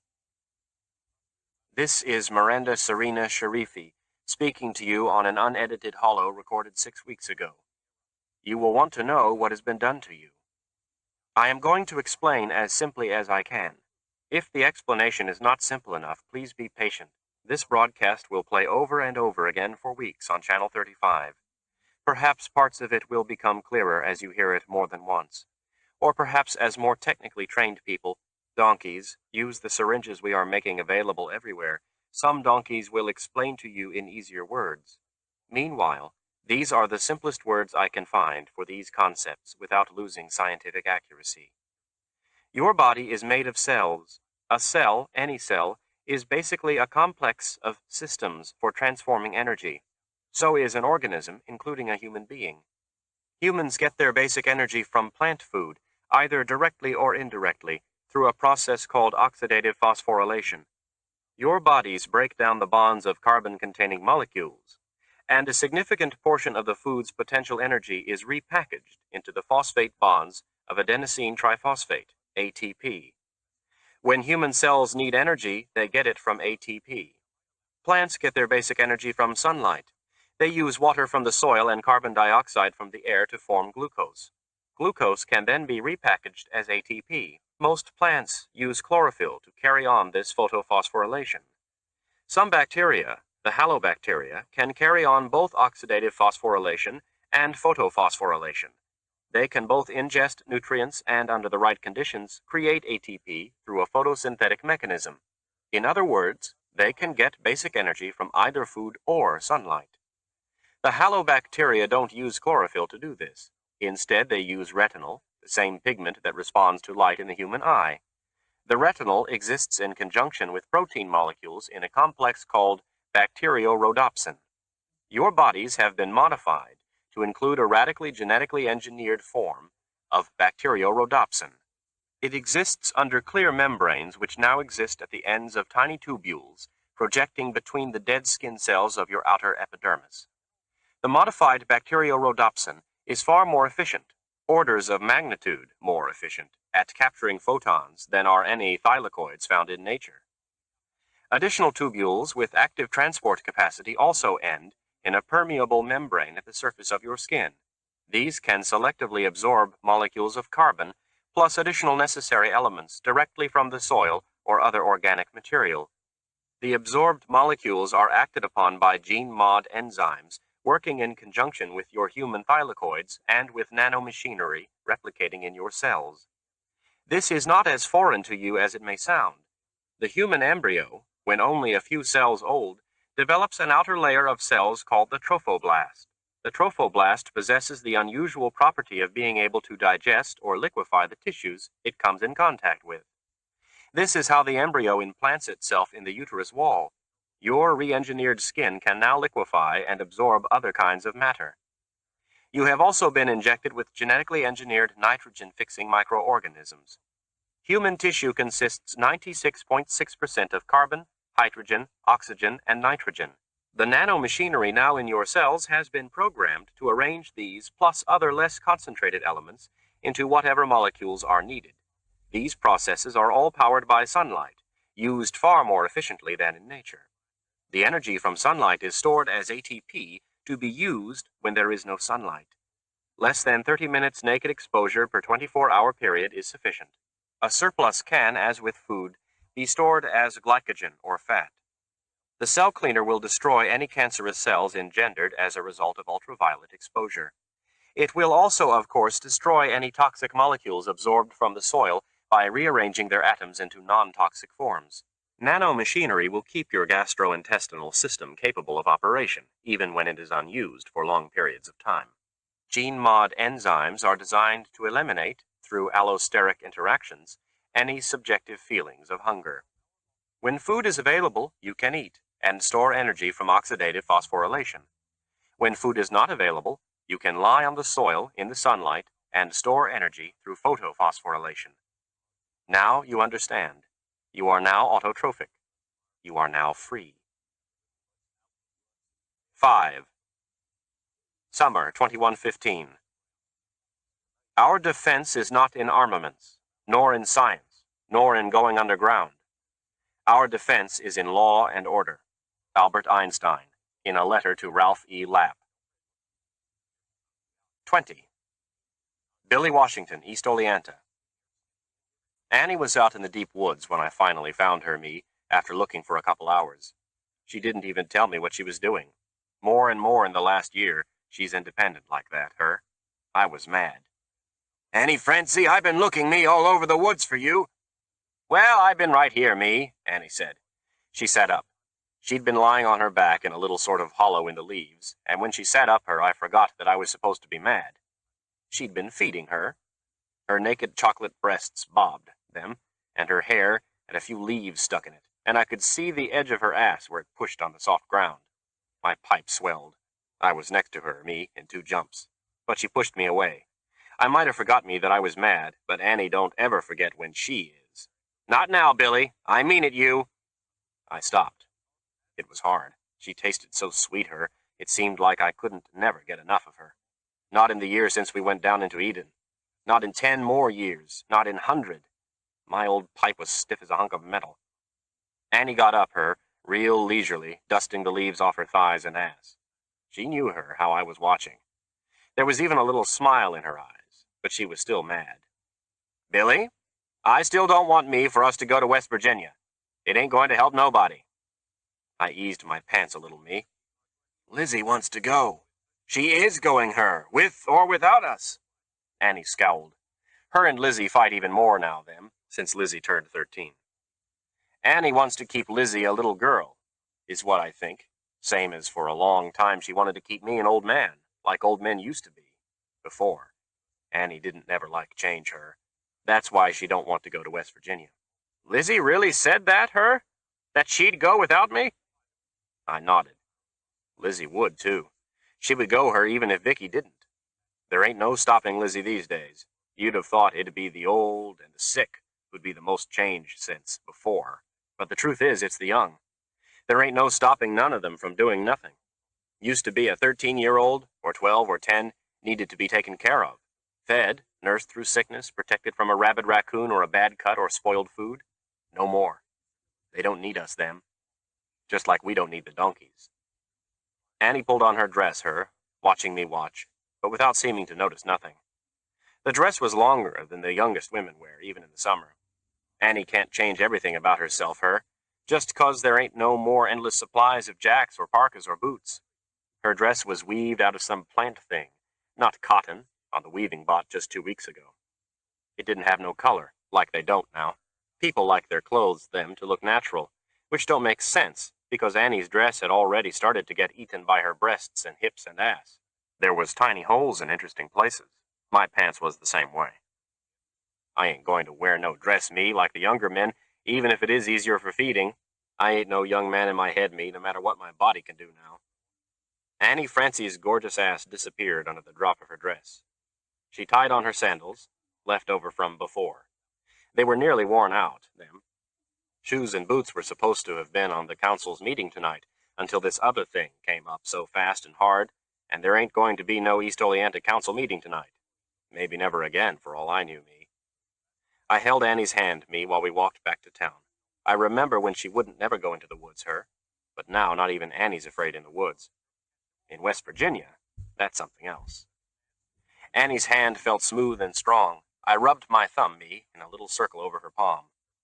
Annie Francie. Annie Francie. She was scowling, her lips pressed tight together. It ain't right to let them vote in council as young as 12. It ain't right. I knew better, than to get into that again. If it wasn't for the kids' votes, we wouldn't be going us on this useless trip. And it is useless, Billy. What does a 13-year-old know, her, about adult voting? She's still a baby, her, even if she don't think so. I didn't say nothing. I ain't no fool. We walked in silence, us. There were pine needles underfoot, and in the sunny places daisies and Indian paintbrush. The woods was just as pretty then and smelled just as sweet as if the world hadn't have changed for good over a year ago by things too small then to even see. Vicky's tried right along her to explain the cell cleaner to me, and the nanomachinery. Lizzie seems her to understand it, but it still ain't clear to me. It don't have to be clear. All it has to do, is work. Annie, I said, just before we got to town, you don't know, that we can't do nothing in West Virginia. Maybe somebody's got a plan, one of the kids even. And by the time we get there, she scowled. Nobody's got no plan. Well, maybe by the time we get there, you got to figure walking will take 3-4 weeks. She turned on me. Nobody will make no plan. Who knows them how to break into that prison and get that girl out? Donkeys? They put her there. That Drew Arlen, her own man, he put her there too. Her own kind? They'd have done it by now, if they knew how. We can't do nothing, Billy. And meantime, we could use the time and brains on things we do need. Better weaving and more of it. We still only got that one weaving bot the kids put together, and it's slow, and the clothes keep getting eaten. And boots. We still ain't settled us about getting boots, and winter will come eventually. I gave it up, me. You can't argue with Annie. She's too right, her. Winter would come eventually, and the weaving bot is only one bot for the whole town, which might be all right for summer clothes, but winter is something different. And we ain't settled the boots, us. Annie's still feeding the world, even when there ain't no cooking. Sometimes it's kind of scary, knowing there ain't nobody to take care of us but us. Sometimes it ain't. Vicky met us at the edge of town. Her dress was nearly as bad as Lizzie's. I could see pretty near one whole breast, and old fool that I am, damn if my pipe didn't stir a little. But her face was too thin, and she looked unhappy, like she done 4 months now. She was the only one, in the whole town who looked so unhappy. It's coming apart, Billy. This time it really is. What? I said. I thought, she meant her dress. I really did. Old fool. The country, the classes, for good this time. The gap between donkeys and livers was always held together with baling wire and chewing gum, and now the last semblance is going. I motioned Annie on, with a wave of my hand. She marched off, probably to find Lizzie. I sat down on a log, and after a minute, Vicky sat down too. She can't help her being upset about the country. She's a donkey. In East Oleanta, that don't matter. Everybody left is used to her, but we still get news channels in the cafe. A few, anyway. Donkeys are having a hard time, them. It's like when livers found out we don't need donkeys anymore, we got mad, us, that we'd ever needed them. Only that ain't all of it. There's been a lot of killing, and most donkeys are holed up them in their city enclaves. Some ain't come out in damn near half a year. I looked for something to make Vicky feel better. There ain't no police no more, to punish people who break the law by attacking other people. If we got security bots back... Oh, Billy, it's broader than that. There isn't any law anymore. There's just the town councils. And where people don't feel like obeying those, there's anarchy. I ain't seen nobody get hurt here. Not in East Oleanta, no. In East Oleanta, the Huevos Verdes plan worked. People made the transition to small, local, cooperative government. To tell you the truth, I give Jack Sawicki, poor dead bastard, credit for that. He had everybody primed for self-responsibility. And other places have worked just as well. But they've killed off donkeys in Albany. They killed off each other in Carter's Falls. They've had a rape fest and general lawless might makes right in Binghamton. And in other places, they've had a witch hunt for subhuman gene mods. Worse than any the GSEA ever mounted. And where is the GSEA? Where's the FBI? Where is the Urban Housing Authority and the FCC and the Department of Health? The entire network of government has just vanished, while Washington walls itself off, issuing decrees to which the rest of the country pays not the slightest attention. We don't need to, us. Precisely. As an entity, the United States no longer exists. It fragmented into classes with no common aims at all. Karl Marx was right. Who? I didn't know nobody with that name. Never mind. Vicky? I had to hunt for my words. Can't you care less, you? Ain't this enough? For the first time we're free, us. Like Miranda said, on her HT broadcast. We're really free. She looked at me. I ain't never seen before or since such a bleak look. Free to do what, Billy? Well, live. Look at this. She held out a piece of metal, It was twisted and melted. So, Duragem. The dissembler got it. But the dissemblers are clocked out, them. And the kids are figuring out all new ways to build stuff without no metals that... This wasn't Duragem.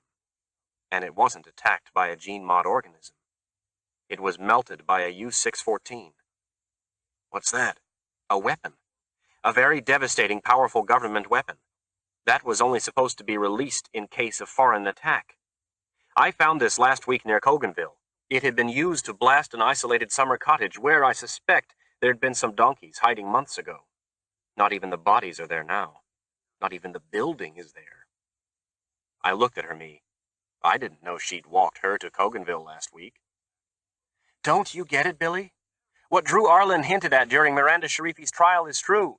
He didn't say it outright, and I'll bet that's because somebody decided it was prejudicial to national security. National security. For that, you need a real nation. I still didn't get it, me. Vicky looked at me, and she put her hand on my arm. Billy, somebody's arming livers with secret government weapons. Somebody's engineering civil war. Do you really think all this violence isn't being deliberately nursed? It's probably the same bastards who released the Duragem dissembler in the first place, still out there, trying to get all the donkeys wiped out. And maybe all the Sleepless, too, that aren't holed up in sanctuary. Somebody wants this country to continue coming apart, and they've got enough underground government support to do it. Civil war, Billy. This last 9 months of bioengineered pastoral idle is only a hiatus. And we people, struggling to create weaving bots and rejoicing in our liberation from all the old biological imperatives, are not going to stand a chance. Not without a strong government participation on our side, and I don't see that happening. But Vicky... Oh, why am I talking to you? You don't understand the first thing I'm talking about. She got up her and walked away. She was half right. I didn't understand me, all of it, but I understood some. I thought of Annie not wanting her to leave East Oleanta, not even to get Miranda Sharifi free. We got it good here, Billy. There ain't nothing to be afraid of here. Vicky came back. I'm sorry, Billy. I shouldn't take it out on you. It's just... What? I said, me, as gentle as I could. It's just that I'm afraid. For Lizzie. For all of us. I know. I did know, me. That much I knew. Do you remember what you said, Billy, that day that Miranda injected us with the syringes, and she and Drew Arlen were arguing about who should control technology? I don't remember that day, me, real clear. It was the most important day in my entire life. The day that gave me Annie and Lizzie and my body back. But I don't remember it real clear. My chest hurt, and Lizzie was sick, and too much was happening. But I remember me Drew Arlen's hard face, may he rot in Annie's hell. He testified against her at her trial, and sent his own woman to jail. And I remember the tears in Miranda's eyes. Who should control technology? You said it only matters who can. Out of the mouths of the untutored, Billy. And you know what? We can't. Not the syringed livers or the syringed donkeys in their shielded enclaves. And without some pretty sophisticated technology of our own, any really determined technological attack by the government, or by this demented purist underground, could wipe us out. And will. I didn't know, me, what to say. Part of me wanted to hole up with Annie and Lizzie, and Vicky too, forever in East Oleanta. But I couldn't, me. We had to get Miranda Sharifi free, us. I didn't know how, me, but we had to. She set us free, her. Maybe, I said, slow. There ain't no underground stirring up fighting. Maybe this is just a getting used to period, and after a while livers and donkeys will go back then to helping each other live. Vicky laughed, her. It was an ugly sound. May God bless the beasts and children, she said, which didn't make no sense. We weren't neither. Oh, yes, we are, Vicky said. Both. The next week we left, us, to walk to Oak Mountain Maximum Security Federal Prison in West Virginia. We weren't the only ones, us. It wasn't the East Oleanta Council's original idea. They got it, them, off a man walking south in one of the slow, steady lines of people moving along the old gravrail tracks, feeding in the afternoons in pastures and fields, leaving the grass torn up to lie in the sweet summer mud, deciding together where the latrines should be, making chains of daisies to wear around their necks until the daisies get slowly fed on and disappear, the same as cloth does from the weaving bot. Vicky says her that eventually we'll all just go naked all the time. I say me, not while Annie Francie's got breath in her beautiful body. Our second day on the road I talked, me, to another old man, come along the tracks clear down from someplace near Canada. His grandsons were with him, carrying portable terminals, the way the young ones all do them. They were moving south before the weather gets cold again. The old man's name was Dean, him. He told me that before he had soft, rotted bones, him, so bad he couldn't even have sat in a chair without nearly crying. The syringes came to his town in an airdrop them at night, the way a lot of towns got them. He said they never even heard the plane. I didn't ask him, me, how he even knew it was a plane. Instead, I asked him if he knew what the government donkeys were doing about all the livers on the road moving toward Oak Mountain. Dean spat. Who cares? I ain't seen no donkeys, me, and I better not. They're abominations. They're what? Abominations. Unnatural. I've been talking me to some livers from New York City. They set me straight, them. The donkeys ain't no part of the United States. I looked at him, me. It's true. The United States is for livers. That's what President Washington and President Lincoln and all them other heroes meant, them, for it to be. A government for the people, by the people. And the real people, the natural people, is us. But donkeys ain't natural, ain't people. You can't. We got the will and we got the idea. We can clean up the country, us. Rid it of abominations. I said, Miranda Sharifi's not a liver. You mean you believe that the syringes come from Huevos Verdes? Because of that lying broadcast? Them syringes come them from God. I looked at him. What's the matter? You an abomination lover, you? You harboring one of them donkeys? I raised my head, me, real slow. 'Cause a few donkey lovers tried them to join up with decent livers. We know how to deal with those kind here, us. Thanks for the information, I said. All the way back to Vicky, I breathed funny, me. I could feel my chest pound almost the way it used to, before. But Vicky was all right, her. She sat on a half-busted chair by the grav rail in the shade of some old empty building, brooding. The people from East Oleanta went around her doing what they always do, them, paying her no attention. They were used to her. Vicky, I said, you got to be careful, you. Don't go away from us East Oleanta people. Keep your sun hat on, you. A big sun hat. There's people going south, them, that want to kill donkeys. She looked up, her, cross. Of course there are. What do you suppose I've been telling you for days and days? But this ain't some big-word argument about the government, it. This is you. Oh, Billy. Oh, Billy, what? Are you listening, you, to what I'm saying? I'm listening. I'll be careful. She looked ready to cry, her, or shout. Good. We care, us, what happens to you. Just not to the government, she said, and went back to staring her at nothing. We walked the tracks, us, for days. At places in the mountains it was pretty narrow, but we weren't none of us in any particular hurry. More and more livers joined us, them. At night, people sat around Y-cones or campfires, them, talking or knitting. Annie liked teaching people to knit. She did it a lot, her. People wandered them into the woods to feed or to use the latrines we dug every night. There were ponds and streams for water. It didn't matter if the water wasn't too clean, or even if it was close to the latrines. The cell cleaner took care of any germs that might have got into us. We wouldn't need no med unit, us, ever again. The young ones carried their terminals, them. The older ones carried little tents, mostly made from plasticloth tarps. The tents were light, they didn't tear, and they didn't get dirty. They didn't even get that mildewed smell, them, that I remember from tents when I was a boy, me. I remember me a lot more than I used to. I kind of miss the mildewy smell. When it rained, we put up the tents, us, and waited it out. We weren't in no hurry. Getting there would take us as long as it took. But Annie was right. Nobody had no plan, them. Miranda Sharifi, who gave us back our lives, sat there in Oak Mountain, and nobody had the foggiest idea, them, how we were supposed to get her out. I never saw me other donkeys beside Vicky, who laid pretty low. A few times, strangers gave her dirty looks, them. But me and Ben Radisson and Carl Jones from East Oleanta sort of stood up us, near her, and there wasn't no trouble.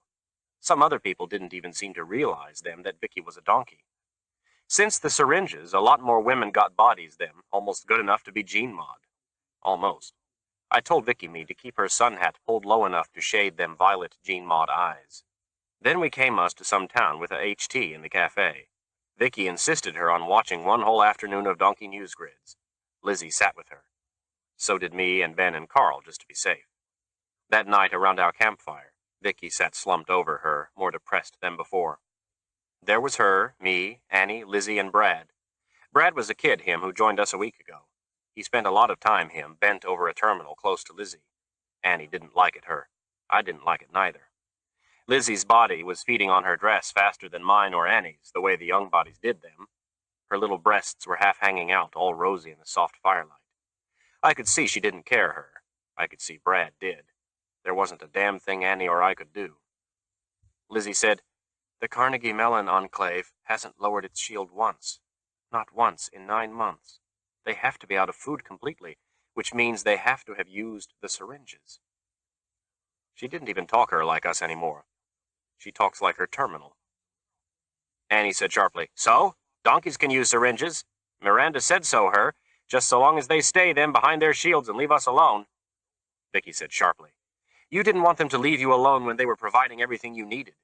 You were the one, in fact, who had the most reverence for authority.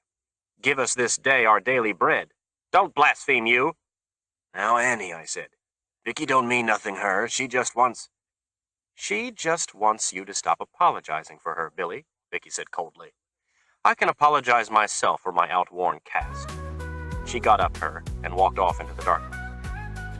"Can't you stop bothering her?" Lizzie said furiously to her mother. "After all she's done for us?" She jumped up and followed Vicky. Brad looked helplessly after her. He stood up, sat down, half got up again. I took pity me. "Don't do it, son. They're better off them alone for a while."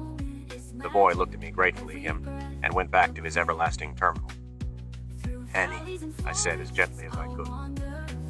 "Something's wrong with that woman, her. She's jumpy as a cat." So was Annie. I didn't say so, me. Their jumpiness wasn't the same kind.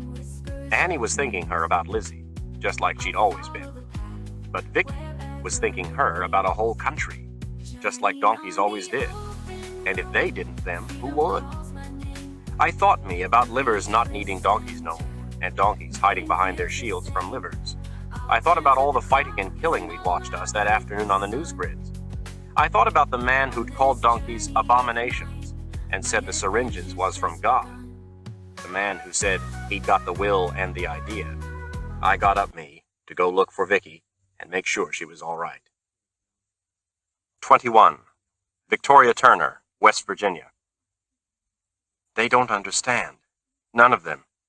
Livers are still livers, despite the staggering everything that's happened, and there's a limit to what you can expect. I walked toward West Virginia wearing my new legal name and my rapidly decaying dress, full of health and doom. Where was Huevos Verdes in all this? Miranda Sharifi had been tried under the most spectacular security known to man, and the press from 34 countries had waited breathlessly for the Lancelotian high-tech rescue, the snatching from the legal fire that had never materialized. Miranda herself had said not one word throughout the trial. Not one. Not even on the stand under oath. She had, of course, been found in contempt, and the crowds of livers outside, syringed all, had raised enough unliver-like howls to compensate for the silence of 10 sacrificial lambs. But not for Huevos Verdes' silence. No rescue. No defense to speak of. Nada, unless you count syringes raining from the sky, pushing up from the earth, appearing like alchemy out of the very stones and fields and pavements of the country the supers were utterly, silently, invisibly transforming. Drew Arlen had testified. He'd described the illegal Huevos Verdes gene mod experiments in East Oleanta, in Colorado, in Florida. The last 2 labs were apparently only backup locations to East Oleanta and Huevos Verdes, but Jesus Christ, there were only 27 supers. How in hell had they staffed 4 locations? They weren't like us. That became clearer and clearer as the trial progressed. It became clear, too, that Arlen was like us, stumbling around in the same swamp of good intentions, moral uncertainties, limited understanding, personal passions, and government restrictions about what he could or could not say on the stand.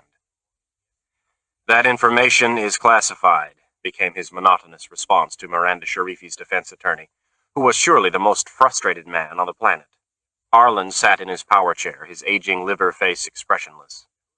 "Where were you, Mr. Arlen, between August 28th and November 3rd? "That information is classified." "With whom did you discuss the alleged activities of Ms. Sharifi in upstate New York?" "That information is classified." "Please describe the events that led to your decision to notify the GSEA about Huevos Verdes." "That information is classified." Just like wartime. But not my war. I had been declared a non-combatant, removed lock and stock and retina print from any but the most public databases in perpetuity. 3 times over the last year I had been picked up, transported to Albany, and knocked out, while biomonitors gave up their secrets to scientists who, most probably, had by now syringed themselves with the same thing. The results of the biomonitoring were not shared with me. I was a government outcast. So why did I even care that the United States, qua United States, was on the verge of non-existence? The first nationalistic snuff job brought about by making government itself obsolete. Why should I care? I don't know, but I did. Call me a fool. Call me a romantic. Call me stubborn.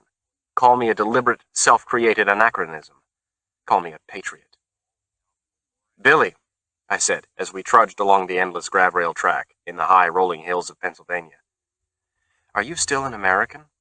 He gave me a Billy look, which is to say intelligent without the remotest glimmer of vocabulary understanding. Me? Yes. Will you be an American if you are killed by some fanatic last-ditch legalist donkey defense at Oak Mountain? He took a minute to sort this out. Yes. Will you still be an American if you're killed by some attack by a purist liver government underground that thinks you've sold out to the genetic enemy? I ain't going, me, to be killed by no other livers. But if you were, would you die an American? He was losing patience. His old eyes, with the young energy, roamed over our fellow walkers, looking for Annie. Yes. Would you still be an American if there is no America? No central government left and nobody to administer it if there were? The Constitution forgotten? The donkeys wiped out by some fanatic revolutionary underground? And Miranda Sharifi rotting in a prison run exclusively by bots? Vicky, you think too much, you, Billy said. He turned his concern on me, that agape concern off which I'd been living out of caste for so long. It didn't help. Think about whether we're going to stay alive, us. That makes sense. But you can't take on the whole damn country, you. The human mind, Charles Lamb once remarked, can fall in love with anything. Call me a patriot, Billy. Don't you still believe in patriotism, Billy? Aye. Besides, I once saw a Gene Mod dog fall to its death off a balcony. But Billy suddenly spotted Annie. He smiled at me and moved off to walk by his beloved, whose dress, despite her best efforts, was being consumed by her big-breasted body. She looked like a pastoral goddess, utterly unaware that the Industrial Revolution has begun, and the looms are clacking like gunfire. We reached Oak Mountain July 14th, which only I found funny or even notable. There were already 10,000 people there by generous estimate. They ringed the flat land around the prison and spread up the sides of the surrounding mountains. Brush had been cleared for feeding for miles around, although the trees remained for shade. No one was on solid food. There was little shit. Tents in the wild colors of before Jacks dotted the ground: turquoise, marigold, crimson, Kelly green. At night, there were the usual campfires or Y-energy cones. World War I lost more soldiers to disease, the result of being messed together in unsanitary conditions, than to guns. At the siege of Dunmar, they had eaten the rats and then each other. During the Brazilian action, the damage to the rainforest was greater than the damage to the combatants, as high-tech destroyed everything it touched. Never again, none of it. Did history still apply? Human history? Billy was right, I thought too much. Concentrate on staying alive. Put more dirt on your face, Lizzie said, peering at me critically. This seemed superfluous. Everyone was constantly covered in dirt, which had become acceptable. Dirt was clean. Dirt was mother's milk. I suspected that Miranda and company had altered our olfactory sense with her magic brew. People did not seem to smell bad to each other. Put more leaves in your hair, Lizzie said, tipping her head critically to study me. Her pretty face was creased with worry. There are some weird people here, Vicky. They don't understand that donkeys can be human too. Can be. On sufferance. If we join the livers and give up the institutions by which we control the world. Lizzie's lip quivered. If anything happened to you... Nothing's going to happen to me, I said, not believing it for half a minute. Too much already had. But I hugged her, this daughter slipping rapidly away from both Annie and me, who nonetheless fought over her, just as if she weren't already a different species. Lizzie was almost completely naked now, her dress reduced to a few courtesy rags. unselfconsciously naked. There were 13-year-olds in this camp who were just as unselfconsciously pregnant. No problem.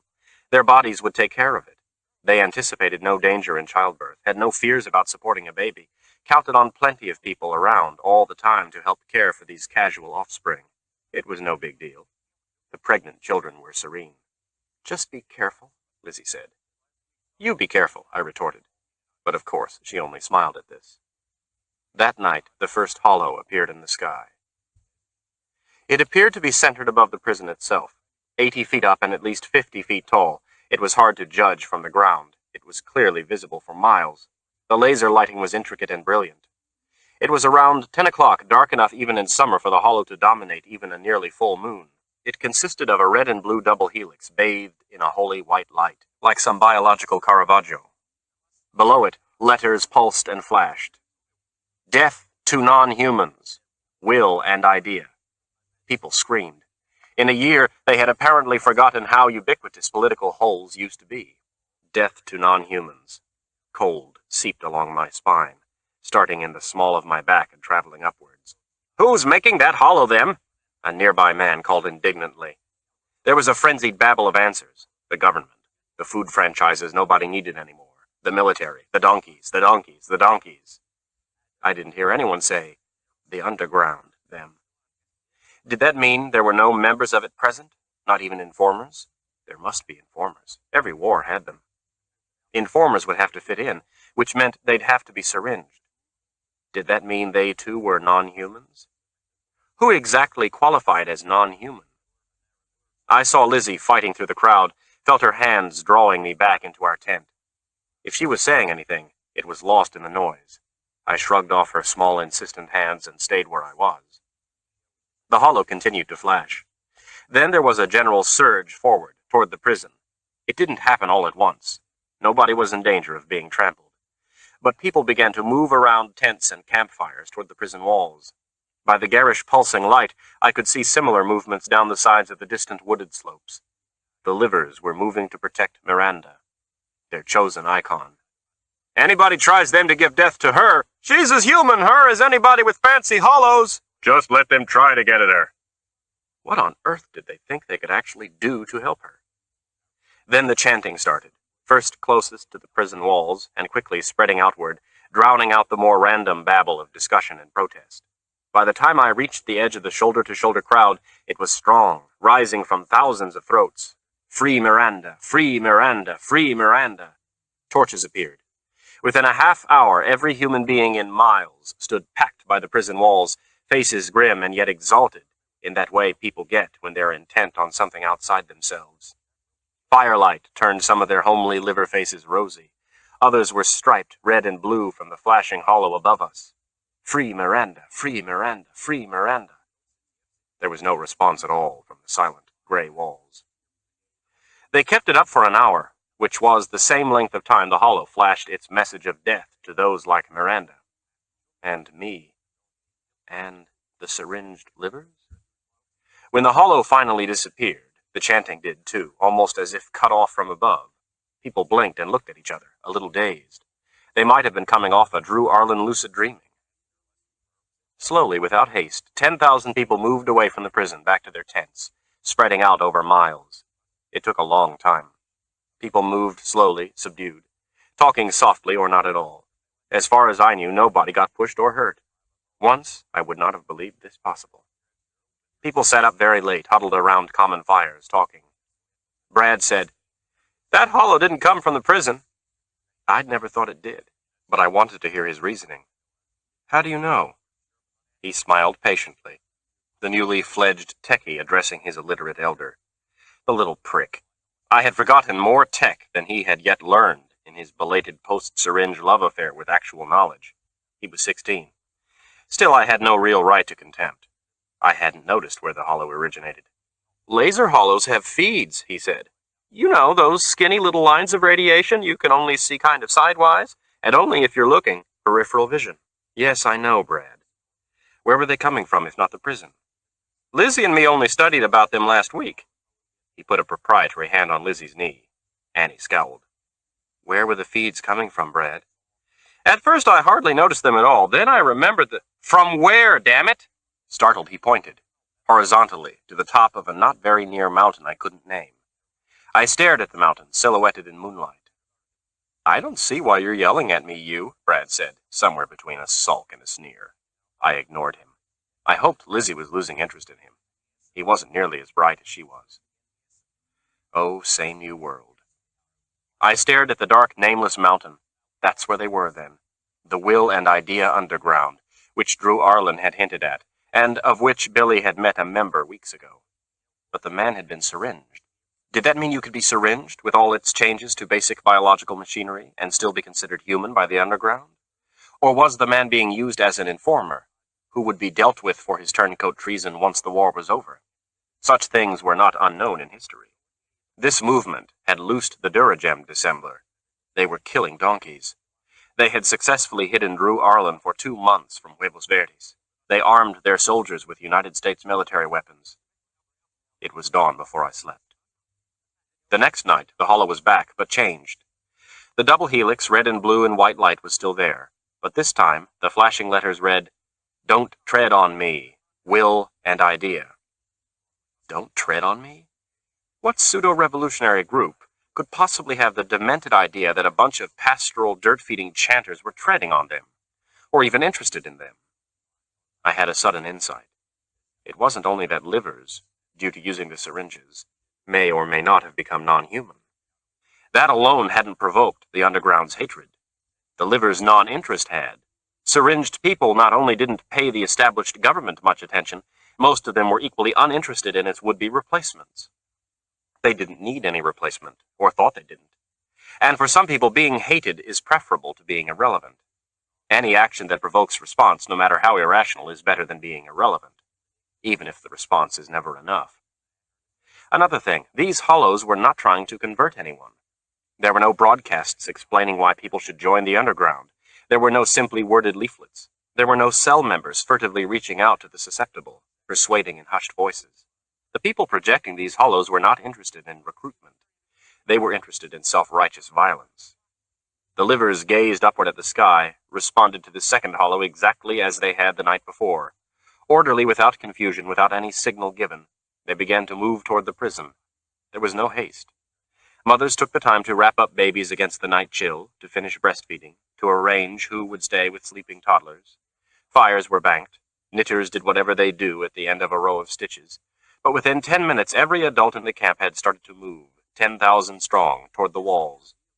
They moved courteously around the tents and temporary hearths of those camped hard by the prison, careful not to step on anything. As soon as they were shoulder to shoulder, they started to chant, "Free Miranda, free Miranda, free Miranda." The hollow pulsed for 15 minutes, then changed. Liberty or death, will and idea. The white light changed to an American flag, stars and bars superimposed over the double helix. Free Miranda, free Miranda, free Miranda. 15 minutes later, the hollow words changed again. Hope, will and idea. Free Miranda, free Miranda, free Miranda. The American flag became a rattlesnake poised to strike. It looked so real that a few children started to cry. Another 15 minutes and the snake was replaced by the original double helix and holy white light. This time we got 3 lines. Death to abominations, power to true livers, will and idea. The double helix rotated slowly. I wondered how many of the chanters even knew what it was. Free Miranda. At the end of an hour it was over. It took another hour for the huge crowd to quietly disperse, which it started to do the moment the hollow vanished. Back in my tent, I borrowed Lizzie's terminal with its library crystal. "Don't tread on me" was first used on flags in the colonial South, as relations with Great Britain deteriorated, and later adopted as revolutionary slogan in much of New England. Liberty or death appeared on flags in Virginia, following Patrick Henry's exhortation to turn on the British masters. Hope was the legend on the flag of the colonial armed schooner Lee, the first flag to also feature 13 stars. I couldn't find a record anywhere of will and idea. These maniacs considered themselves colonists in their own country, fighting to overthrow a donkey establishment that was largely in passive hiding and, maybe, a syringed liver population that was essentially defenseless, unless you count chanting as a weapon. The government existed in part to defend its citizens against this sort of demented civil insurrection. Did we have a government left? Did we have a country left? The only official representative of that country in sight, Oak Mountain Maximum Security Federal Prison, sat silent and dark. Maybe it was even empty. I walked back toward the prison walls. This time I went right up to them, borrowing a torch from some obliging camper, who asked mildly without insistence that I return it when I was done. I walked along the prison walls, inspecting. A few graffiti, not very many. Few livers could write. What graffiti there was hadn't been written on the walls themselves, which of course shimmered with a faint Y energy shield. Instead, river boulders had been rolled laboriously against the shield, the earth scraped raw from their passage. On the rocks was painted, "Free Miranda. We are people too. Tack down these walls." A pathetic scratching in one rock a half-inch deep, where some group had begun, symbolically at least, to tack down these walls. The prison door, facing the river, blank and impenetrable. 30 feet up the security screens, which may or may not have been recording, were dark, blank patches. Above the walls, the shimmer, hard to see unless you used your peripheral vision, extended outward a few feet, like eaves. I couldn't imagine why. Towers loomed at each of the four corners. They had no windows, or else windows hollowed to look like they didn't exist. I walked back to my tent, returning the torch on the way. Annie, Billy, Lizzie, and Brad had already disappeared into their tents, 2 by 2. Clouds were rolling in from the west. I sat outside for a long time, wrapped in a plastic-cloth tarp, cold, even though it was at least 70 degrees out. The prison, too, sat massive and silent, not even flying a holographic flag. Dead. "Lizzie, I need you to do something for me, something tremendously important." She looked up at me. I'd found her deep in the woods after hours of patiently asking total strangers if they'd seen a thin black girl with pink ribbons tying up her 2 braids. Lizzie sat on a fallen log, which the backs of her thighs were probably eating. She'd been crying. Brad, of course. I'd kill him. No, I wouldn't. There was no other way for her to learn. Claude, Eugene, Rex, Paul, Anthony, Russell, David. The timing was good for me. I could make use of these tears. I said, "There's a message I have to get to Charleston. I can't go myself because the GSEA is monitoring me remotely. I told you that. They'd know. And there's nobody else I can trust. Annie wouldn't do it, and Billy won't leave Annie." She went on looking at me, not changing expression, her eyes swollen and her nose red. "It's about Miranda Sharifi," I said. "Lizzie, it's unbelievably important. I need you to walk to Charleston, and I'll time encode in your terminal what you need to do after you arrive. In fact, I've already done that. I know this sounds mysterious, but it's essential." I put everything I had, or once had, into that last sentence. The donkey authority, the adult tone of command, the confidence that this girl loved me. Lizzie went on gazing at me expressionless. I handed her the terminal. "You walk along the Gravrail track until it branches at Ash Falls. Then you—" "There's no message about Miranda Sharifi," Lizzie said. "I told you there was. Donkey authority, adult command." "No. There's nothing anybody can do about Miranda. You just want me out of here because you're afraid that underground will attack tonight." "No, it's not that. Why would you think—" "You who owe me so much," my tone said, "that I don't have resources you don't understand. If I say there is a crucial message about Miranda, there is a crucial message about Miranda." Lizzie stared at me emptily, hopelessly. "Lizzie, he left me. Brad. For Maura Casey." It's wrong to laugh at puppy love. For one thing, it's not that different from what most adults do. I sat on the log next to her. He says him, that I'm too smart for my own good." "Livers always say that," I said gently. "Brad just hasn't caught on yet." "But I am smarter than he is me." She sounded like the child she still was. "Lots smarter. He's so stupid about so many things." I didn't say, "Then why do you want him?" I recognized a hopeless arena for logic when I saw one. Instead, I said, "Most people are going to look stupid to you, Lizzie. Starting with your mother. That's just the way you are. And the way the world is going to be now. For you." She blew her nose on a leaf. "I hate it, me. I want people to understand me." "Well, better get used to it." "He says him, I try to control him. I don't, me." "Who should control the technology?" Paul's voice said to me, lying in bed, pleased to be instructing the person he had just fucked, pleased to be on top. Lizzie probably did try to control Brad. Whoever can, Billy said. Lizzie, in Charleston. She jumped up. I said I'm not going, me, and I'm not. I hope there is an attack tonight. I hope I die in it. She ran off, crashing through the woods, crying. I took after Lizzie at a dead run. At 10 yards, I started gaining. She was fast, but I was more muscled with longer legs. She was within a yard of my grasp.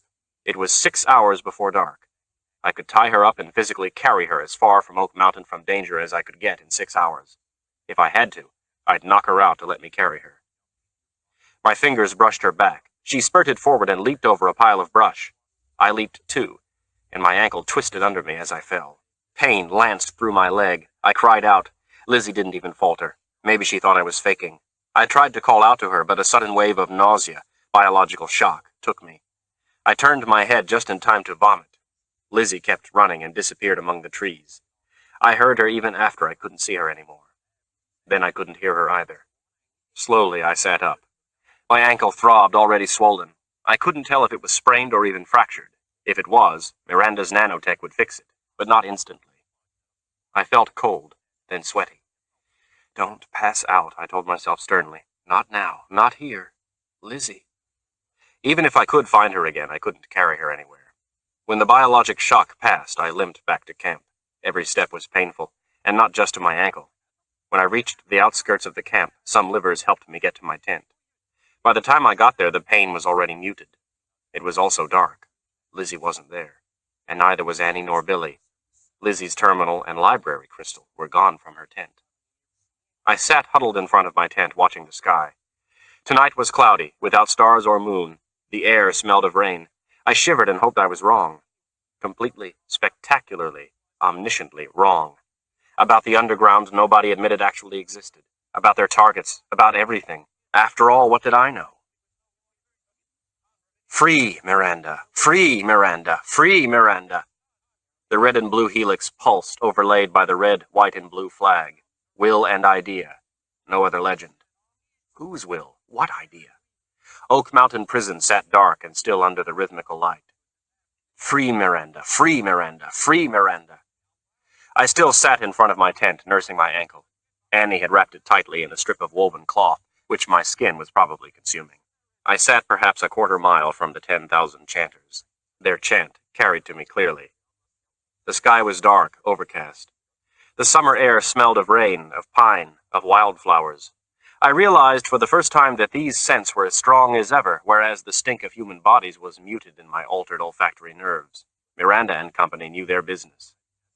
The torches held by the chanters mixed with Y-energy cones, wavering primitive light and steady high-tech. And above it, the red and blue glare, broad stripes and bright stars. The first plane came from Brad's nameless mountain, flying without lights, a metallic glint visible only if you were looking for it. They didn't need planes. They could have used long-distance artillery. Somebody wanted to record the action close up. I staggered to my feet, already crying. The plane came in over the top of the prison and swept low, buzzing the chanters. People screamed. It dropped a single impact bomb, which went off in the middle of the crowd, barely enough to cause 50 deaths, even in that mass of bodies.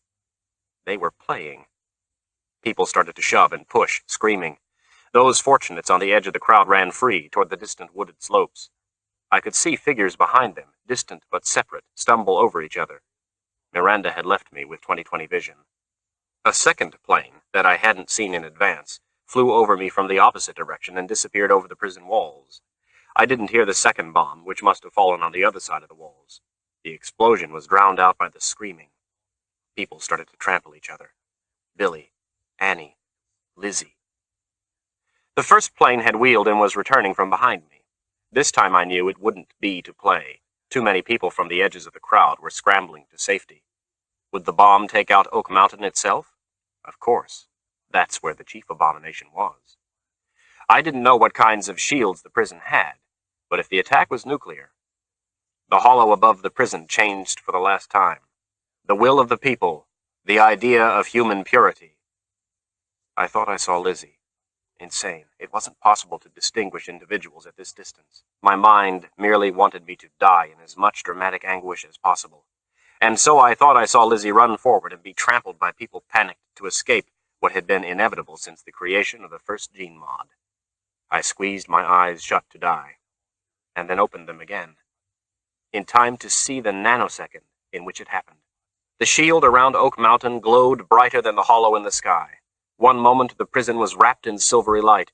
The next, the same silvery light shot out from the prison walls over the crowd below in grotesquely elongated eaves of pure energy. The bomb, or whatever it was, hit the top of the energy shield and detonated, or ricocheted, or was thrown back.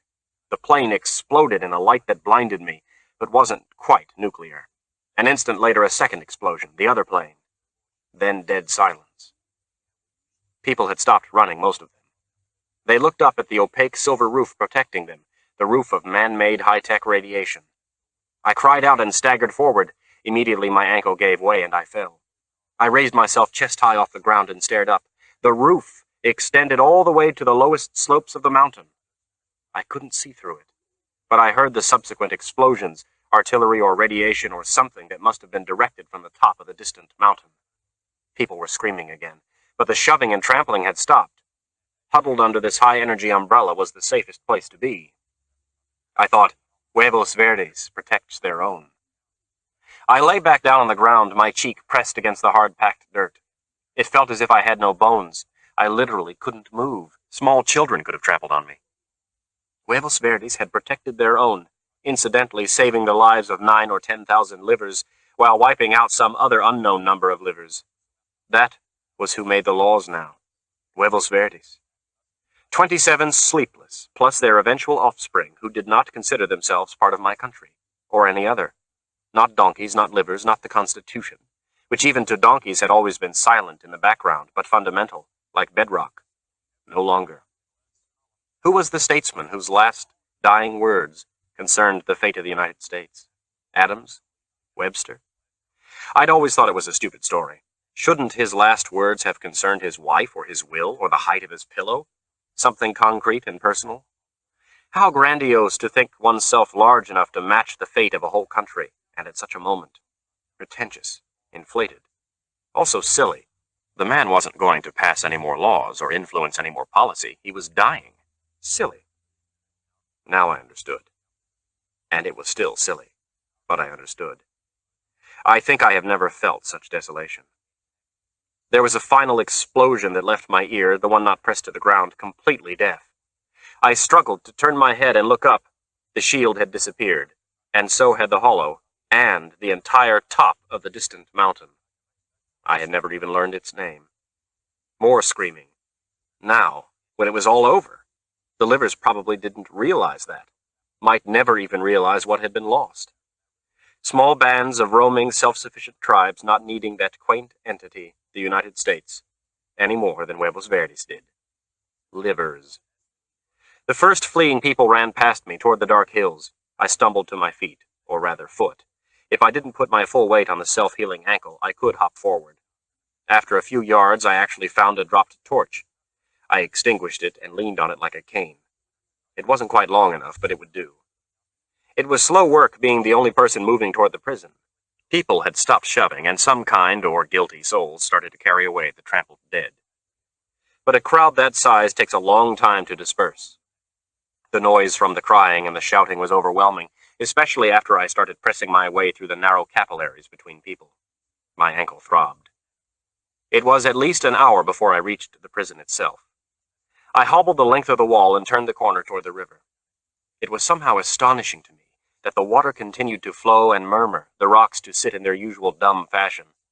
For a second I saw not this river but another, with a dead snowshoe rabbit beside it. Which river did I hear murmur in the darkness? There were no people left on this side of the walls, but I thought I saw dead bodies on the ground.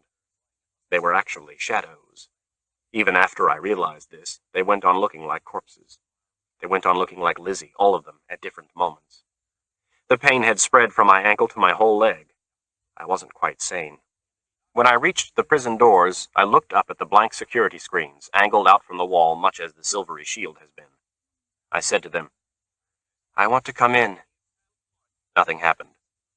I said louder, and even I heard the edge of hysteria in my voice. "I'm coming in now! I am!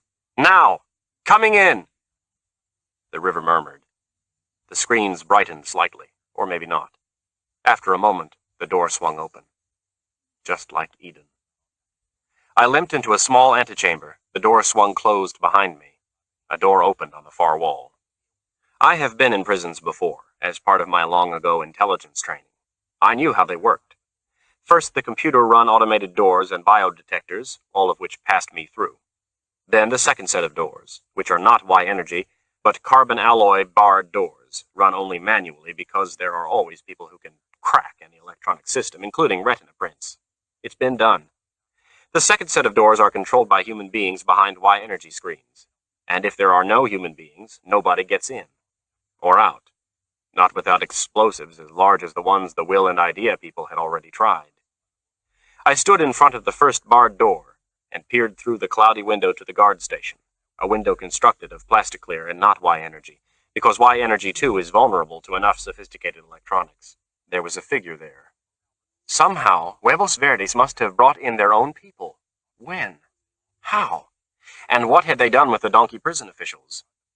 The barred door opened, then the next one, and the next. There was no one in the prison yard. Recreation and dining halls on the right, administrative and gym on the left. I hobbled toward the cell blocks at the far end. A solitary small building sat behind them. Solitary. The door opened when I pushed it. I half expected when I reached her cell to find it empty, a rock rolled away from the tomb door, playing with cultural icons. But the super sleepless don't play. She was there, sitting on a sleeping bunk she would never use, in a space 10 by 5 with a lidless toilet and a single chair. Stacked on the chair were books, actual bound hard copy printouts. They looked old. There was no terminal. She looked up at me, not smiling. What do you say? Miranda? Sharifi? She nodded, just once, her slightly too large head. She wore prison jacks, dull gray. There was no red ribbon in her dark hair. The doors are open. She nodded again. I know. Do you want to come out? Even to myself, I sounded inane. There were no precedents. In a minute. Sit down, Diana. Vicky, I said, more inanity. I go by Vicky now. Yes. She still didn't smile. She spoke in the slightly hesitant manner I remembered, as if speech were not her natural manner of communication. Or maybe as if she were choosing her words carefully, not from too few, but from an unimaginable too many. I moved the books off the chair and sat. She said the last thing I could have anticipated. You're troubled. Aren't you troubled? I'm stunned. She nodded again, apparently unsurprised. I said, Aren't you? But no, of course not. You expected this to happen. Expected which to happen? She said in that slow speech, and of course she was right. Too much had happened. I could be referring to any of it, the biological changes since before, the attack by the will and idea underground, the rescue. But what I said was, the disintegration of my country. I heard my own faint emphasis on my, and was instantly ashamed. My country, not yours. This woman had saved my life, all our lives. But not completely ashamed. Miranda said, Temporarily. Temporarily? Don't you know what you've done? She went on gazing at me without answering. I suddenly wondered what it would be like to encounter that gaze day after day, knowing she could figure out anything about you, while you could never understand the first thing she was thinking. Possibly not even if she told you. All at once I understood Drew Arlen, and why he had done what he had. Miranda said, the perfect proof, although of course I didn't think of that until much later, Huevos Verdes didn't extend that shield. I gaped at her. You thought they did. But we at Huevos Verdes agreed not to defend you against your own kind. We agreed it would be better to let you find your own way. If we do everything, you will just resent. It was the only time I ever felt she was genuinely at a loss for words. Then who extended the shield? The Oak Mountain federal authorities, on direct order of the president, who's down but not out. She almost smiled, sadly. The donkeys protected their own American citizens. That's what you want to hear, isn't it, Vicky? What I want to hear? But is it true? It's true. I stared at her. Then I stood up and hobbled out of the cell. I didn't even say goodbye. I didn't know I was going. I limped so fast across the prison yard that I almost fell. I didn't have to cross the whole yard. They were there, conferring in a huddle. They stopped when they saw me, stared stonily, waited. 2 techies in blue uniforms, and a man and a woman in suits. Tall, Jean-Maud handsome, with heads of ordinary size. Donkeys. Federal officials of the United States, protecting citizens under the high-tech shield of the laws and on the subterranean bedrock of the Constitution of the United States. The right of the people peaceably to assemble and to petition the government for a redress of grievances. The President shall take care that the laws be faithfully executed, and so shall commission all the officers of the United States. The United States shall guarantee to every state in this Union a republican form of government, and shall protect each of them against domestic violence. Each of them. The donkeys glared at me, clearly unhappy that I was there.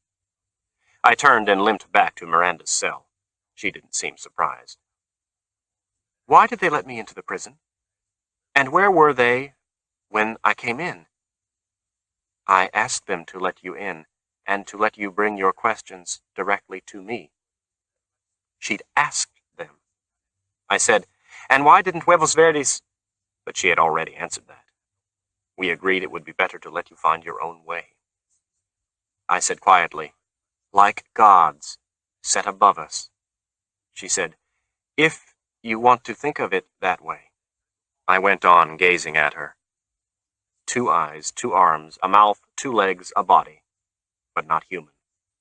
I said, made myself say, thank you. And she smiled. Her whole face changed, opened up, became planes of light. She looked like anyone else. Good luck to you, Vicky. I heard to all of you. Miranda Sharifi would never need luck. When you controlled that much tech, including the tech of your own mind, luck became irrelevant. What happened was what you wanted to happen. Or maybe not. She had loved Drew Arlen. Thank you, I said again, formally, inanely. I left the cell. They would go back to Sanctuary, I suddenly knew. When they agreed the time was right, they would, by some unimaginable technology that would look to us godlike, snatch Miranda out of Oak Mountain and return to their orbital in the sky. They should never have left Sanctuary. Whatever they wanted to do for us down here, for whatever reasons, they could probably do just as well from Sanctuary, where they would be safe, where they belonged. Not on Earth. I realized then that in my preoccupation with the United States, I had failed to ask Miranda about the rest of the world. But it didn't matter. The answer was already clear. The super Sleepless would supply the rest of the world with syringes as soon as they had manufactured enough of them. Miranda would not make distinctions among nationalities, not in the face of the much greater distinction between all of us and the 27 of them. And then the rest of the world, like the United States, would undergo the cataclysmic political changes that came from changing the very nature of the species. They would have no choice. Nobody spoke to me as I made my way back through the barred doors and the automated doors and the biodetectors. That was all right with me. They didn't have to speak. All they had to do was be there, officially there, upholding the laws, keeping law itself in existence. Even when the technology couldn't be controlled or even understood by most of us. The effort to include all of us humans in the law was what counted. The effort to understand the law, not just follow it. That might save us. Maybe. The doors all locked audibly behind me. Outside it had started to rain. I hobbled through the drizzle, through the dark, toward the Y lights of the camp.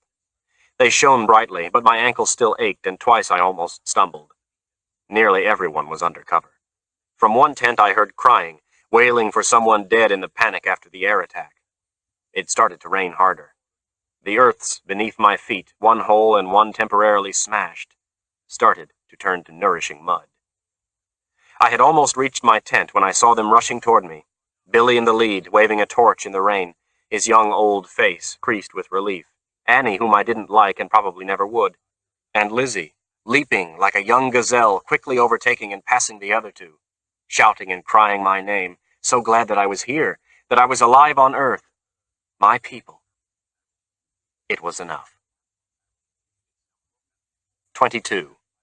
Drew Arlen, GSEA. Oh, Miranda, I'm sorry. I never intended. But I would try to stop you again, and I don't expect you to understand. End of Beggars and Choosers by Nancy Kress. Read by Nick Sullivan.